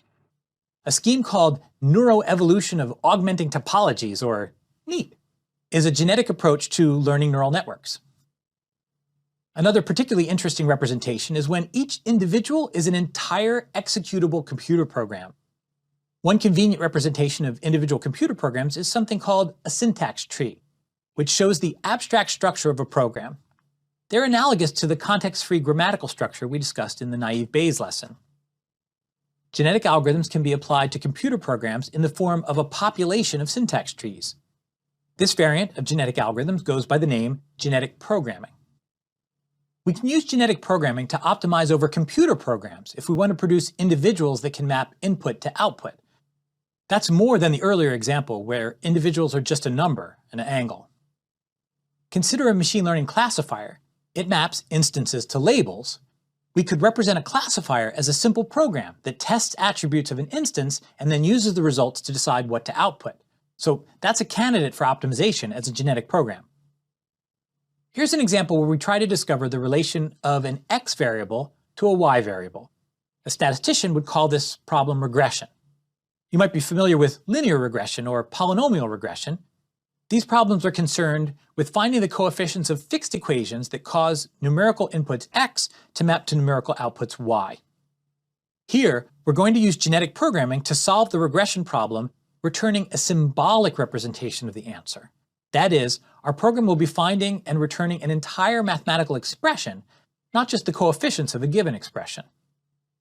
Let's define a target function to learn, aptly named fitme. Given an input x, our target function will be a simple cubic function, 1/10 x cubed plus x squared.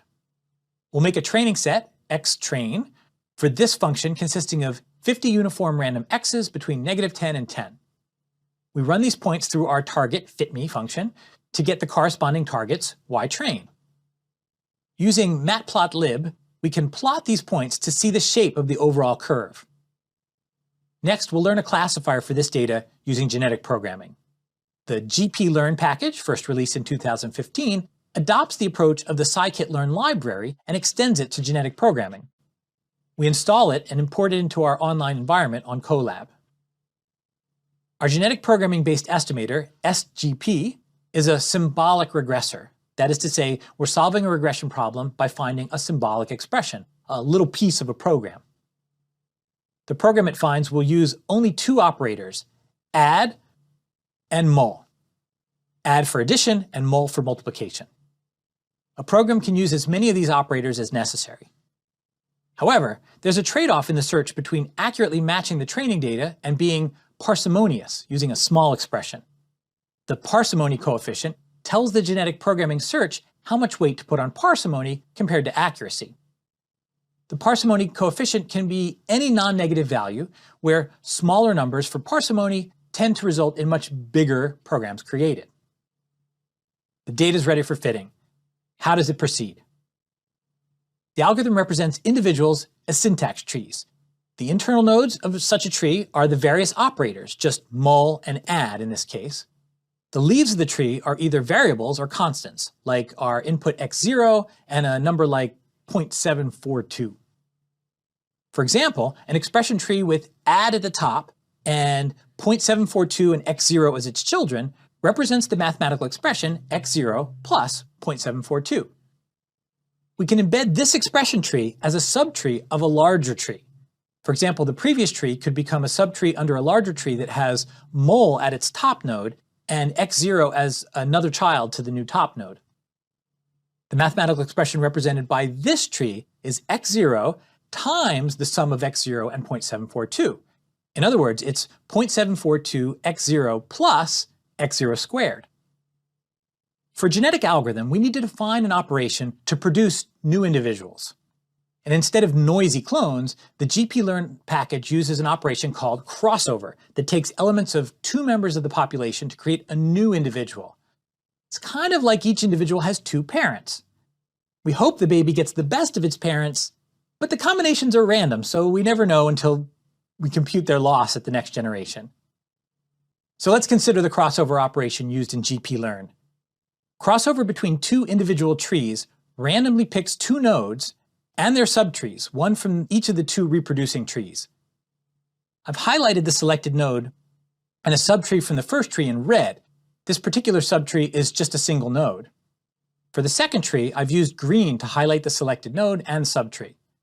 The crossover creates a new individual that is an exact copy of the first individual, except the red subtree is replaced by the green subtree from the second individual. That little bit of genetic blending produces a new expression. In this case, it's 0.045 plus 0.742 plus x0, which simplifies to 0.787 plus x0. GPLearn also includes some simple random mutation operators, somewhat like the random noise we added in the physics-based example. Using crossover and mutation, GPLearn applies the genetic algorithm idea to an initial population of random individuals to search for one individual program that fits the training data well, without being so big that it incurs a large parsimony penalty. We use the fit method to ask the genetic programming algorithm to fit the data. To see what the learn function looks like, let's take 250 random inputs as a test set, sort them, and then ask the learn model to predict the outputs. Plotting the results, we see a very good fit to the training points. The expression it learned has 8 operators in it. It can be simplified though. We see it's predicting 0.100125 x cubed plus x squared. That is amazingly close to the real function, which was 0.1 x cubed plus x squared. I've run the same data through several other regression algorithms, such as decision trees, and genetic programming was the best. Decision trees did well, but not quite as well. I was a bit surprised because the function is pretty simple and smooth, which is usually a great case for other regression approaches. It seems like the GPLearn library is well tuned for solving this kind of problem. And since the libraries continue to improve, don't blindly assume that genetic programming is always second best. For fitting smooth functions like this cubic, this example of genetic programming already produces accurate and symbolically generalized expressions that are best in class, or nearly so. Genetic algorithms can be used to evolve programs, and genetic algorithms may also be used to evolve an overall structure of other machine learning algorithms, such as neural nets. Of course, knowledge about the problem being solved is great when you have it. Then you can take a more directed approach to searching for good solutions. But it's hard to beat a genetic algorithm if you don't know much about what problem you are solving. After all, figuring out the kind of problem is often where the process of understanding begins.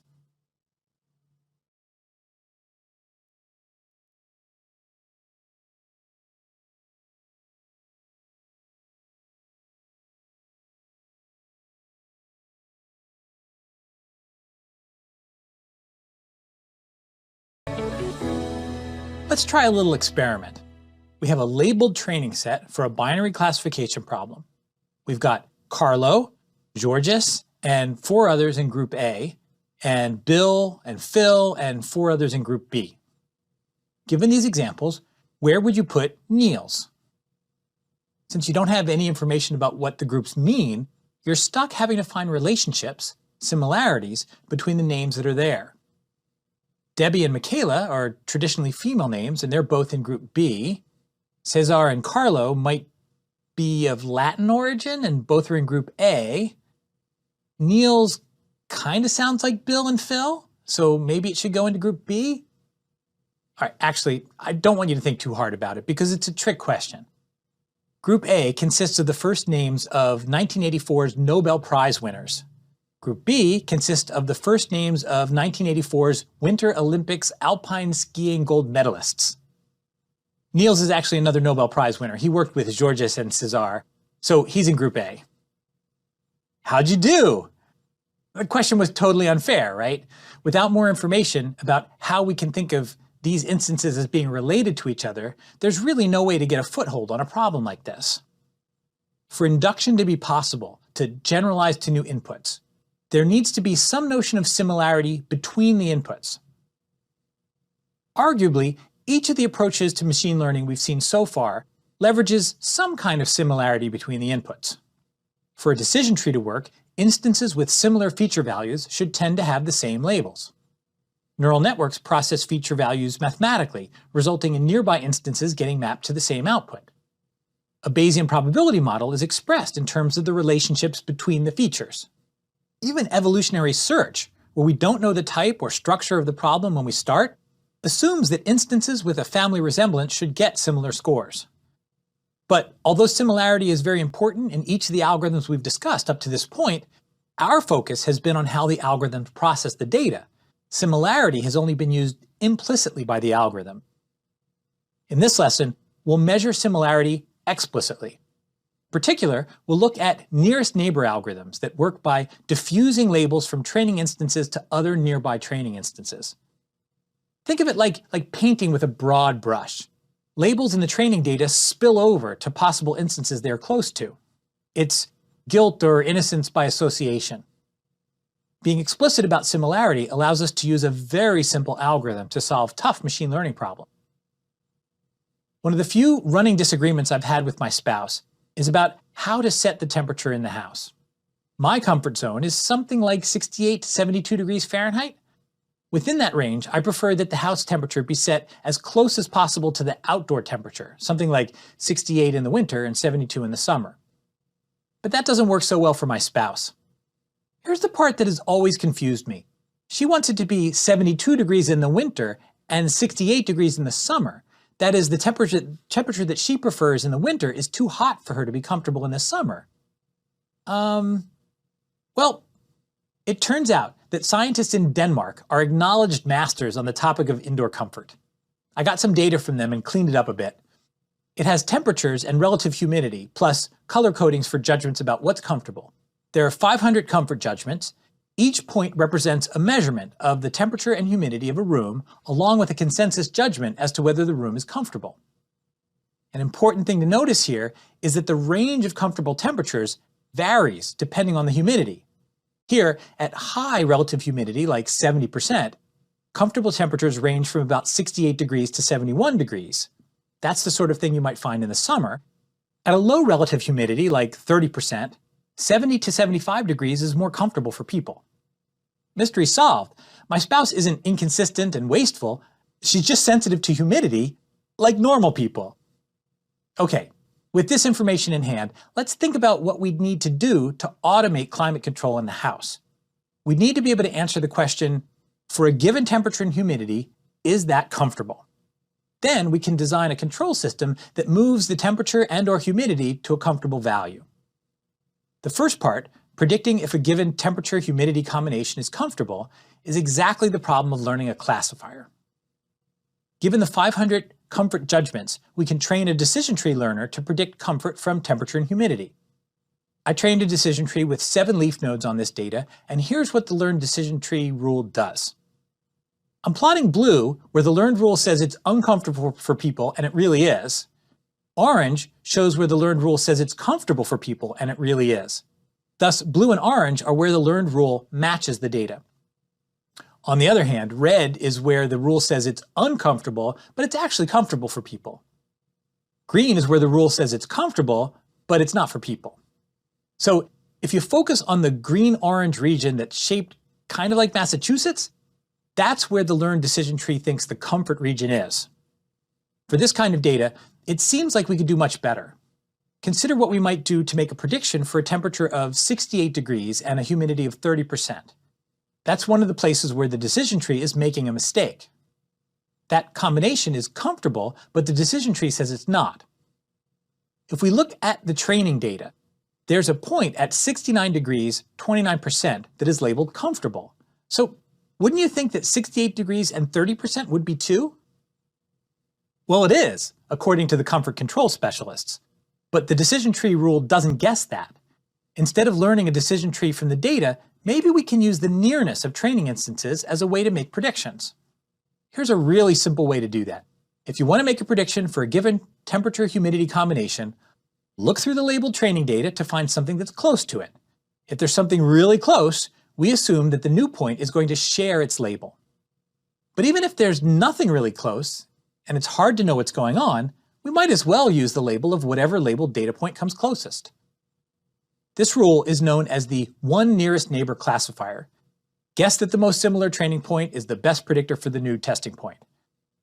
If you are trying to decide whether spelling should be I before E for a given word, find the most similar word and assume this word follows the same pattern.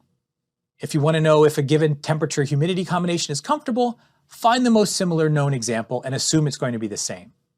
Instances with high similarity tend to belong to the same labeled class. You know, birds of a feather flock together. The one nearest neighbor rule can get confused if there's a single mislabeled point in a sea of correctly labeled points. Any points that are close to the erroneous point will inherit its mistaken label. We can make the rule a bit more robust by finding the k closest training points for k larger than 1 and having them vote with their labels. This variant is called the k-nearest neighbor algorithm. Let's apply 5 nearest neighbors to our training data. Looks a little messy, but the amount of mistakes in green and red is much smaller than what we saw in the decision tree example. And with k equals 1 nearest neighbors, it actually gets a little bit better, rising from 93.2% of the random combinations correct to 94.1%. That's because this example didn't have any erroneous labels, so the advantage from smoothing that k equals 5 offers doesn't really help. Nearest neighbors is sometimes called an instance-based learning approach because it directly uses the training instances. Another synonym is memory-based. It's also called lazy learning because it puts off the work of learning a global model until later. Instead of taking the training data and working hard to process it into an easily applied rule, it takes an acquire now and pay later approach. Just hold on to all the training data, then later, when the system knows what predictions are needed, it finds the most similar examples and brings them to bear to make the prediction. It's a little like web search. Once the query is made, the search engine can find relevant examples to respond to the query. Let's compare k-nearest neighbors to decision tree learning. K-nearest neighbor is kind of the opposite of learning a decision tree. For a decision tree, we look at the data and try to find global trends and construct a tree that captures those overall trends. Once we have the tree, we don't need the training data anymore. We can just apply the tree to any new example. In contrast to the old saying about not seeing the forest for the trees, a single decision tree lets us scope out the whole forest. K-nearest neighbors is focused only on the closest items in the forest. No global information is gleaned. The algorithm focuses only on examples that are close to the new example we want to label for. Thus, we can't get rid of the training data. There's no cost at all to learning in k-nearest neighbor. However, at prediction time, all of the training data needs to be examined. Prediction time grows linearly with the amount of training data. For decision tree, prediction's cheaper because we've incorporated the training data. The time depends only on the depth of the decision tree that remains. The work of applying a decision tree rule does not grow with more training data. Decision trees can get more complex if the number of leaves is big compared to the amount of available training data. Paradoxically, k-nearest neighbors has kind of the opposite trend. If we make k as big as the whole training set, then we have a rule that always predicts the majority class. Note that that's the same behavior we get with a decision tree with only one leaf. As we decrease k, nearest neighbors makes more and more fine-grained distinctions. Once it gets to k equals 1, it gets perfect performance on the training set. And that's just like a decision tree with a distinct leaf for every training set example. In addition to the k and k-nearest neighbor, there's another parameter to define. It is the similarity computation itself. Generally, training instances are numeric vectors. What are different ways we can judge how similar two vectors are? Let's say D is the dimensionality of our vectors, and the two vectors are A and B. Maybe A is one of our training instances, and B is the vector we want to make a prediction for. Probably the most obvious and common method is to compute Euclidean distance. In math, it's the square root of the sum across all of the dimensions of the difference between the components of the vectors squared. We might also use the square of the distance, since the square root isn't needed here. After all, we're just going to be comparing relative distances without needing to look at the exact distance values themselves. The square root does not change the relative ordering of the distances. It's a monotonic function. Or we could also substitute other values for the 2 in the square root. Using 2 in square root gives a particular distance measure called the L2 norm. L is for mathematician Henri Lebesgue. Different powers other than the 2 in the distance computation give other norms. The choice of power has an impact on how close two vectors are judged to be, depending on the closeness of individual components. As the power increases, L3 or 4 or 10, the farthest components dominate more and more in determining the nearness of two vectors. Conversely, as the norm decreases, L1.5, L1, L0.5, it's the nearest component that matters the most. The L1 metric has another name because it's used very often. It's called Manhattan distance. It sums up the absolute value of the differences in each component. It's pretty similar to the Euclidean norm, except there's an absolute value in there and no square root. It's called Manhattan norm because it captures distances in a city street grid in which you have to walk along the streets and avenues and cannot cut through the buildings. Summing the differences of the components is like seeing how many streets apart the two locations are, and then seeing how many avenues they are apart, and then summing those differences. Another common vector operation we can use for measuring distances is the dot product. It's the sum of the product of the components. You can implement it easily in Python, but you can also use a built-in version once you import the NumPy package. The built-in version is likely to be faster. Euclidean and Manhattan metrics are distance metrics. In a distance metrics, 0 is the closest possible value, and it means the points are maximally similar. Dot product is a similarity metric. The bigger the value, the more similar the vectors are. A value of 0 means the vectors are unrelated. Similarity metrics can also give negative results, indicating that the vectors are more different than they are the same. They're inversely related. A variant of dot product is cosine similarity. It's the dot product of vectors normalized to have a Euclidean length of 1. Just divide each vector by the dot product with itself before taking the dot product of the two vectors. Normalized vectors have a nice property that connects several of the metrics we've been talking about. If we have two vectors, A and B, and normalize them to length 1, then both vectors sit on a circle of radius 1 centered at the origin. In higher dimensions, they sit on a radius 1 hypersphere. The distance d between the points varies monotonically with the angle between their vectors, theta. Bigger distances result in bigger angles. The smallest possible distance and the smallest possible angle are both 0. The largest possible distance is 2, which corresponds to the largest possible angle of 180 degrees. The cosine similarity of the vectors is precisely the trigonometric cosine function of the angle theta. It also varies monotonically with the distance, but in the opposite direction. The smallest distance corresponds to the largest cosine, 1. The biggest distance corresponds to the smallest cosine, -1. When the vectors a and b form a right angle, the cosine is 0. So there are 4 main ways we judge the relationships between vectors: Euclidean or Manhattan distance, or dot product or cosine similarity. These are the go-to methods in k-nearest neighbors for ranking the vectors that are closest or most similar to some query vector. Rescaling of dimensions can also be done before computing similarities or distances.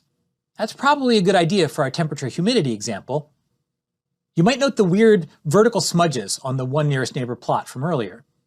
They come about because the relative humidity scale goes from 20 to 90, 70 points, while the temperature scale goes from 66 to 76, only 10 points. So very small relative differences in temperature count a lot more than small relative differences in humidity. If we scale up the temperatures by a factor of 7 when we do our distance calculation, we get a plot that looks a lot better. And performance goes up to 96.7%. It was 94.1% using unweighted distances. Those are the main distance and similarity metrics used for k-nearest neighbors on numeric vector data. K-nearest neighbors can also be used on strings of characters. There we might use string edit distance to relate sequences to other sequences. String edit distance asks, how many insertions or deletions does it take to change one string into the other? K-nearest neighbors can also be used on discrete probability distributions or probability densities over continuous spaces. There are functions like Kullback-Leibler divergence and earth-mover distance that are used. My point isn't to get into all the variations. I just want to call attention to the fact that nearest neighbors is a very versatile algorithm because it can be used with so many different notions of similarity. If things are going so well with k-nearest neighbors, should we just use them all the time over alternatives like decision trees? I think there's a pretty good argument to be made for k-nearest neighbors in low-dimensional problems like the ones we've been talking about. In 2 dimensions, nearness is a very good indicator of label similarity when we're dealing with relatively smooth functions. Let's think through what happens to distances as we increase the dimensionality d. Let's start with d equals 1, a one-dimensional space. Imagine we both live in the same apartment building and that the apartment building has just one hallway. For simplicity, let's imagine that there are 10 apartments on the hallway. If I'm in apartment 3 and you are in apartment 4, we're near each other, and it's reasonable to expect that things that affect me will also affect you. Like, if there's some kind of weird noise in the hall and it bothers me, it's going to bother you too. In machine learning terms, we'd expect our labels to be similar. In this layout, we have 2 apartments that are my neighbors, which is 20% of the building. Now let's go up 1 dimension to d equals 2. Our building has a bunch of hallways now. Again, let's say that there are 10 of them. We can be near each other by being close on the same hallway, or we could have apartments that are the same number but are on adjacent hallways. I now have 4 neighbors, 2 on my hallway, and 2 that are the same number as me but on an adjacent hallway. That's double the number of neighbors I had before. But our building has 100 total apartments, so my neighbors only represent 4% of the building. I have more neighbors, but also a lot more non-neighbors. If we go up to a dimension like d equals 3, that's like adding floors to our apartment building. Again, we'll make it a 10-story building. If you're in the same hallway and the same number on that hallway, but up 1 floor, then you can hear me when I bang on my ceiling. I share a wall or ceiling or floor with 6 neighbors now, which seems like a lot until you realize that our building has 1,000 units. My personal neighbors only make up 0.6% of the total apartments in the building. Going up to d equals 4 dimensions is like imagining we have a whole street of buildings, 10 buildings in a row. In 5 dimensions, our complex extends to parallel streets. In 6 dimensions, we need a stack of streets, one on top of the other. Maybe that makes sense in a space station. In 6 dimensions, I've got 12 neighbors, but I have 1 million minus 12 non-neighbors. There goes the neighborhood. It has almost entirely vanished. High-dimensional spaces can be hard to understand, but notice the important idea here. In high-dimensional spaces, almost everything is far away. K-nearest neighbor says we should look for a neighbor amongst the label training data, but chances are that the closest neighbor is going to be in a different apartment, in a different hallway, on a different floor, in a different building, on a different street. It's getting increasingly hard to believe that my neighbor's concerns have any bearing on my own. Even my nearest neighbor's label tells me almost nothing about my own label. We'd need a lot of examples before finding information about someone living close by. Now let's apply the nearest neighbor idea to the problem of malware detection, which is of prime importance for computer security. Malware is a portmanteau word for malicious software. Nasty code that if it finds its way into your computer system, it could end up giving you a system that's been compromised or just plain broken. A malware detection program looks at newly downloaded code and predicts whether it is malware or safe software. If it believes a piece of software is malware, it alerts the user and avoids installing it. The machine learning competition site, Kaggle, has a dataset for learning to recognize malware. The dataset consists of Windows PE programs. PE means portable executable, that is, actual code that can be run on a Windows computer. About half are infected with malware and potentially dangerous. The other half are normal, safe programs. This problem sounds similar to the spam classification problem, where we used a Bayesian classifier based on probabilities. Before we can feed information about whether programs are safe or infected to a nearest neighbor classifier, we need the programs to be represented as fixed-length numeric vectors. We could do that by selecting a fixed length equal to the size of the biggest program we intend to process, and then designate one feature for each byte of the software. But even very similar programs, for example, where one program is part of a larger program, would look quite different when viewed this way. Instead, we're going to convert the program into a higher level vector representation where similar programs get similar vectors. The process of vectorizing objects for the benefit of a machine learning algorithm is called feature engineering. In my experience, getting the right features is more important than getting the right learning algorithm, and that is especially true for similarity algorithms such as nearest neighbors.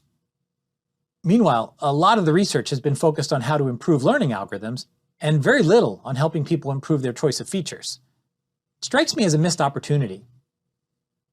Let's read the relevant files, malware train.csv and malware test.csv, into the Colab space. We'll be doing our distance calculations for nearest neighbors in 486-dimensional space, which is kind of trippy.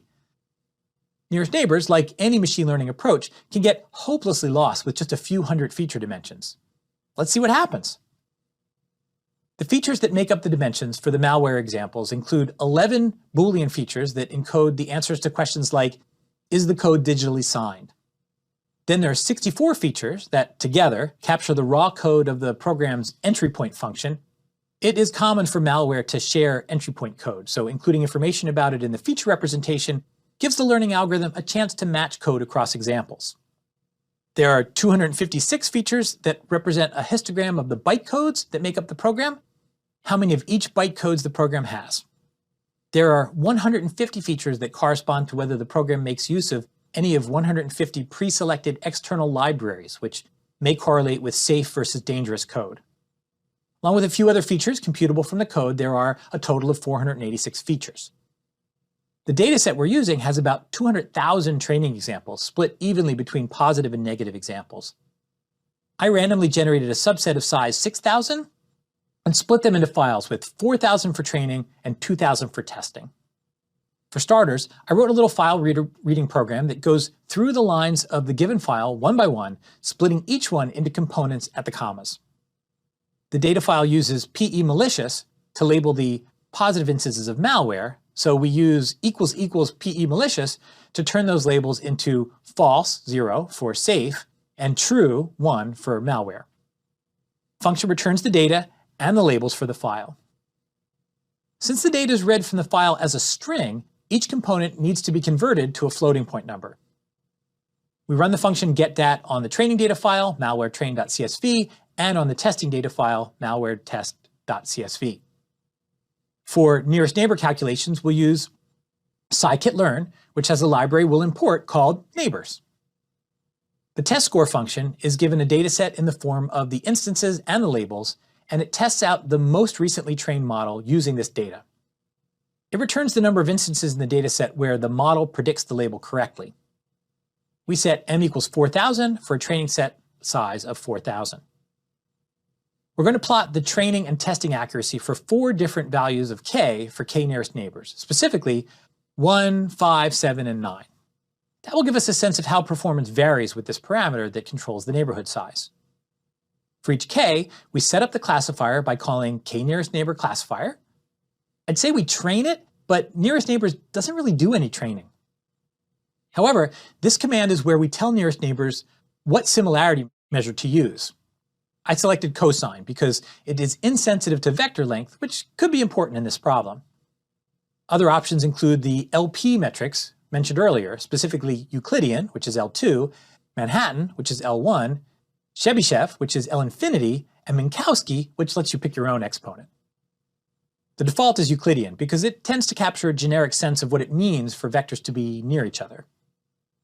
We call test score to see how well the model predicts the training data and the testing data, gathering up everything in the data to be plotted.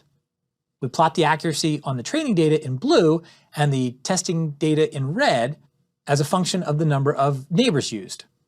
When we run it, it gives us a high-level summary of this experiment. What do we see? For one thing, the one nearest neighbor predictor on the training data is perfect. It gets an accuracy of 1, meaning 100%. Why is that? Well, we're asking an instance to predict its own label. After all, for any instance in the training data, the closest instance in the training to it is, well, itself. That fits quite well, but it isn't really all that useful in practice, since we're rarely asked to just repeat back a label for something that we've already seen. An important property of the graph is that accuracy degrades with increasing neighbor size, even for the training data. That suggests that labels change somewhat rapidly with increasing distance. For this data, it's a bad idea to construct too big of a consensus view. You just end up asking Hawaiians about the weather in Kansas or vice versa. Of course, the predictor does better on the training data than the testing data. After all, training data is where the label predictions are coming from. But performance on the test data is only a bit worse, just under 90%. That seems pretty solid. At the end of the day, our high-dimensional, similarity-based classifier is able to identify 90% of code snippets correctly as malware versus not. Still, that means 10% of bad programs might slip through, and we might occasionally think an innocent program is dangerous, but we're identifying most of the programs well. The big picture here is that we can do quite well at doing a complex, intelligent-ish classification task simply by noting when new instances look like instances that have previously been tagged as safe or dangerous. Malware is often based on earlier malware, so it seems plausible that a classifier based on similarity might do a good job.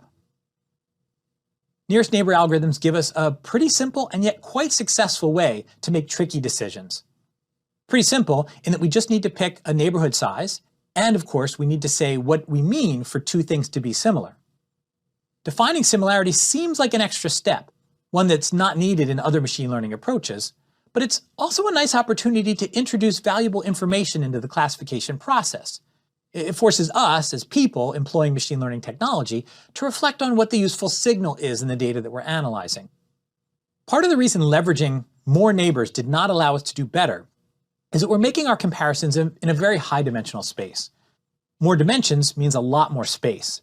And when we look at a distance that's big enough to include 9 neighbors, we're actually blurring together an awful lot of space that can include very different examples. In my experience, keeping the number of nearest neighbors small has worked better. In any case, k-nearest neighbors with k equals 1 is the simplest and fastest training algorithm ever created. Testing with k-nearest neighbors is still costly, but it's very conceptually simple. So what's key is to use the right kind of similarity and the right size of neighborhood that matches well with the way the data is labeled. After all, what we're really doing is using instance similarity as a stand-in for label similarity.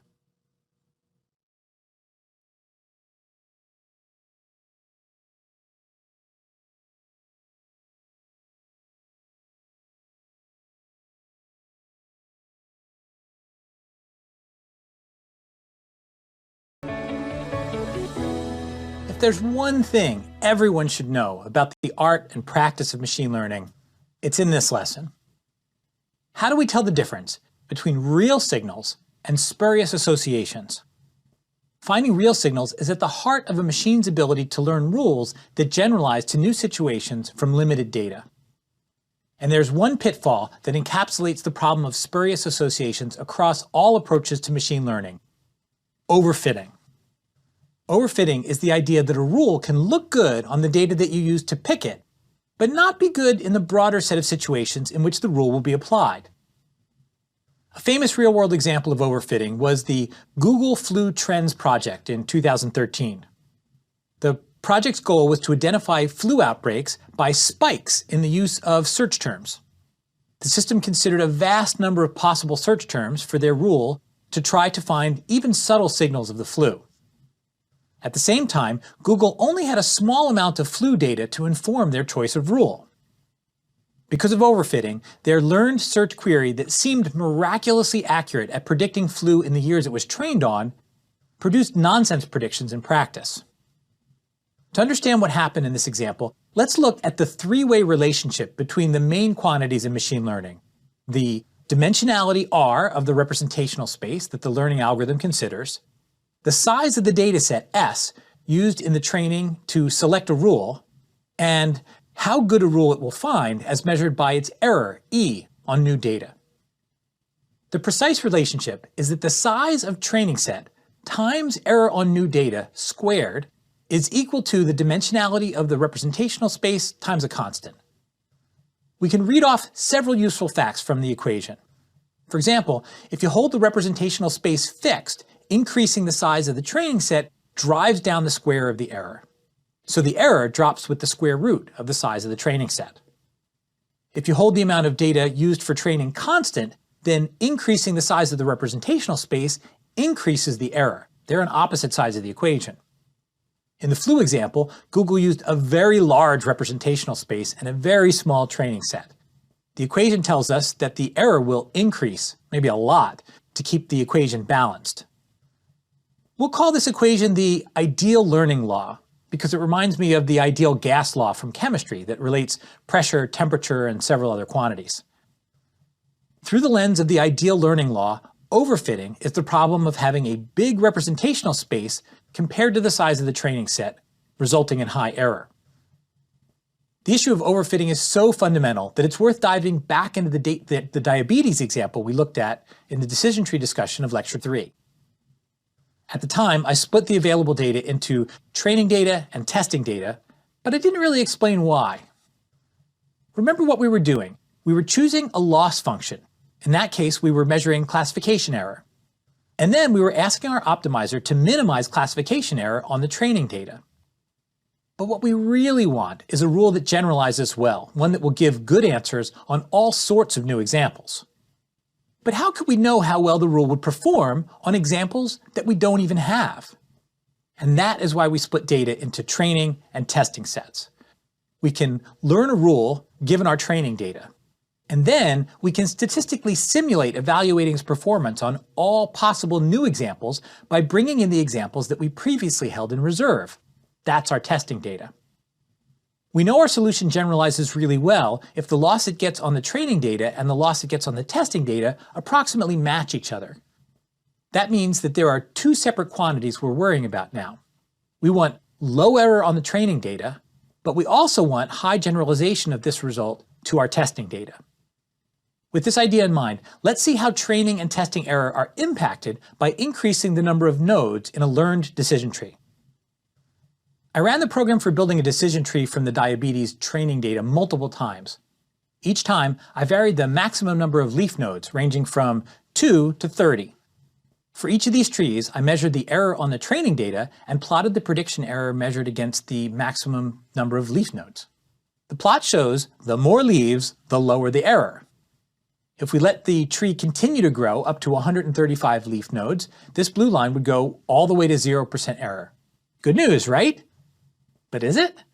The big decision trees you'd get would have all sorts of questionable splits. They seem to be there just to let the decision tree make correct decisions for specific instances in the training set.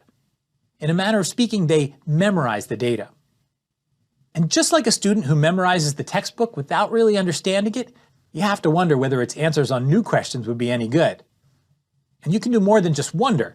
Our test data is new. It was not used to build the trees. So checking the rule on our test data is a way to address exactly the concern about how the rule will do with new data. Our graph will get a new orange line that reports the error on the testing data on the trees we learned with the training data. For small trees up to 5 nodes, the two curves follow each other reasonably well. And that's great. Error on the training set and error on the testing set are decreasing in tandem. Error on the training data is a little lower, which is pretty common. After all, the training data was what was used to pick the trees. And because the values are similar, we can say that small decision trees that were learned are generalizing well. The error we see on the training data carries over well to the testing data. For trees with 5 nodes, prediction error on the test data is about 24%, while prediction error on the training data is about 22%. But then something changes.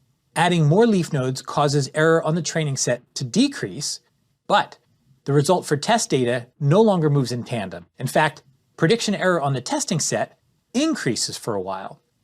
And even as we look at bigger and bigger decision trees, the error on the testing set never gets below 25% again. The pattern in this kind of plot is universal to all machine learning algorithms. It's not specific to this data set.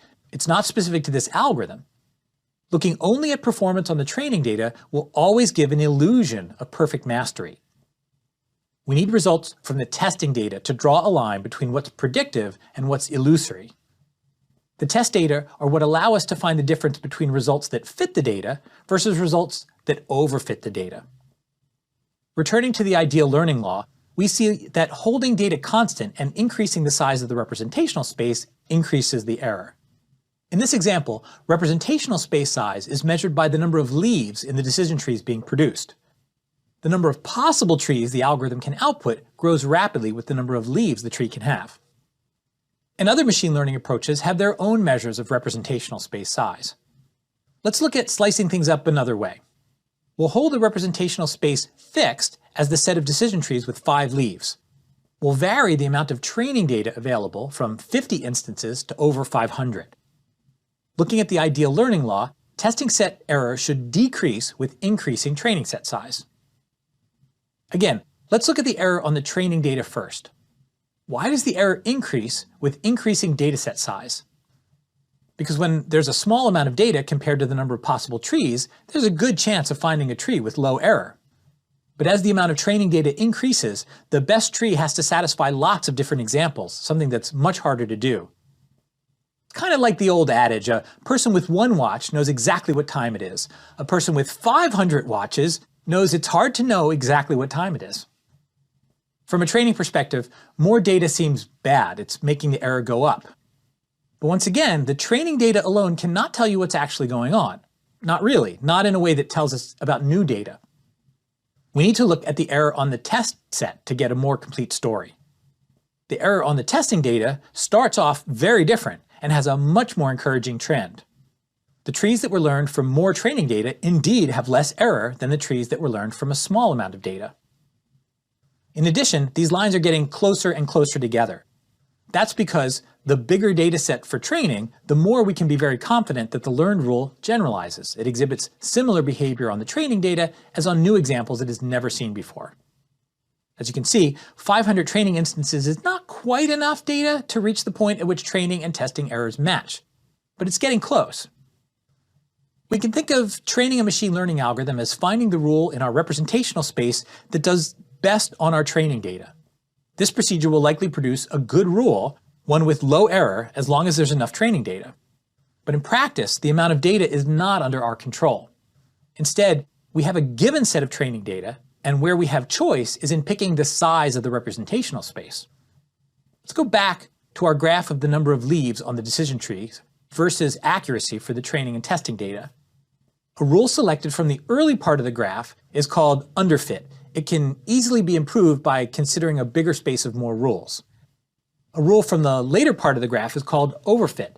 The algorithm is attached to the particulars of the training data and it tailored itself to things that simply don't generalize.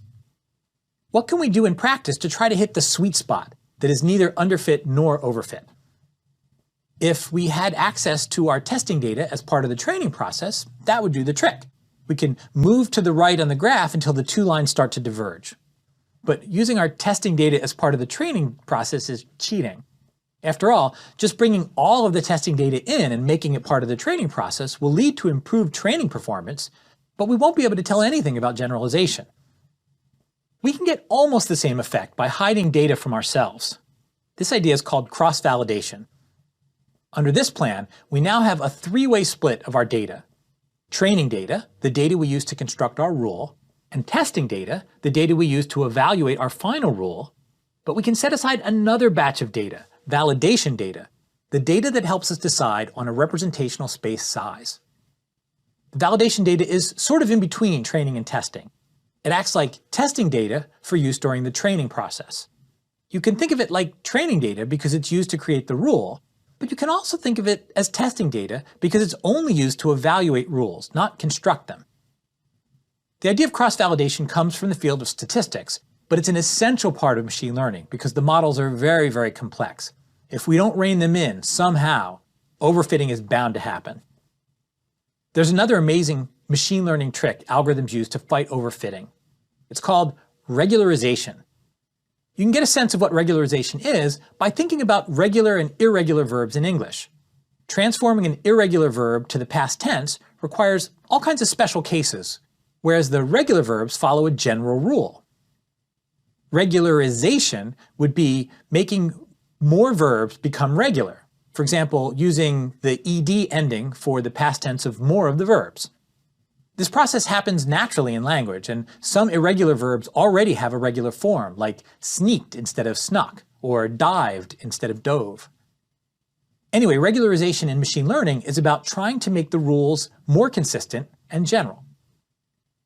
The trick to doing regularization is to add a component to the loss function that penalizes model complexity. The new loss function makes it the optimizer's job to strike a good balance. The loss function is telling the optimizer that the rule can be made more complicated, but only if doing so has a big benefit to accuracy. In decision trees, we can do regularization by penalizing trees that have a larger number of leaf nodes. That will encourage the trees to stay small. In neural networks with perhaps millions of weights, a common trick is to add a penalty to weight values. The most common penalty is one that is proportional to the sum of the squares of all the weights in the network. Any penalty that grows with the weight magnitude encourages the network to set weights to 0 wherever possible, and setting weights to 0 decreases the effective complexity of the network. In naive Bayes, initializing the count of how often words have been seen to a large number has a regularizing effect by forcing the algorithm to only make strong predictions when the available data overwhelms the initialization. In nearest neighbors, increasing the number of neighbors included in the vote acts as a regularizer. Overall, cross-validation and regularization are the most important tools for keeping machine learning algorithms from misleading us. Regularization encourages models to stay simple. Cross-validation helps make sure models remain accurate. They give you a model with enough complexity for the amount of data you have, but stop the learning algorithm from latching onto spurious correlations in the data that result from not having enough data. Together, they help the learning process strike a balance that's just right. However, there can be other problems caused by the poor quality of your data. That is, another way things can go wrong is if there are spurious correlations in the training distribution itself. In practical applications, it can cause trouble when the process used to collect the training data is inconsistent with how the rule will actually be deployed. For example, I bought a learning thermostat one summer, and it learned the following rule: Michael never turns on the heat. That rule was perfect all summer. That's when the rule was trained and then locked in. But when fall arrived and temperatures dropped, the thermostat froze my whole family. It hadn't learned the right rule. But it wasn't merely because it didn't have enough data. It was because the distribution of the data changed. It's important to keep in mind that standard machine learning methods learn correlations. My thermostat learned correlations that held all summer. That rule scored well on summer data. But just because a learned rule scores well doesn't mean it's actually good for the data the rule will encounter. To keep error low, machine learning algorithms have to balance the size of the representational space and the amount of data. One algorithm that provides very fine-grained control over this trade-off is the support vector machine. Support vector machines were first created in 1963 by some of the pioneers of statistical learning theory, including Vladimir Vapnik, then working in the Soviet Union. But it wasn't until 1995 that Corinna Cortez and Vapnik, by that time at Bell Labs, published a practical approach for learning with support vector machines. By the early 2000s, and before that the late 90s, support vector machines had become the dominant approach to machine learning. They remain a very popular approach, especially for problems that have less data than can be used to effectively train a deep network. Support vector machines can be very easily applied to new problems, and they can work quite well without a tremendous amount of fiddling. To understand support vector machines, we need to talk a little bit about perceptrons. Perceptrons are perhaps the oldest approach to machine learning, dating back to 1958. They were introduced by a psychologist named Frank Rosenblatt, who created a physical instantiation of the perceptron as a learning machine. While specialized perceptron machines are no longer built, the training algorithm he devised remains influential in the field of machine learning. Given a binary classification problem, the perceptron tries to find a rule that perfectly classifies the training data. It can be seen as a type of neural network with no hidden units. The perceptron training procedure searches for settings for a collection of weights that constitute a linear classifier. If we visualize the training data as a set of points in space, a linear classifier slices a line through the space so that the positive examples are on one side and the negative examples are on the other. If the input dimensionality is greater than 2, it's not really a line, it's a hyperplane, but that's not important right now. Here's a set of training examples. You might think of each point as representing a person's height and jumping ability as 2 distinct dimensions. The labels on the points are green for people who are successful volleyball players and red for people who aren't. This particular data set is made up, so don't try to take anything specific away for forming your next team. Anyway, a machine learning algorithm is one that takes data like this and learns a rule that generalizes to other points it may encounter in the future. A one nearest neighbor classifier might end up learning to break up the space like this. I've colored the space red where the point would be classified as negative and green where a point would be classified as positive. The green region consists of any position that's closer to a green training point than to a red one. Here's what a decision tree with 3 leaf nodes might do. Each decision tree split introduces a horizontal or vertical line, so the space is broken up into nested boxes. A linear classifier, like what a perceptron learns, is a single line in this space at an arbitrary angle. Here's one of many possible linear classifiers for this dataset. What's important is that the perceptron will find a way to separate the positives and the negatives if it can be done, if the data is linearly separable. That it will find such a split, if it exists, is a guarantee. Getting a guarantee like that is an exciting and rare opportunity in machine learning. But there are two big problems with the perceptron approach. First, what does it do if the data is not linearly separable? I'm sure if we plotted real volleyball success data, we won't find any linear separator that perfectly divides the good players from the bad ones. Some shorter players will be very successful. Second, even if there is at least one line that divides positives from negatives, are all such lines equally good? In our artificial volleyball data, I've now drawn a perfectly valid linear classifier that separates positives and negatives. But from a nearest neighbor perspective, there are points that are really close to a negative example that would be classed as positive, and points really close to a positive that would be classed negative by this linear classifier. And that seems bad. Vapnik showed that it is indeed bad. He proved that to generalize most effectively, we should choose a line that is as far as possible from the training data. To do that, let's think about inflating each of those points and drawing our linear separator so that it misses all of the puffy points. In fact, let's keep inflating until we can't draw such a splitting line. What does that last linear classifier or linear separator look like? It should look something like this. If we make the points any bigger, we will no longer be able to thread a linear classifier through there. You can see that the line bumps up against two puffy red points and one puffy green point between them. If we inflate the points any more than that, the red points will necessarily push the line past the point of contact with the green points. So we're done. Let's think about the line we're left with. In a way, the line makes the least possible commitment. It continues to assign nearby neighbors the same label as long as possible. This kind of linear classifier is known as the maximum margin classifier. The margin is sort of a demilitarized zone on either side of the separating line. Equivalently, we can imagine that the line itself is being inflated instead of the points. We can keep jiggling the angle to make more and more room until finally it's wedged in there. The maximum margin classifier is the one with the best chance of generalizing to new examples. Finding a large margin classifier that separates your data is more constraining than finding a small margin classifier that separates your data. And that means we can use margin size like a measure of representational space size. If our optimizer simultaneously searches for a linear classifier with low error and large margin, it's carrying out a form of regularization and therefore making the best use of available data. In the optimization problem, we want margin size to be maximized and the amount of misclassification error to be minimized. These two elements of the loss function are typically combined by summing them together with a tunable parameter. The parameter tells the support vector machine how much to care about misclassified points and how much to care about making a large margin. In practice, it can take some monkeying around to get this parameter set correctly. If it's too large in one direction, the optimization solver will only care about making the margin big, even if it ends up misclassifying most of the data as a result. If it's too large in the other direction, it ends up classifying the data correctly, even if that means shrinking the margin down to 0. All this is very useful, but there's an attractive feature of support vector machines I haven't even touched on yet. The optimization problem solved to learn a support vector machine depends on the dimensionality of the data. In the visual examples I was giving, that was 2 dimensions.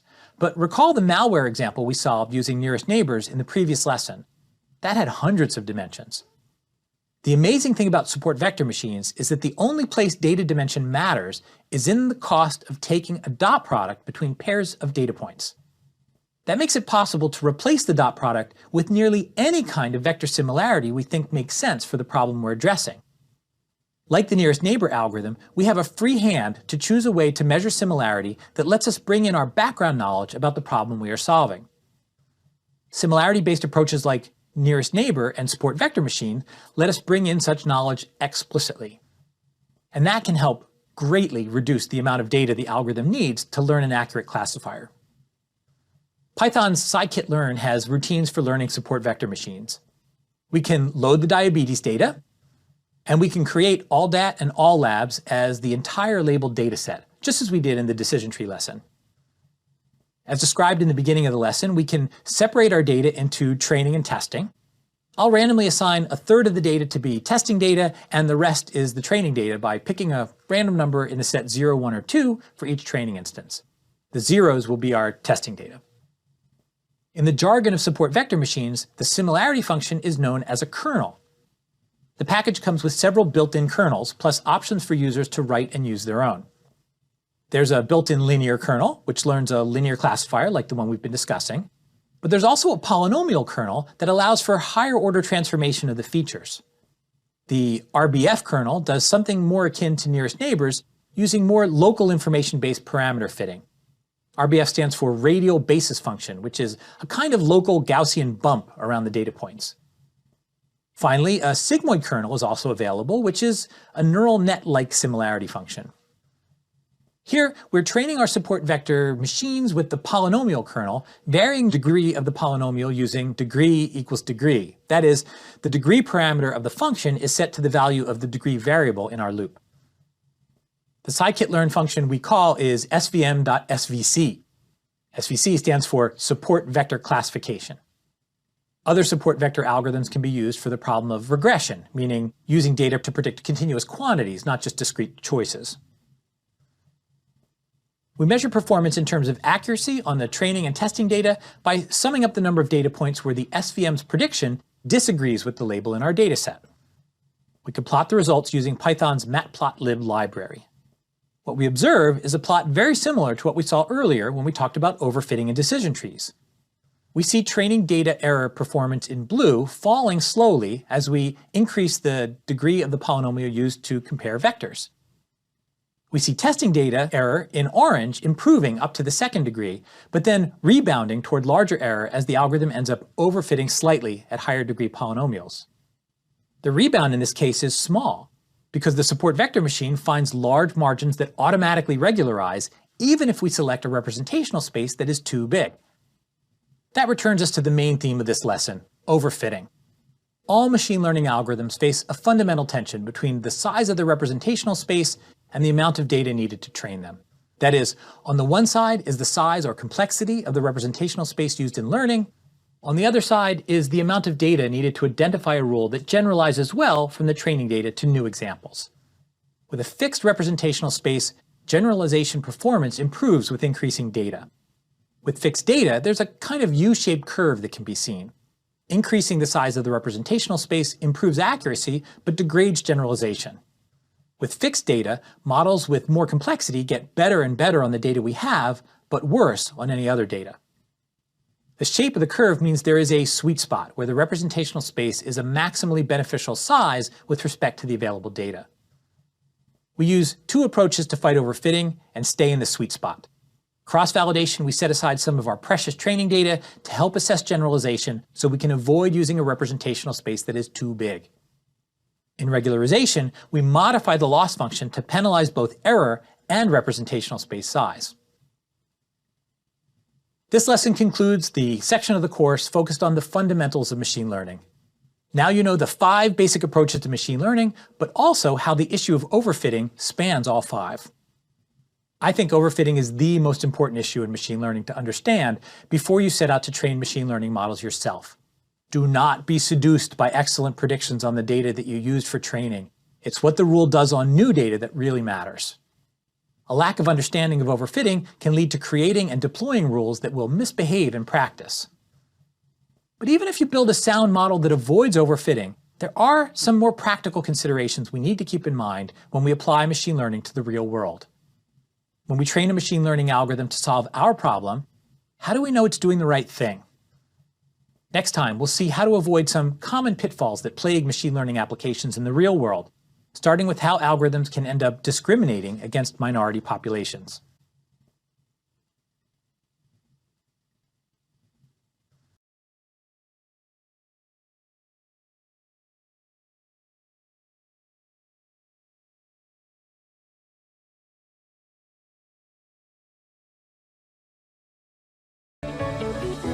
Throughout computer science, the maxim garbage in, garbage out reminds us that we need to pay attention to the quality of the inputs when assessing the quality of the outputs. For machine learning, the quality of predictions output by our classifiers depends on inputting good training data. Our focus so far has been on specific algorithms that do a good job of turning data into a classifying rule. But any recipe for turning data into a rule is only part of any real-world machine learning problem.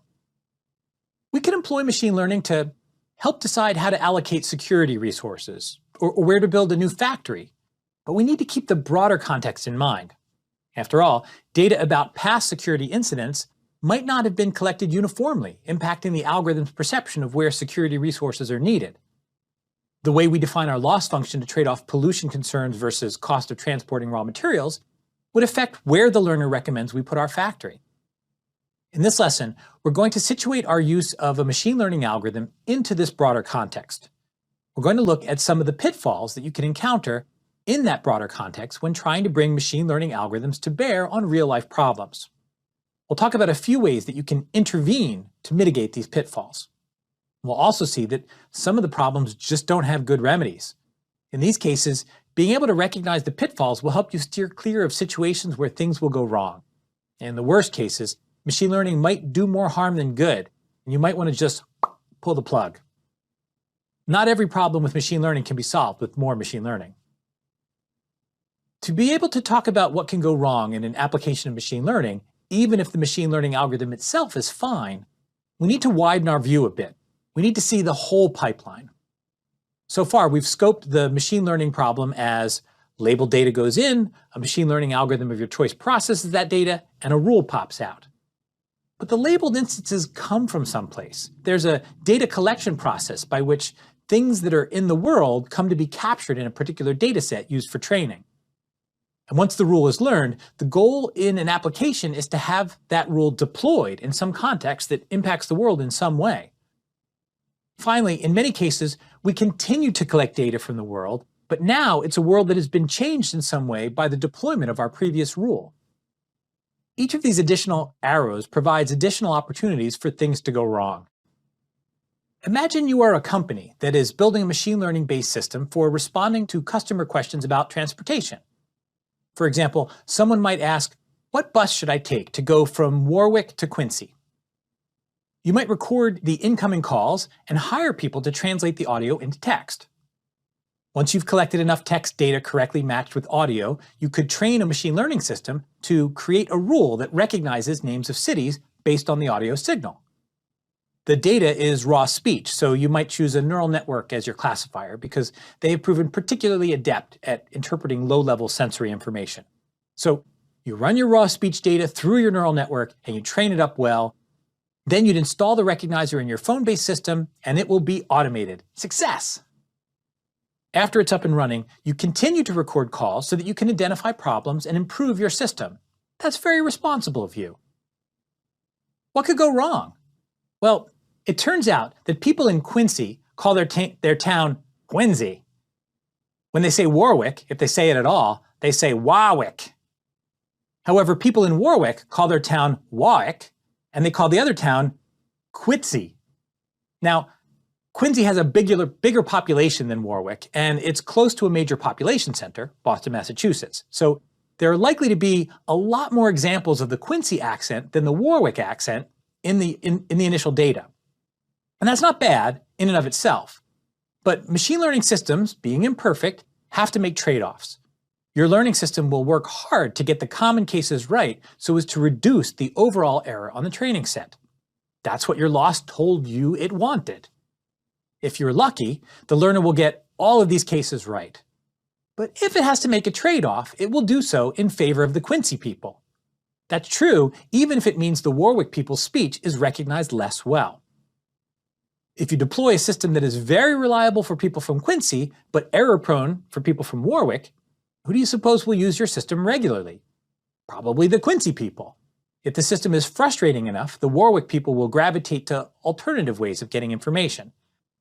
And that means when you recollect data, it will be biased even more heavily in favor of the Quincy people. The next time you train your machine learning system, it will work even harder to get the Quincy people right, and it will even try less strenuously to get the dwindling number of Warwick people right. Over time, your system will essentially be discriminating against the unfortunate folks from Warwick. They will be getting systematically poorer performance than the Quinceyites. Okay, this particular example is somewhat fanciful, but this kind of discrimination is no joke. Recognition accuracy can end up being distributed unfairly across subgroups. For example, there are well-documented cases of facial recognition systems working considerably less well for women of color, likely in part because they appeared too little in the training data. Improving performance in these cases can turn into a matter of social justice. Often, it is possible to remedy these issues by paying closer attention to the data used to train the system. In the Warwick-Quincy scenario, you might make sure to include a feature for where the caller is based. Quincy and Warwick have different area codes, so you could use the caller's area code to identify the two groups. Then you could train separate classifiers for the two regions based on this specific input feature. That way, the representational resources for the two groups wouldn't be in direct conflict. It's no longer the case that the system is getting the Warwick people wrong because it is trying so hard to get the Quincy people right. Throughout the field of data science, some of the most surprising and insidious pitfalls reside in the data collection part of the pipeline. But with machine learning, it's also more than that. If there is a tendency in the data, your machine learner may not only notice the tendency, it may also accentuate the tendency beyond what actually existed in the training data. I'll use a powerful machine learning system to demonstrate how easy it is for a machine learner to overvalue a trend it finds in the data. In 2019, an organization called OpenAI released one of the most powerful language models ever trained. Formally, a language model is an allocation of probabilities to sequences of words. In practice, that means we can query a language model with a partial sentence and ask how likely various completions of that sentence are. A language model can be used to help speech recognition or optical character recognition by bringing to bear top-down constraints on what things are more likely to be said than others. It can also be used for autocompletion or even text generation. The Allen Institute for AI created a web interface for the OpenAI language model. I accessed it on their website, and I prompted it with two different sentences. When the child was finished playing with the truck, and when the child was finished playing with the doll, the system predicted that it was twice as likely for a male pronoun to follow truck, 15.25% versus 7.6%. It was also slightly more likely for a female pronoun to follow doll, 14% versus 13%. In a sense, the machine learning system has internalized some gender stereotypes. It makes some sense, given that it was trained on real-world text, and the real world often has some pretty strong gender stereotypes. Training on data with unwanted stereotypes is always potentially problematic, but it gets more worrisome when we think about the influence of stereotypes on critical decisions such as hiring. The OpenAI system is much more likely to use a male pronoun for doctor and a female pronoun for nurse.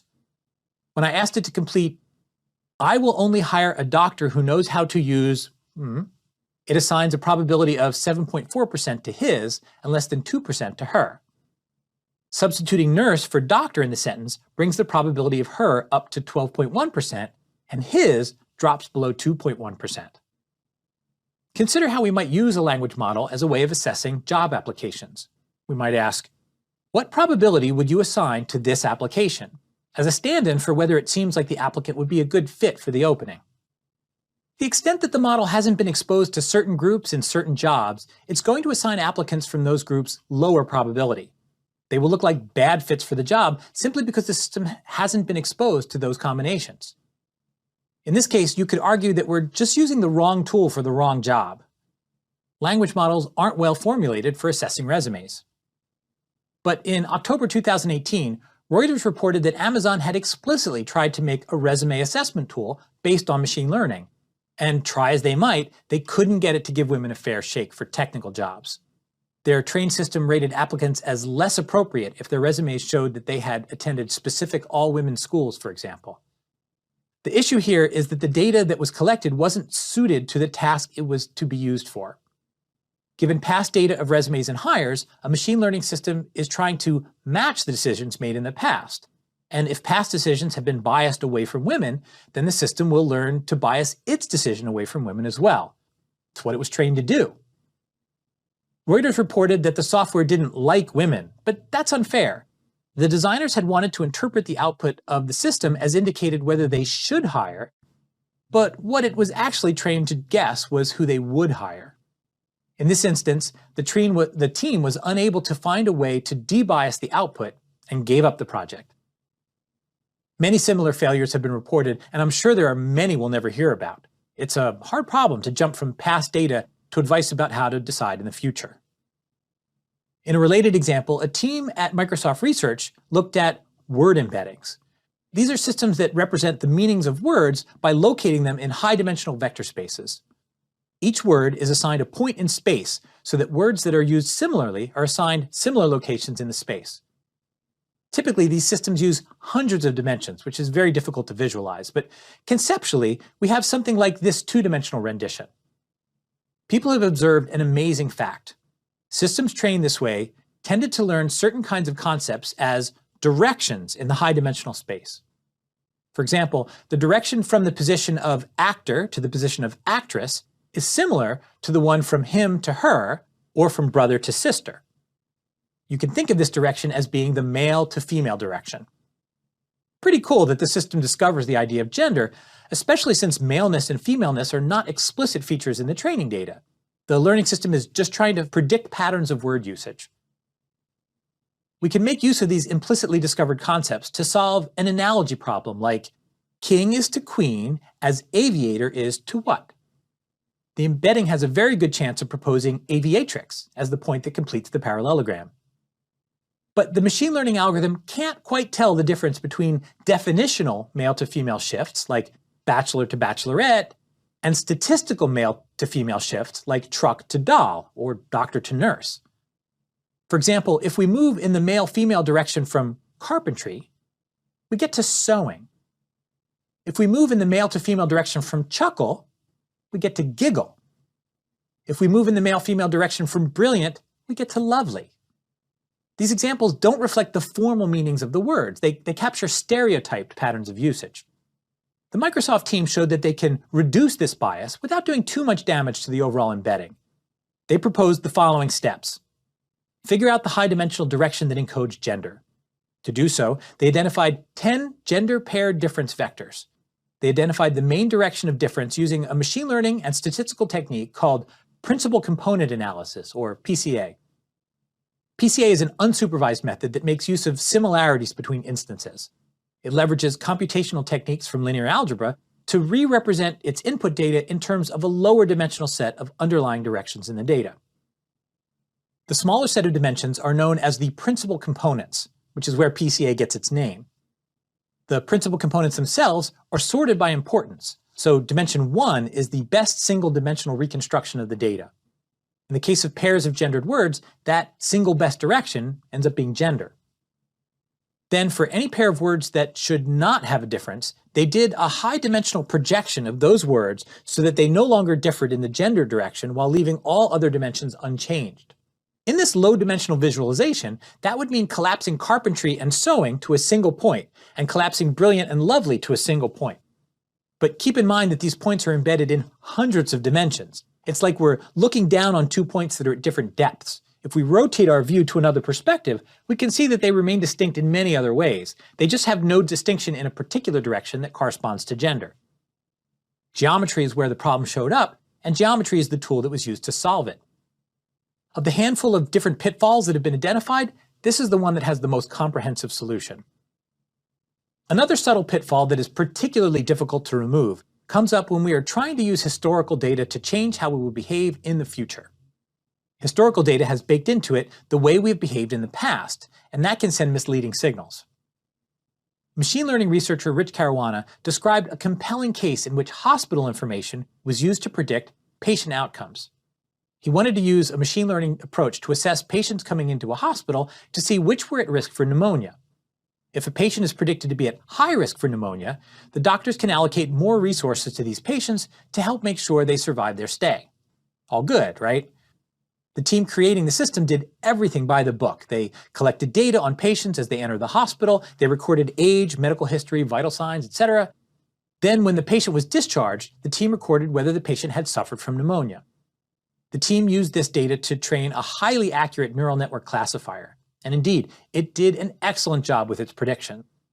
But the doctors and machine learning researchers on the project balked at putting the system into practice. Turned out that their concerns were well-founded. They weren't sure what the neural network was doing, so they also trained a method called logistic regression on the same data. Logistic regression wasn't performing quite as well as the neural network, but the team could more easily tell what logistic regression was doing. And what the more transparent method of logistic regression was doing was odd. When assessing a new patient, it would rate someone with asthma as being low risk of pneumonia. When the doctors saw that, they were very perplexed. They know that people suffering from asthma are very prone to pneumonia. Why would the machine learner believe the opposite? Again, it's precisely because the doctors know that people suffering from asthma are very prone to pneumonia. The doctors treat patients with asthma very carefully and are tuned in to early warning signs that indicate that pneumonia might be taking hold. So the machine learners were not finding that people with asthma are, in general, less likely to have trouble with pneumonia. They were finding that people with asthma are less likely to have trouble with pneumonia when treated by doctors who know they have asthma. And of course, the learner was correct in this more narrow sense. But the output of the learner should not be used to change hospital policy. Taken at face value, the results suggest not treating asthma patients with particular care. The hero in this story is logistic regression. Well, the hero is Rich Caruana, who figured out what was going on, but the machine learning tool he used to do it was logistic regression. It's worth taking a closer look at this algorithm. I wish I had the asthma pneumonia data, but I did find another data set that has some interesting parallels. It's a standard data set from a tragic maritime disaster, a shipwreck, and we can look at the data to see what lessons it contains. Let's pretend we are safety engineers and we want to put measures into place to help prevent fatalities. It would be useful for us to be able to predict who is at risk of dying in the event of a shipboard accident. If we can figure out who is at risk, we could perhaps train the at-risk people on safety measures or place them on the ship close to trained personnel, something to give them a better chance at surviving. So we take historical data, run a machine learner on it, and use the learn rule to figure out who is at risk. Let's see what we get. We read in the training data ship.csv.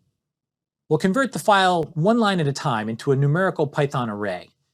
The resulting features are P-class, the passenger's class. It can be 1, 2, 3 for first class, second class, or third class. Sex, we code male as 0 and female as 1.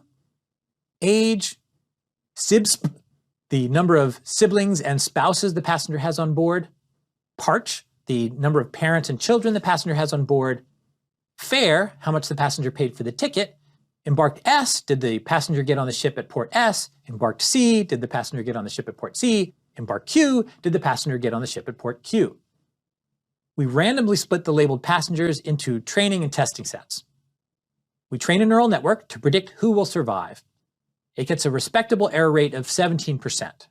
But something is not quite right. I went through all the data and asked the model to predict the probability of survivor for each passenger. On average, passengers are 44% more likely to survive if they are female. In fact, for 100% of the passengers, their predicted chance of survival is higher as a female than as a male. From a policy standpoint, it sounds like the right thing to do is invest in protecting the men. The women seem to be fending for themselves quite well. But it's almost certainly a misleading result. We can't tell from this data whether women or men are better at surviving a shipwreck, all things being equal, because we know that things were not equal. The name of the ship involved in the accident we're studying is the Titanic, which struck an iceberg and sank in the chilly waters off the coast of Canada in 1912. The staff of the Titanic were told to put women and children first onto the lifeboats. So what we're seeing here is not useful for creating a new policy, because what we're seeing are the results of a prior policy used when the data was generated. The pattern of male-female results we're seeing is analogous to what researchers saw in the asthma pneumonia example. We can see these effects more clearly by applying logistic regression, just like Rich Caruana did in the asthma pneumonia data. I ran logistic regression, which is available as part of scikit-learn. It gets about an 18% error rate on the Titanic survivors data, which is only a bit worse than what we saw from the neural network. More importantly, the way logistic regression works makes it a lot easier to interpret the machine learning result.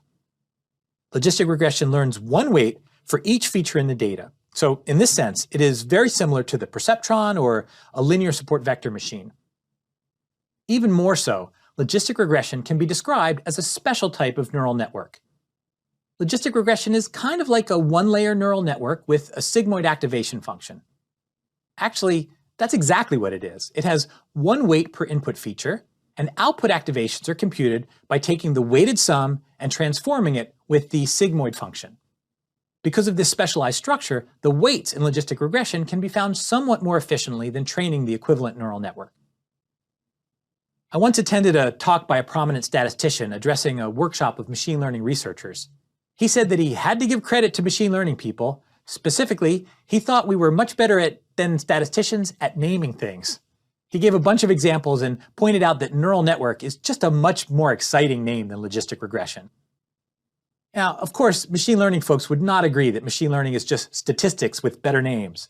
I mean, for one thing, neural network refers to a far richer class of models than just the logistic regression model we're talking about now. And since it's better to call a shovel, we'll refer to this model by its more specific name, logistic regression. So, in what sense is logistic regression better than other neural network models in this situation? It's because of the way that the logistic regression model works. The model takes each feature in the input and weights it. Then, it sums the weighted features and applies the sigmoid to the result. The sigmoid transforms the total into something in the range 0 to 1, like a probability. The higher the weight that's on a feature, the more that feature contributes to pushing the probability towards 1. And that means we can directly interpret the feature weights. Positive weights are evidence for the positive class, and negative weights are evidence against the positive class. If we output the learned feature values in the Titanic data, what we see is that the feature with the most impact on survival is sex, and it's a big boost toward survival when the feature value is 1, female as it turns out. There's also a significant negative impact of passenger class. The first class passengers had the highest chance of survival, then things fell rapidly for people in second and third class. Here, we have a signal that should be important for the design of future safety systems. Third-class passengers had to travel a long, complicated route to reach the lifeboats, and many lifeboats had already launched by the time the passengers arrived. In addition, it's believed that the third-class passengers, unlike first class, were traveling with all of their worldly possessions and were more reluctant to abandon ship. There's a somewhat strong influence of number of siblings plus spouse in the negative direction, and there's an even stronger positive influence of people departing from Queenstown. Titanic expert might disagree, but my guess is that Queenstown Q was more affluent than Southampton S, and what we're really seeing is a proxy for passenger class. Regardless, the takeaway here is that some machine learning methods, like logistic regression, provide a much better window into how the learner makes decisions. Other machine learning methods, like more general neural networks, are much more opaque. An advantage of transparent methods is that there's a better chance we can tell that they have problems before they are deployed. Now, it's not entirely clear what to do when the data lacks the necessary perspective to be able to tell us how to intervene to help save more people. In a later lesson, we will talk about causal inference in machine learning. The causal perspective may provide just the right tools for drawing conclusions from this kind of confounded data that mixes data collection policies with differences in outcomes. Arguably, what we're seeing here is an example of the number one biggest factor that lies behind failures of machine learning. It is due to the use of an inappropriate proxy measure. A proxy refers to a substitute. We often train our models to predict one quantity when we really want to measure another. The proxy measure is the one we have. As long as our proxy measure is well aligned with what we really want, the results can have validity. Consider zip code and income level. These two features are not the same, but zip code is a proxy for other information that correlates extremely well with income level. People tend to live near other people with similar incomes. So zip code can serve as an effective proxy measure of income, and race for that matter. A well-studied example of a poor proxy measure comes up in predictive policing.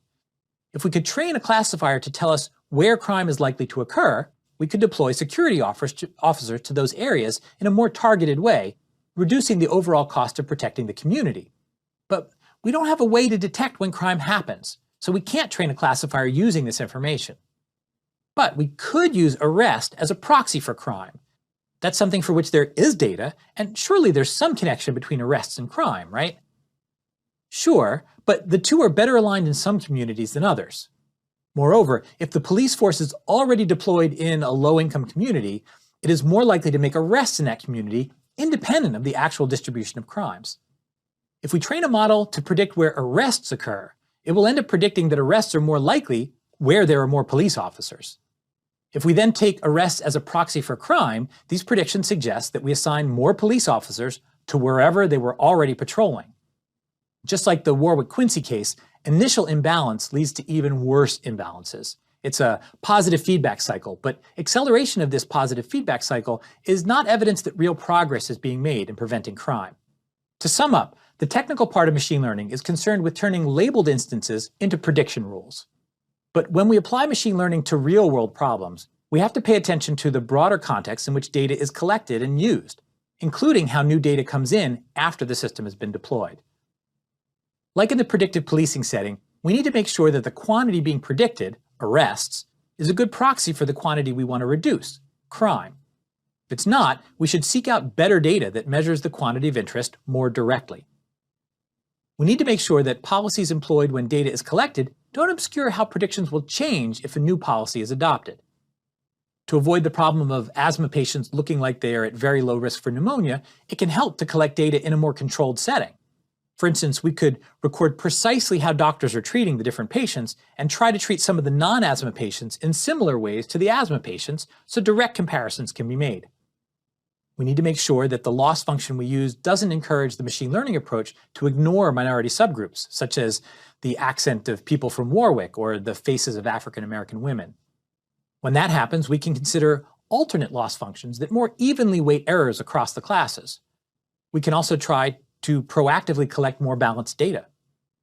In some cases, like Amazon's attempt at creating an automated resume screening program, the machine learner is hopelessly biased. In these cases, we should give up. Machine learning makes it all too easy to deploy a plausible but damaging system, and harms are especially acute for smaller and more vulnerable populations. Whenever we use machine learning algorithms to solve real-world problems, knowing how to cast a skeptical eye on the results we're getting can help prevent their misuse. Machine learning is a powerful tool, but it's up to all of us to demand that machine learning is deployed in ways that minimize possible harm, even while society reaps the benefits.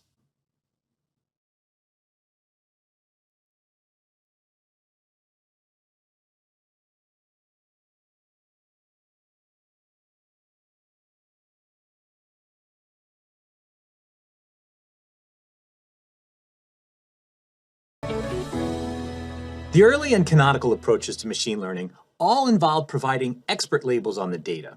We call that supervised learning. Most of what we've been doing so far has been supervised learning. But wouldn't it be great if a machine learner could figure out the data for itself and somehow be made to work with less supervision? The similarity-based algorithms we've seen have already given us ideas about providing less supervision. Let's think of it this way. Let's say we have two data points that are very close, but only one is labeled. The algorithm could go out on a limb and label the second instance. In this lesson, we'll talk about how we can create semi-supervised learning algorithms that benefit from a combination of supervised and unsupervised examples. Let's do a thought experiment. Imagine we have a set of data points in 2 dimensions. The data is unsupervised. We have no labels. But using what we know about the similarity or nearness of points in the space, we might think of the points as falling into 3 clusters. We don't know what the labels the points have, but we might guess that within each of these clusters, points share the same label. That's reminiscent of what happens in a nearest neighbor classifier or a support vector machine. Unlabeled instances get their labels from nearby labeled instances. Now, imagine that we get a very small number of labels, just 2 per class on average. The labels go to whichever cluster they happen to fall into. The analysis that we did on the unsupervised points suggests that we can label remaining points consistently within each cluster. This approach, unsupervised clustering, followed by diffusing any known labels to other points within the cluster, is an example of a semi-supervised learning algorithm. The unsupervised clustering step depends on being able to assess nearness. In this 2-dimensional case, straight line distance, also known as Euclidean distance, is a very natural choice. In this approach to semi-supervised learning, the supervised part is a very easy computation. To apply the supervision, the approach just diffuses labels to other instances in the same cluster. The clustering part is where the machine learning action is. Let's take a closer look at clustering to understand what is possible and how we can find good clusters automatically. First of all, what kind of behavior do we want from a good clustering algorithm? Up until the 21st century, there had been a lot of vaguely competing ideas about what a clustering algorithm should do, but little work on formulating a precise problem definition. In 2002, John Kleinberg, a theoretical computer scientist at Cornell, analyzed clustering, and his perspective helped introduce some clarity about what clustering might mean and how to set realistic expectations about what it can do. Returning to our simple example, the clusters that we see in a picture remain the same even if we zoom in or out. An algorithm that violates this rule would, for example, merge clusters as we zoom out. John Kleinberg called the property of clusterings remaining the same before and after a zoom operation scale invariance. This property is the first of 3 properties that make for a good clustering algorithm. A second and related property is that a clustering algorithm should remain consistent if the individual clusters are compressed or the distance between clusters is stretched. If the clustering algorithm clusters a set of data in a particular way, it should continue to do so if the within cluster distances decrease and the between cluster distances increase. That is, if the clustering algorithm likes a clustering, it should also like it if the set of clusters becomes more spread out and each individual cluster becomes more compact. Kleinberg called this property consistency. A third desirable property in Kleinberg's analysis is richness, where no conceivable way of clustering is entirely forbidden. That is, the algorithm's choice of clustering should range from each item being in its own cluster to every point clumped together into a big single cluster to everything in between. Nothing is ruled out beforehand. In its simplest form, richness has 2 aspects. There must be some arrangement of the points that makes the clustering algorithm put every point into its own cluster, and there must be some other arrangement of the points that makes the clustering algorithm group some points together. With these 3 properties in mind, let's look at a few candidate clustering algorithms. First, what happens if we have a clustering algorithm with a fixed distance threshold, say 0.1? This choice puts points in the same cluster whenever they are closer than that fixed threshold.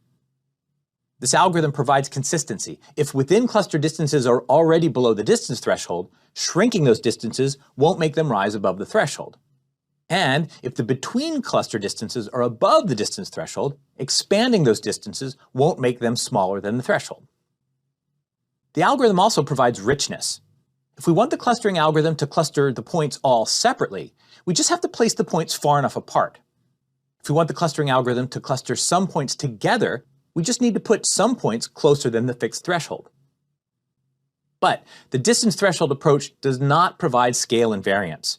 If we zoom in enough by increasing all the distances by a fixed ratio, points break off to form new clusters.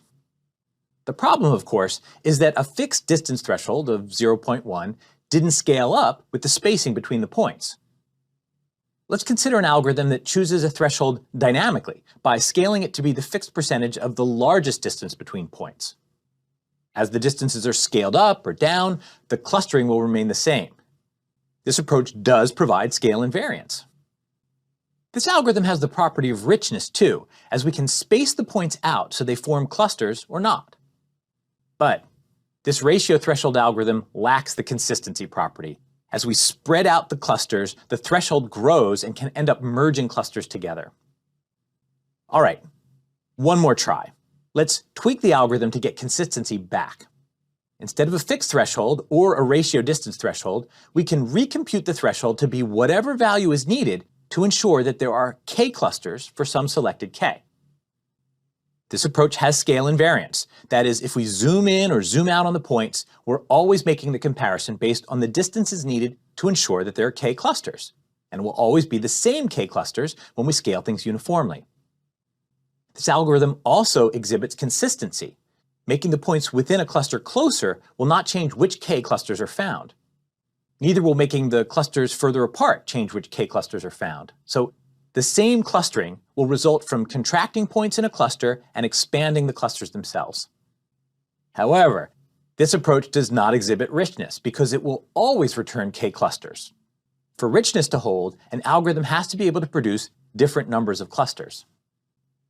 Trying to get all 3 desirable properties at once feels a little like whack-a-mole. We looked at 3 sensible algorithms. All of them are variations of a standard hierarchical clustering method called single linkage clustering, which dates back to the 1950s.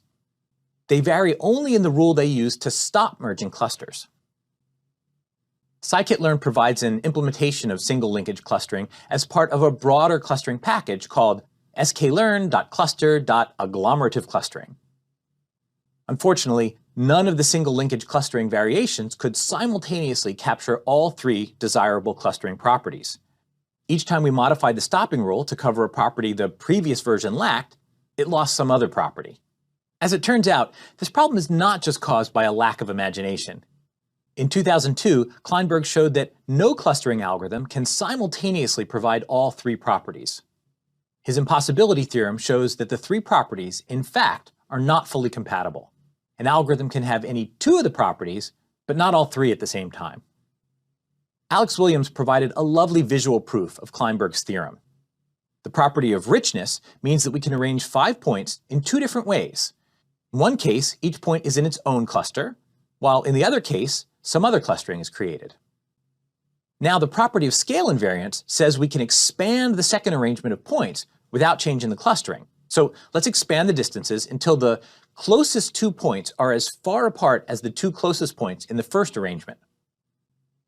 The property of consistency says we can shift around the first arrangement to match the second arrangement without changing the clustering. That's because all the between cluster distances are increasing. But we've reached a conflict. Following the constraints dictated by the three properties has led us to an impossible requirement that the same arrangement of points must be assigned 2 different clusterings. It's a proof by contradiction, and the consequence is that no clustering algorithm can obey all three properties. The impossibility theorem suggests that no one clustering algorithm can be all things to all people. There's never going to be a single best algorithm for all clustering problems. And the impossibility theorem also licenses us to use algorithms that relax one or more desirable properties. In particular, let's look at an algorithm that lacks richness. We have to tell it in advance how many clusters to produce. The setting is that our algorithm will be given a set of points along with the ability to compute distances between any pair of points. We choose k, the desired number of clusters. Let's pick k equals 2 in this case. Next, the algorithm searches for a set of k centers and an assignment of data points to these centers. Its goal is to minimize the total squared distance between data points and their respective centers. The assignment to centers defines the clustering. We have 2 of the 3 elements necessary to define a machine learning algorithm. We have a representational space, which consists of k centers and an assignment of the data to centers. We have a loss function, which is the total squared distances from the points to their respective centers. The last piece we need to define is the optimizer. Unfortunately, optimizing this loss perfectly in all cases is unlikely to be tractable. The problem is in a class known as NP-complete, members of which have resisted efficient exact solutions since even before the class was first explicitly identified in the 1970s. Fortunately, there's a simple and elegant algorithm called k-means that is guaranteed to find a local optimum of the loss function in finite time. K-means is spiritually similar to k-clusters in that they both partition the points into k categories. One difference between the algorithms is that k-means is stochastic, so it's not guaranteed to find precisely the same answers each time it's run. K-means also favors compact groups. Remember that the mean is a measure of central tendency, whereas k-clusters can produce long chains as it merges nearby points together. Here's how k-means goes. The optimizer starts off with center locations and assignments of data to the centers. It then alternates between 2 steps. Both steps are simple, and both are guaranteed to decrease the loss when they produce any change at all. The first step is to reassign the data points to centers. Specifically, each data point is assigned to its closest center. Either the data point is already assigned to its closest center, in which case we're at a local minimum of the loss function, or some data point is moved to a center closer to it than the one that it was currently assigned to. That reassignment must decrease the loss, which is the sum of the squares of the distances from the data points to their centers. Minimizing the distance also minimizes the square distance because squaring 2 numbers does not change their relative ordering. In fact, of all the reassignments of data points to centers, assigning each data point to its closest center decreases the loss the most. The second step is to recompute the centers for each cluster. Specifically, each center is moved to the mean of the data points it is assigned to. That's why the algorithm is called k-means. Either the center is already assigned to the mean of its associated data points, in which case we're at a local minimum of the loss function, or some center is moved. Such a move decreases the loss the most over all center relocations. Let's simplify to just one dimension and consider how you'd minimize the square distance between a center and a set of data points in that one dimension. Any place we put the center on the number line creates a set of square distances to the data points. That means that the amount of loss due to each data point increases quadratically with the distance between the center and the data point. The sum of those square distances moves around smoothly and also quadratically. To find the center that minimizes this quantity, we can use a little differential calculus. Thanks again, calculus. For any choice of center C, we're summing up the square distances between C and each data point to get the loss for C. Calculus tells us that the minimum of this function is found when the derivative is 0. That's the value of C where the loss is in balance. It's made worse by moving C in either direction. The derivative, L prime, is found by taking the derivative of each of the terms in the sum. Setting this quantity to 0 and solving for C gives us the sum of the data points divided by the number of data points. That is, it's the average or the mean.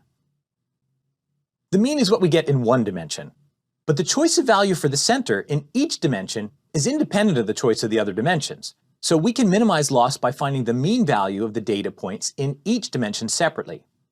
No other selection of center improves the loss more than that. Okay, each time we reassign the data points, the centers might need to move. Each time we move the centers, the data points might need to be reassigned. But since the loss improves each time we take either of these steps, and since the number of ways of assigning data points to centers is finite, we can only repeat these steps a finite number of times before no further improvements are possible. To solidify this concept, let's build up an implementation of k-means. The algorithm is available in the scikit-learn library, but the steps are simple enough that we can build our own to see what it looks like. The first subroutine we need is one that takes the dataset and a set of k-centers and assigns each item in the dataset to its closest center. We set n, the number of data points, d, the dimensionality of the data points, and k, the number of centers. Next, we need to compute the square distance between each center and each data point. By reshaping the data to be 1 by n by d and the centers to be k by 1 by d, that signals to NumPy that when it subtracts these two arrays, it creates an array of shape k by n by d.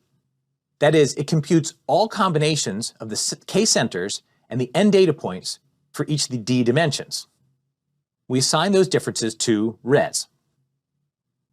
Squaring each of the differences, then summing along dimension 2, that's the components of the vectors, produces the sum of squared distances, which is the square distance between the centers and the data points.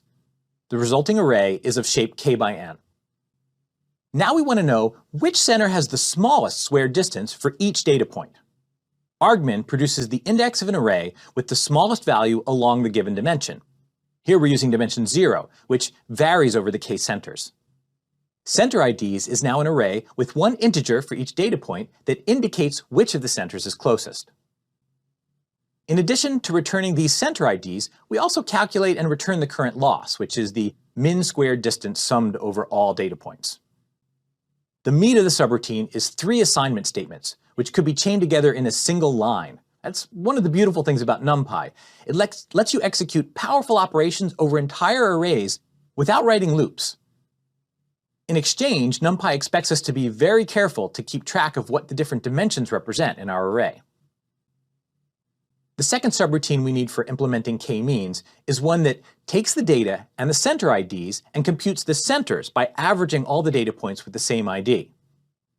After extracting the number of data points and dimension, we initialize the array of center locations to a k by d array of all zeros. This time I didn't see a way to avoid a loop, so for each of the cluster ID values from 0 to k, we do the following operations. First, form a smaller array consisting of all the data points with the current center ID. Call that array cols. To be robust, let's make sure cols isn't empty. its length isn't 0. That can happen if there's a center that has been elbowed out of the running by the other centers being closer to all of the data points. If it is, that means our center is out of the action, and we should probably pick a different location for it. We simply choose one of the data points at random to be this new location. As a quick aside, notice that reassigning the center location in that way cannot increase the loss, so our earlier analysis of the algorithm's convergence is still valid. Otherwise, there are data points close to the center, and we want to move that center to the mean of the closest points. NumPy's mean method computes the average of an array along any given dimension. Here we choose dimension 0, which corresponds to the different data points. So mean produces a component-wise average of all the data points with cluster ID equal to I. After completing the loop, we return the newly computed centers. With these two subroutines in hand, k-means can be described very simply. We initialize the k-centers by selecting random data points. This choice is quite sensible because it ensures that the centers are in the right neighborhood. Choosing random d-dimensional points is another option, but it runs the risk of having all the random centers quite far from the starting place of the data. We now loop until the loss stops changing.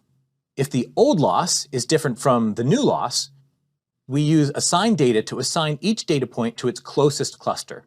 Then we use compute means to move the centers to the means of the points assigned to them. And that's it. Repeat until the loss stops changing. Here's what we get when we run k-means with 10 clusters on some image data. Here, the data are a collection of grayscale images of handwritten digits known as MNIST. The centers are averages of these images, so we can plot them as images. K-means does a very good job of categorizing the digits just based on their appearance. K-means isn't using the official labels, just the raw data. But we can see that k-means identifies a 0-looking cluster, a 9-looking cluster, a 1-looking cluster, another 9-looking cluster, another 9-looking cluster, 8, 3, 2, 6, and another 1? Okay, no 5, no 4, although one of the 9s looks pretty 4-like. Okay, so it does not perfectly assign images to digit categories. In part, it's discovering that 5s and 8s are more similar to each other than slanty 1s are from up and down 1s. Even though there are 10 digits, there are more than 10 clusters in the data. Nevertheless, we can use this clustering to label the training data following the semi-supervised approach described earlier. For each cluster discovered from analyzing the training data, we pick one of the data points in that cluster at random and request its label. The labels we get for these clusters are 0, 7, 1, 9, 4, 5, 3, 2, 6, and 1. Next, for each testing image, we find its closest cluster and predict its label as the label of the associated cluster. The resulting accuracy is 50%. Okay, not great, but way better than chance. Since there's 10 categories, chance performance would be 10%. By way of comparison, nearest neighbor classification on this data using 10 labeled examples results in a lower accuracy of 45%. We can improve things significantly by letting k-means identify more clusters and labeling each cluster. I found that k equals 50 clusters allowed semi-supervised k-means to achieve an accuracy of 80%. K nearest neighbors with 50 labeled examples also improves to 60% accuracy. It's not improving as much as k-means does. The specific flavor of semi-supervised learning I just described uses the clustering to request labels for specific points. Instead of passively accepting labels on arbitrary points that might be in the same cluster, it actively requests labels that will be as informative as possible based on the unsupervised analysis. Algorithms that can request their own labels are called active learning algorithms. So our k-means approach is an active, semi-supervised learning algorithm. Semi-supervised learning, especially when enhanced by active requests for informative labels, gives us an important way to make the most of a small set of labeled examples. For the most part, active learning algorithms are a special case of semi-supervised learning algorithms because active learning can select among the unlabeled examples for examples whose labels would accelerate the semi-supervised learning process. K-means is used standalone in unsupervised settings too. In business analytics, it is sometimes helpful to organize a business's customer base into segments that might have different interests, preferences, or needs. K-means can provide an analysis of customer descriptions that groups similar customers together. A streaming service might discover that some customers are most interested in romantic comedies and others in murder mysteries, and tailor the service differently for the two groups. K-means can be useful in image analysis to break up the pixels in an image into regions, automatically splitting foreground objects from background objects. Back in the day, when computer displays could only show a small number of colors at any one time, a version of K-means was used called vector quantization. The quanta, in this case, were the 16 or 32 or 256 representative colors that were used to replace all the millions of colors that might be in the original image. For an ocean scene, it might use the 256 colors to capture subtle shading distinctions amongst blues and greens. For a crowd scene, it might allocate a much broader palette. This idea is still used as a way of compressing an image so that it can be represented more compactly without losing the most important visual details.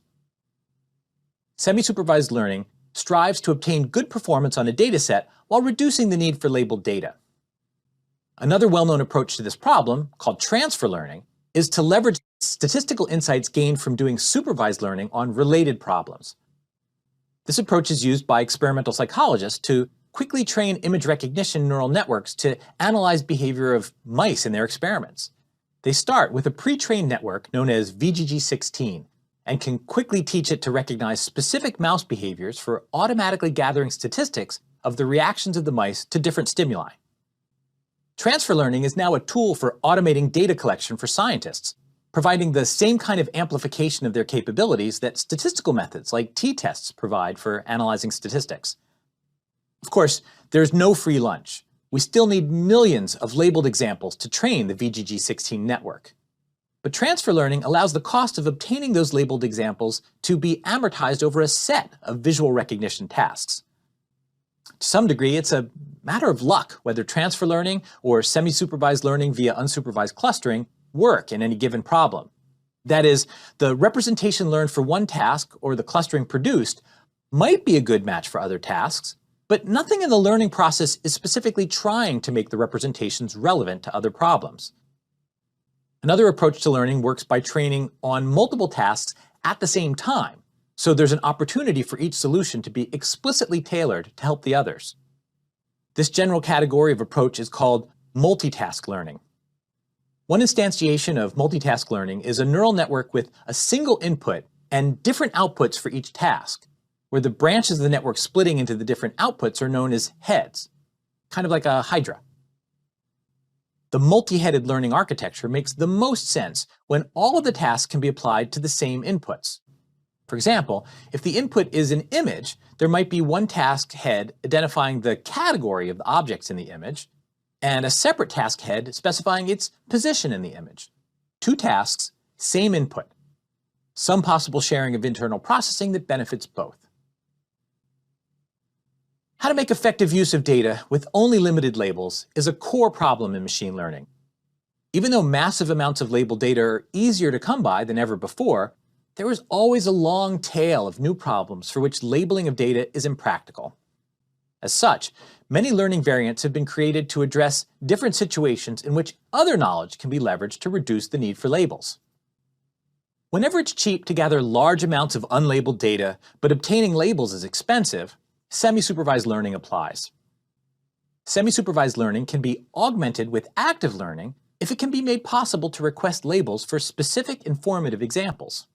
Or, the large amounts of data that have been used to train related problems can be leveraged to perform transfer learning. And for related problems that share the same input space, multitask learning can be used to magnify existing labeled data when it is available. All of these approaches amplify traditional supervised learning methods. Semi-supervised methods are essential tools that are helping people apply machine learning in all sorts of cases where a lack of labeled data could otherwise make machine learning impossible.